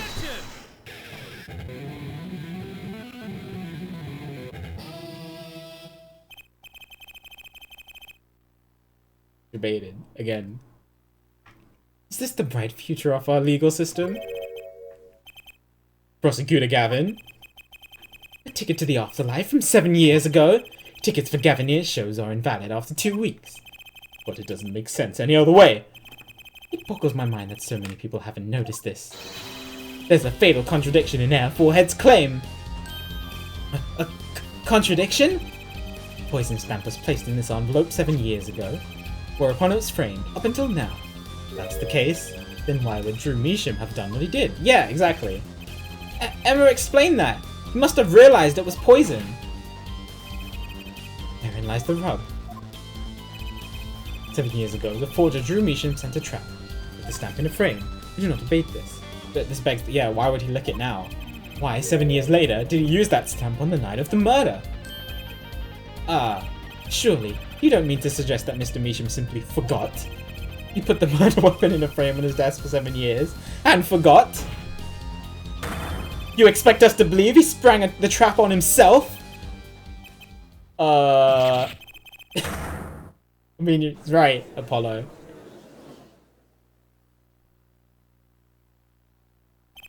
While I admit, this is all quite shocking myself, it does seem highly unlikely that he would fall afoul of a trap that had been sitting on his desk for 7 years.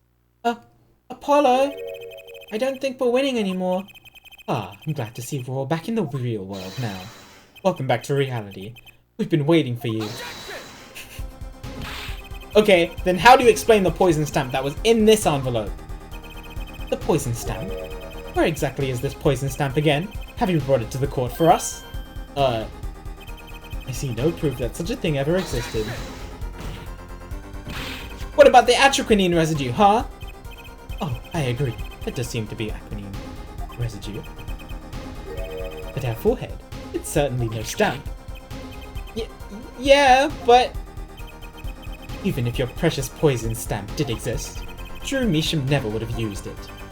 That is all. Ugh. I believe we've come to a conclusion. Again. Apollo! We were wrong the whole time? I can't believe it! The poison traces match up. It can't be coincidence! I'd like to bring some closure to this issue, sometime this year, Mr. Justice. Yes, Your Honor? Let's review the facts and see where we stand. 7 years ago, Drew Measham received a red envelope. There were traces of the poison atroquinine on the document inside that envelope. A similar trace was also found at the crime scene, on this tiny picture frame. The defense has indicated the possibility of a yellow envelope, an envelope that left the scene of the crime with the poison stamped on it. Yes, but even if this envelope contained a poison stamp, and Drew Measham, knowing this, put it in a frame, he never would have used that stamp. I'm afraid you're right, which means there is a fatal flaw in the defense's case. I haven't been on the wrong track this whole time, I'm sure of it. The traces of atroquinine, the envelope, the frame, and Drew Measham's mysterious death. They're all connected somehow. Well, Mr. Justice, do you have a conclusion for us? The defense stands by its case, Your Honor. We've seen that the logical outcome of the evidence makes no sense, which means that one of our clues must be a fake. A fake clue? Fascinating.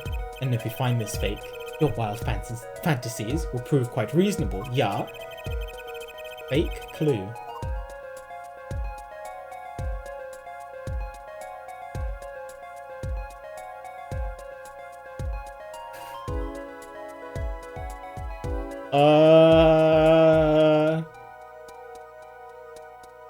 Drew Measham?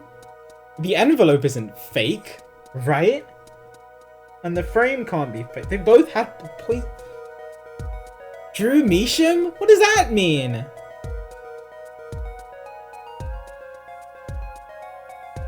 But the red envelope in the frame can't be fake, right? They were at the crime scene. They had traces of poison on them.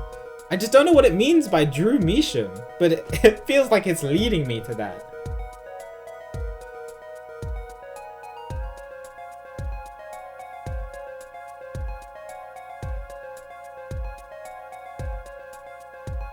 Means Drew. Whoa, spoilers, Kuro.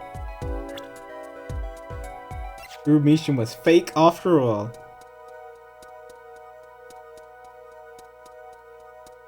It's actually Valent Grammary in costume, of course.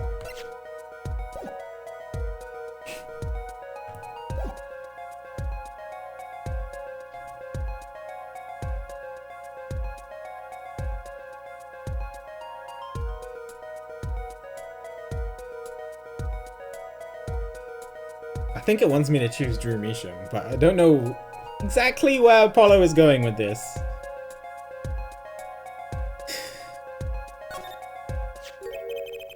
The victim was a fake clue? I'm afraid I don't understand. I'll explain, please. We have an envelope, a frame, and a mug, linked by poison. It all makes sense. What doesn't make sense is the victim himself. Congratulations. You've completely lost me. So the fake evidence is none other than the master of fake himself, the forger. It makes a good story, I'll give you that. The fake clue. Fakes. Forgeries. Ah, I know that face. That's the I just had an idea face. I don't know if I'm right, but I'm going with it anyway. What are you about to say? What if our forger is the fake? Come again? I'm with Clavier on this. I don't know where Apollo is going with this. 7 years ago, our forger sniffed a trap and stepped aside. 7 years pass. Now the forger stumbles into that very same trap and dies. Why? Because it wasn't him? Is that what he's trying to say? It was a fake Drew Measham? That's what I want to know. What?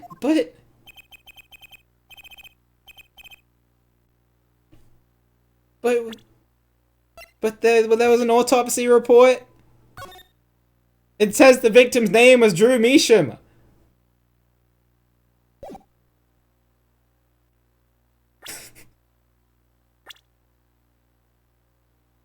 If my autopsy report gets updated with somebody else, I swear to God.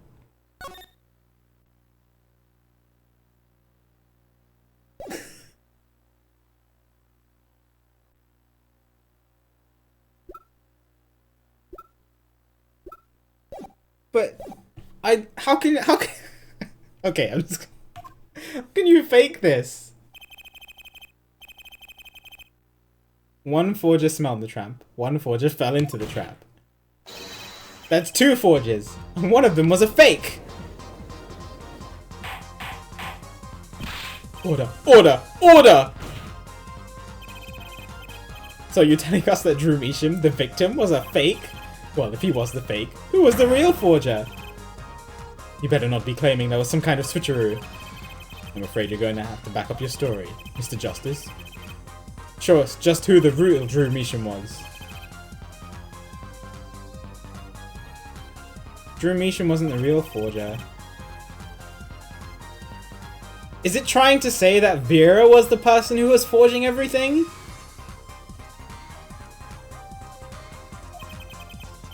Oh my god, I just got goosebumps. Understood, Your Honor. Forger Drew Measham was himself a forgery. Is that what it's trying to say? She's been forging. She's the forger? She's the one who paints everything?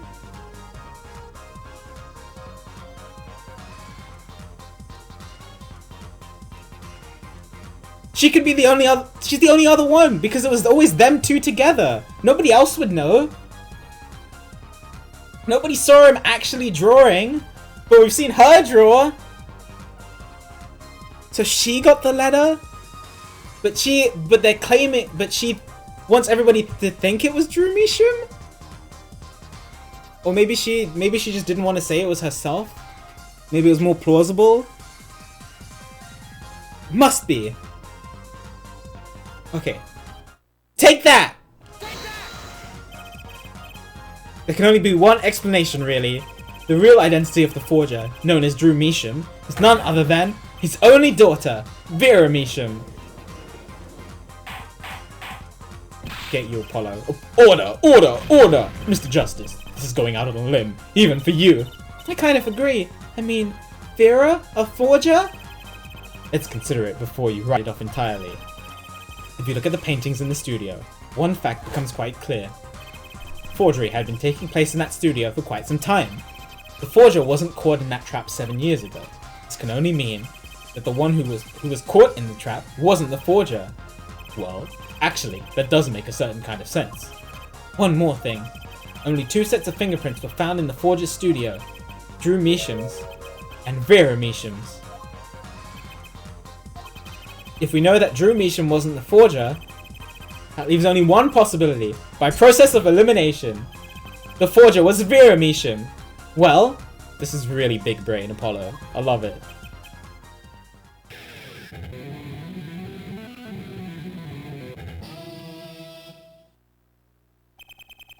Fascinating. Right, and he would know none the wiser, and he needed to send a letter really badly, so he used the stamp. Vera Measham. But that means she would know about everything. You've been paying attention to the trial so far. Let's just ask her and be done with it, shall we? Who are you? Who is the forger? Drew Measham.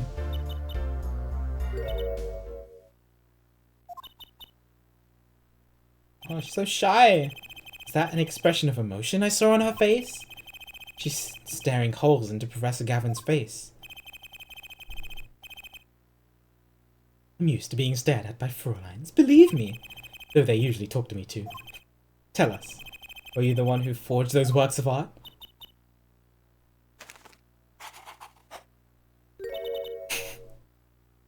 Yes. So the forger, Drew Measham, was you? Oh. Is that's her crying? Yes, it was me. Whoa. What? I know, right, Wolfie? The court was in an uproar, and it wasn't coming down. I had to break for a 10-minute recess. Oh my god. Recess? Oh, jeez.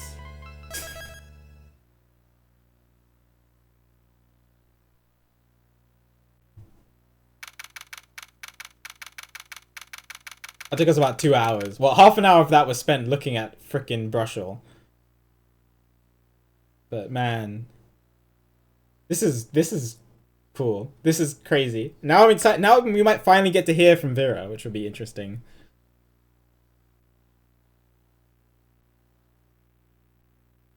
Leave us on a cliff. I can't leave it here halfway through.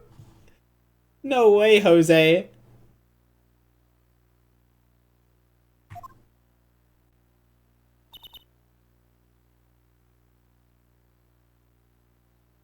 Okay.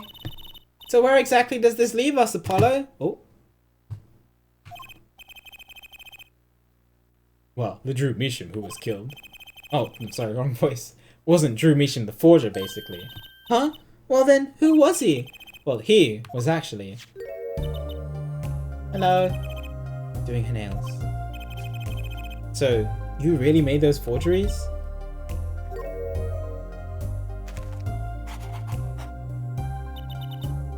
Yes. Well, Father. I know, it was wrong. Could you tell us how it happened? My father was a painter. I loved painting ever since I was a child. One day, Father saw it in me. He saw that I had the talent. The talent? For making forgeries? How should I say it? It was not only paintings I made. Given the materials, I could make anything.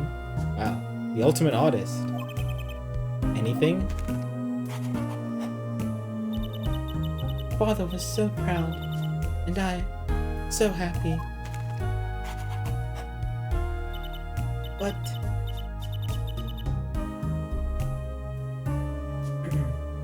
in the end, I was making those forgeries. I've never had a good constitution nor personality. I know very little of the world outside my door. Now, because of me, Father is... Aww. Jaded. She doesn't know anything. Recluded in her own world. Secluded.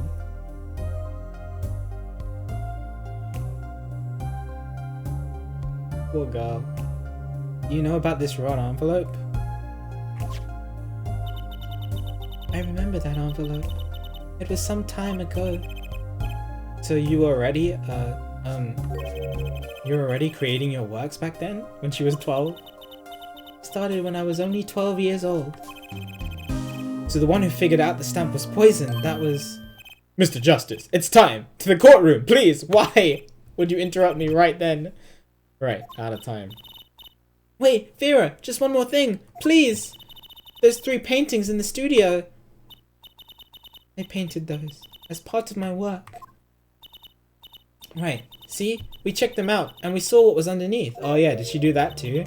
We saw the rough sketches underneath the 3 finished paintings.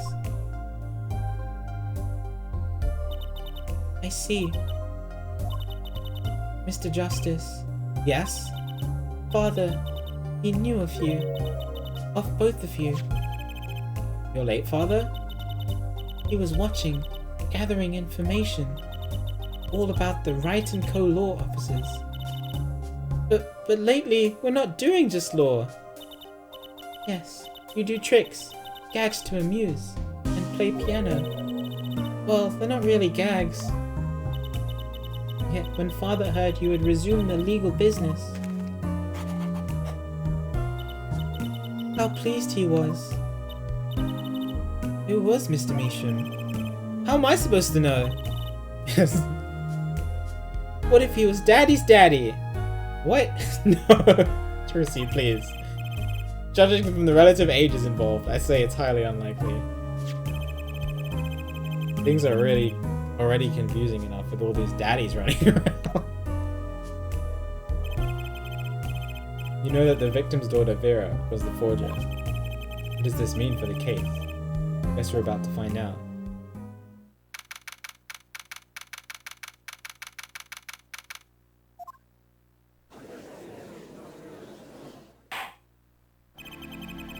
Court is now back in session. Hello. Vera seemed pretty tense. She's practically chewing her fingernails cleaner. Perhaps you could begin by telling us all how it worked. How did you set up this Drew Measham forger persona? He's too shy. There's that stare again. She's drilling more holes into his head.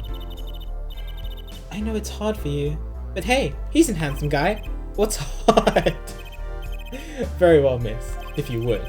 Did you really make those detestable forgeries? Perhaps you'd rather answer my question. Were you the one who painted that painting? A remarkably similar one?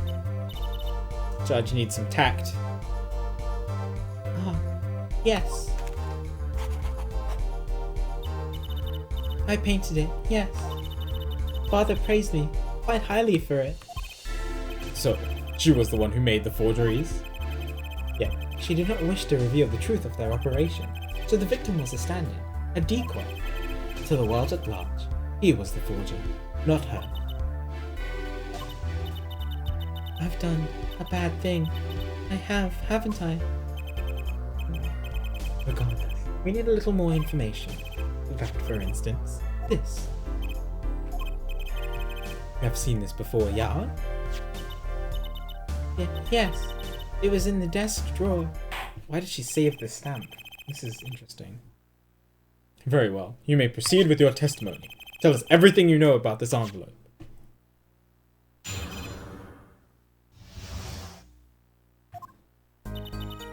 I created things and Father sold them. This envelope came after my first work. That was other than a painting. Oh, she forges evidence too, right? Father handled the deal, all of it.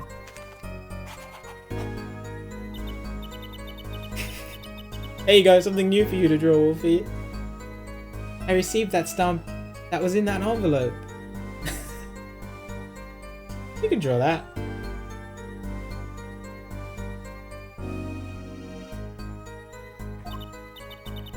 It was after that job we moved to the current studio. Interesting. Certainly was much of great interest in your testimony. Much of great interest in your testimony. Not the witness realizes it. Very well. Please begin the cross-examination. Right. Okay. I need more information about this forger. This Drew Measham. She forges evidence. And it happened 7 years ago. And we know that Phoenix forged evidence 7 years ago.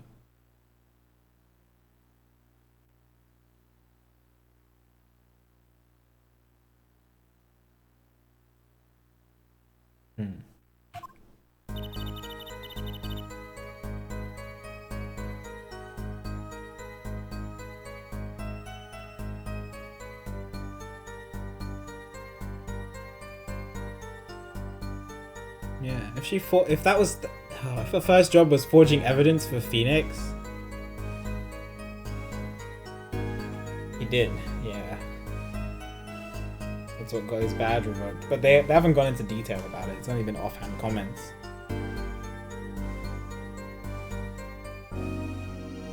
Hold it!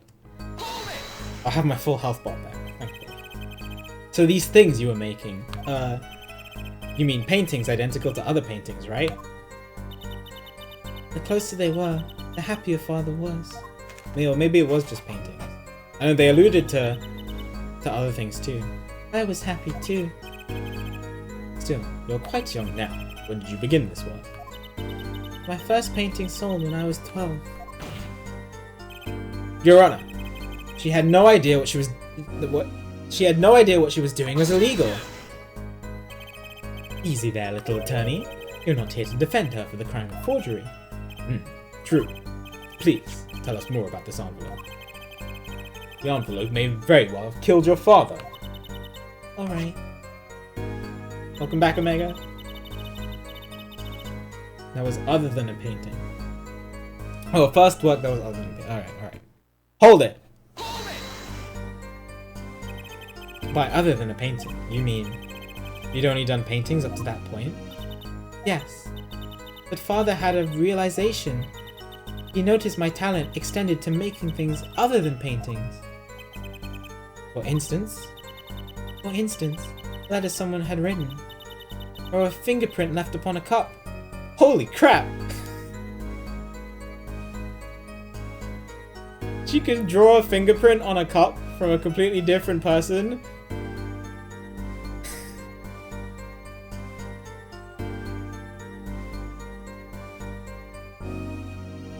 That's like extreme. She definitely is the ultimate artist. 100%. Yeah, but okay, Omega. Look at your fingerprints, right? Really look at them. Look how small they are.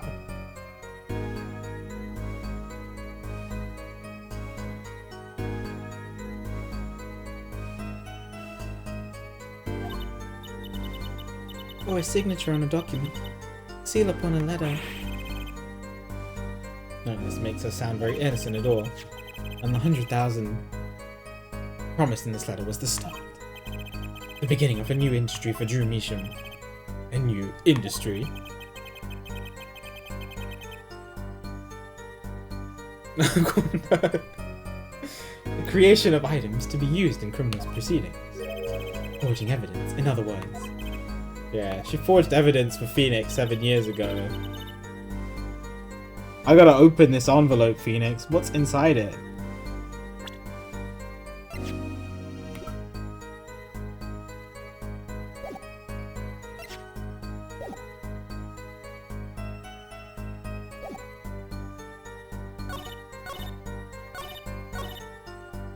father handled the deal, all of it.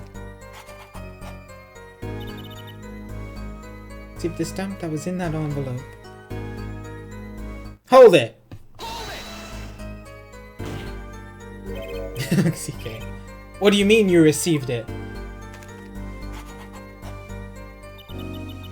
Did I do something wrong? You didn't use that stamp because it was dangerous, correct? Deadly poison on the back. Extra quinine. A moment, Airforehead. You can't force an answer upon the witness. Now then, perhaps. Could you tell me, Fräulein Vera, why did you receive this stamp? Is something wrong? It was beautiful. Huh, you mean it was one of those commemorative stamps? Yes, I think it was. So, you didn't know about the poison?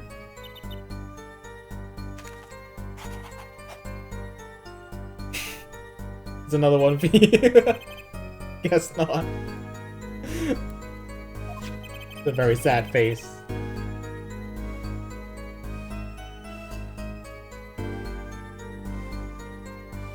So the trap failed by chance, by mistake, thanks to this commemorative stamp. Yeah, whoever tried to kill her should have just used the, 25-cent stamp. Quite the close call. They done messed up. Oh, you missed it? Alright, we'll press it again so you can see it. It's only on screen for a bit, Wolfie.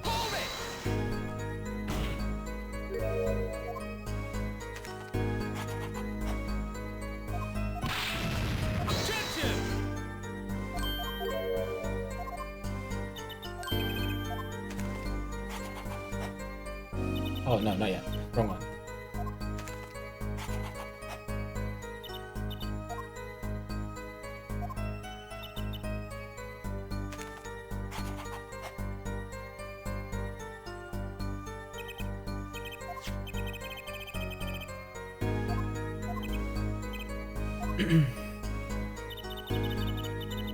No, that one. Oh my god.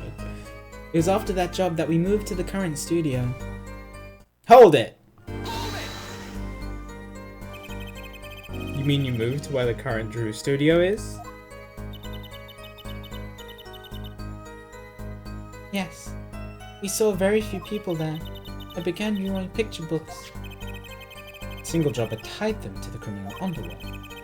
I think Mr. Measham wished to reduce their visibility in the world at large.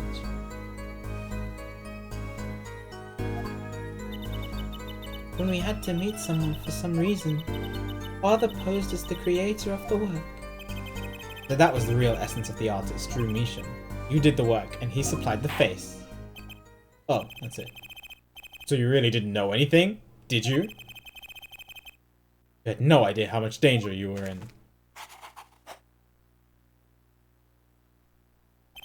Apparently not. About this commemorative stamp. Could you tell us more about it? I'm gonna draw it again. It was very pretty, and more than that. Yes? It was a picture of people I liked at the time. This is something new. So it was a picture! Oh my god, I big brained that from the start. Apparently, we've got some cross-examination yet ahead of us. It would be so kind as to continue your testimony, Fräulein.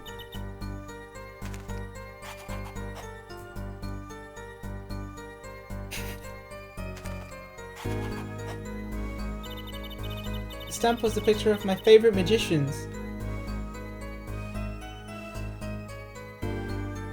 Oh my god. It all connects!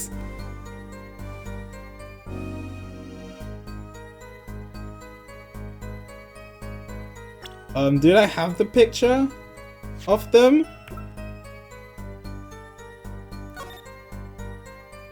Does this have the picture of them on it? Okay. Are you ready, Apollo? Ready for what? For what? For the Troop Grammary Grand Magic Show! Not in the middle of trial, Trucy! It's not like I'm getting up on stage or anything. What are you talking about, Apollo? You can't enjoy magic if you're not part of what's going up on stage. I'll lend you my spare costume if you need one. Huh? You mean I can't go in this? No. Doesn't get more straightforward than that. There's no picture on this, but I think this must be what she's talking about.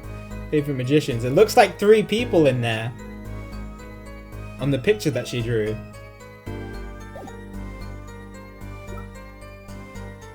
I don't have the actual picture of them, do I? I think this is the best thing to go with. Let's do it. Objection! Objection! Oh my god, it ties in! Those magicians you liked. Was it this bunch?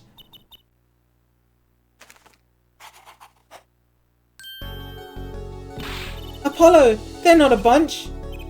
I see. Still, I have to wonder, why include a commemorative stamp like that in a business letter? Good question. Well, pretty stamps are always better. And you can't beat Troop Gramarye. Gramarye? But if it was somebody from that troop who sent the letter...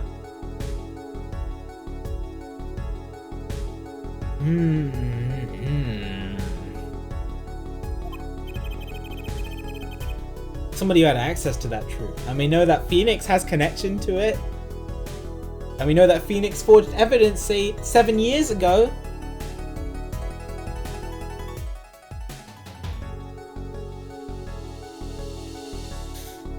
Okay. But the whole murder plan was a failure because of it. Ironic, don't you think? Prosecutor Gavin? Hello, you okay? Prosecutor Gavin? Gramarye? What's with Gavin? Might I ask just one question of this witness? Question mark? In your testimony just now, you stated this was your first work that was other than a painting. Please, tell me, what exactly did you make? This is what I want to know. Can I ask what? No! Answer the question! Oh no, you scared her! Prosecutor Gavin? You're usually not the one whose volume concerns me. Yes, it is unbecoming of me. I apologize. But I must know. Please, Miss Meacham, tell me. It was a book. A single page in a book. A book? Please be more specific. I don't know anything about the case Phoenix did 7 years ago. So, like, this is gonna have any relevance to me. It was a handwritten book. Like a diary. Oh, went black for him. No, I don't. No! But it's bothering Clavier. What's wrong with Prosecutor Gavin? He looks like he just saw a ghost. Miss Meacham, this book.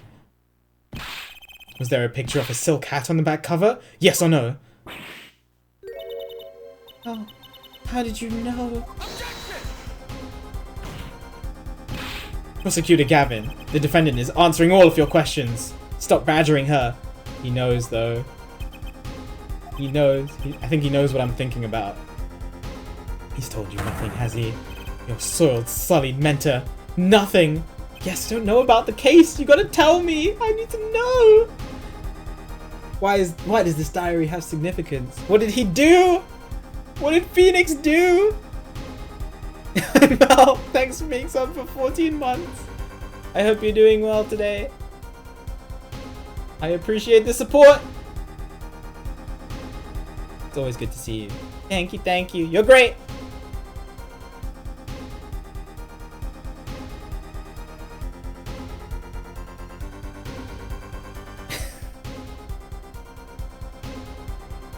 What? I don't know what you're talking about, Gab. Sullied who? Also, hi, Gab. Good to see you. Hope you had a good sleep. Phoenix, right. Who else? Daddy? He never told you about the trial 7 years ago? Knew it. How he came to lose his attorney's badge? There's a certain piece of evidence that decided his fate, you know. A certain diary. On the back bore the mark of a silk hat. What? No, you're good, Gab. Don't worry. Mel, you're great. I hope you are having a good day. Thank you for the sub, and I hope you're enjoying the emotes, as always. Phoenix, right. Tossed out of the profession by false evidence. RIP, Mel. And the forger who made that evidence. Is this girl standing right in front of me? Vera, you must tell us! The evidence you made was used in a trial 7 years ago. Who asked Drew Measham, you, to forge that evidence? For all of our sakes! Who was it?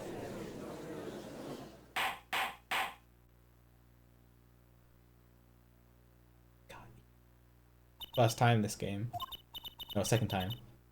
We only met once.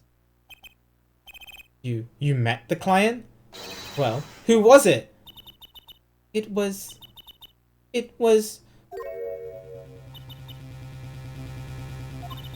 What's going on with Vera? She's staring at Prosecutor Gavin's face again. Oh, it was Christoph. It was Christoph. That's why she's looking at Clavier. Yes, what? Is there something about me? I remember clearly. I remember who gave me the book. The diary. Who was it?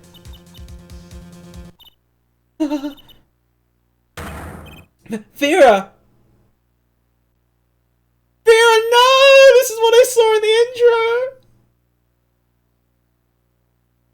The devil. Oh!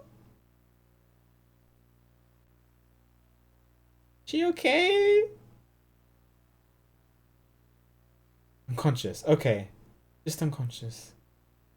You actually...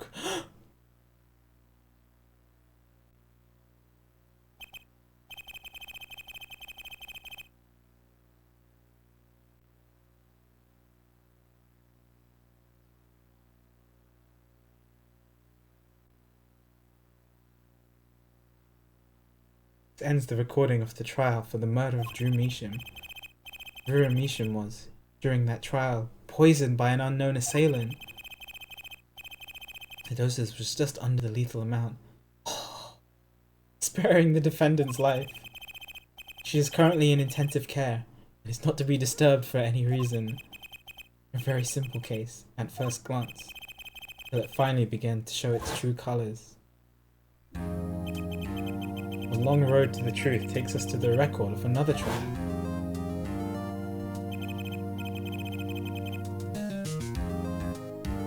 In some point, that was the starting point for it all.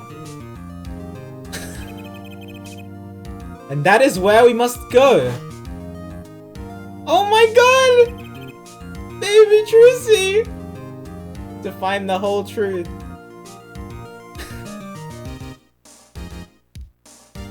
Are we doing the case from 7 years ago?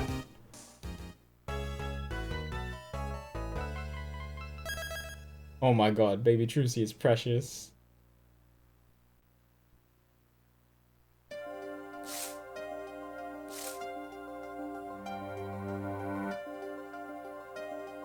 I lost. It's only a game of poker. A game I've played for a long time. I only lost twice. Oh my god. Who was the first? The man I killed, of course.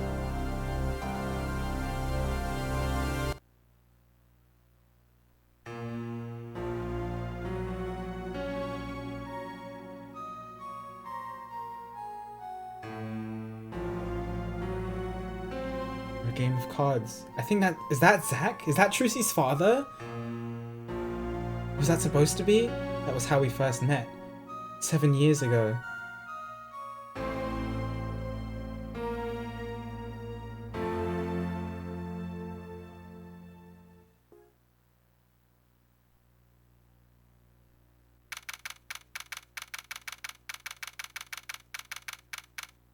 Oh my god. April 19th. That's really close to today, actually.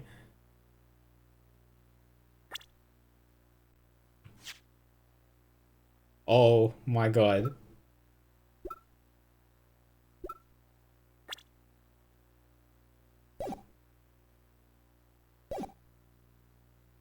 I think I'm playing as Phoenix right now.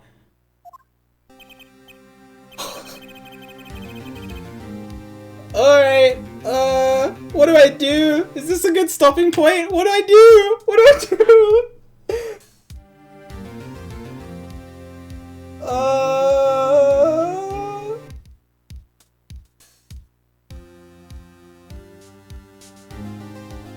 Because this feels like an entirely new thing.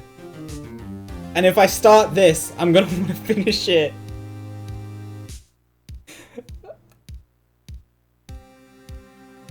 Oh no, it's already 11 p.m. Oh my god, but I can't stop here! Because then I can't play until Saturday! Oh no!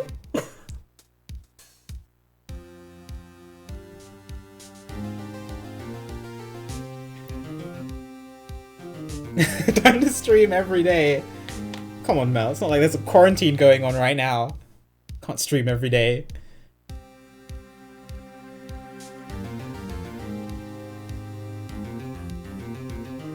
Tomorrow is a bank holiday.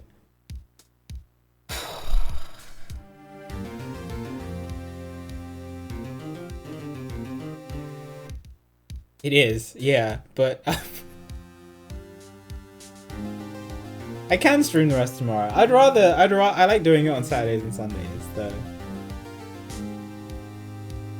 It's not a bank holiday in the US? You don't have Easter Monday? Oh. Oh.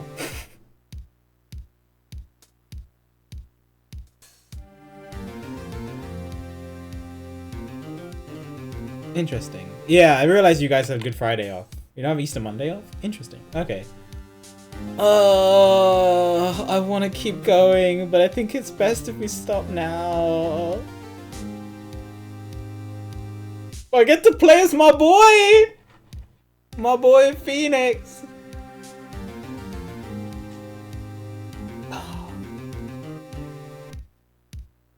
Yeah, everybody... I'm sure people want me to keep going, even the people telling me to stop, but... Yeah. I want to keep going. No, because if I start this, I'm going to want to do it until the next logical stopping point, which is probably not going to be for a while. Like, at least a couple hours. And that already takes me to 1 AM. Of course I care! I've been waiting the entire game!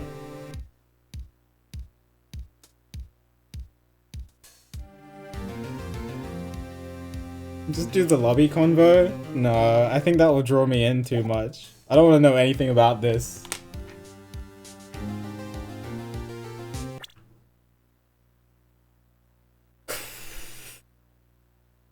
Alright.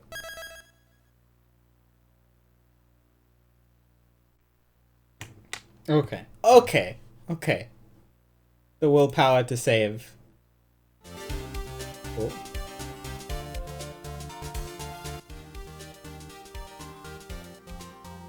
Tomorrow? No, I'll wait until Saturday, I think.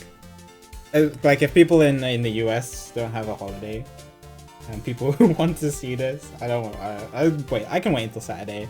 I can wait until Saturday, don't worry. It's alright.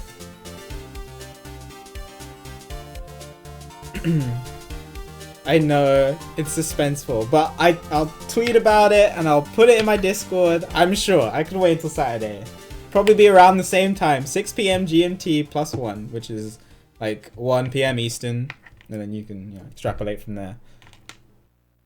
On Saturday, next Saturday. Gonna be cool. Oh, should I wait until April 19th? So I could play it on April 19th?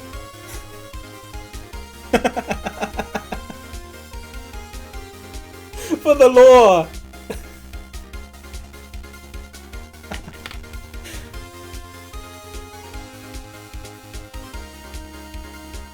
It's a Sunday. Well, today's a Sunday. 7 year, same year? Wait.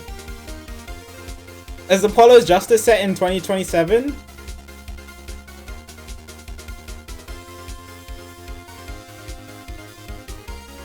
Oh, it took place last year. Oh, that would have been really funny. 2026. Okay. Alright. Well, close. That would have been so good. I would have had to not stream it on Saturday, so I could just do it on Sunday. Oh my lord. You'll miss all stream Saturday, Wolfie? Oh no. Well, I could do what I did for 1.5 and just do a long stream on just do a long 10-11 hour stream. I don't know. But then the thing is, people might miss the start of it. I don't know. I'll think about it. I think I'll have to do it on Saturday, Wolfie. You think that's a good idea? I don't know what to do. Okay, either it's happening on Saturday and on Sunday. I'll put it in my Discord. I'll think about it. I'll post it on Twitter. But most likely it's gonna happen 6 PM GMT +1 on Saturday, and then Sunday as well. I'll continue it, and we'll see what happens. All right, sounds good, Wolfie.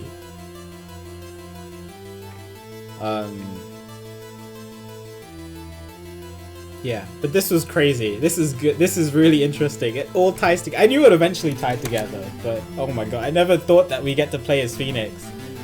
Really, I thought Phoenix would come in and like we'd have a recess or like a second day of investigation, and then we'd go investigate stuff that happened 7 years ago, and we do it with Phoenix. That's what I thought was gonna happen. I didn't think we'd actually play as Phoenix. So this is really cool. I'm very hyped to play as my boy. Anyway, though, thank you all for watching. That was fantastic. I cannot wait. As you can tell, I cannot wait until Saturday and Sunday.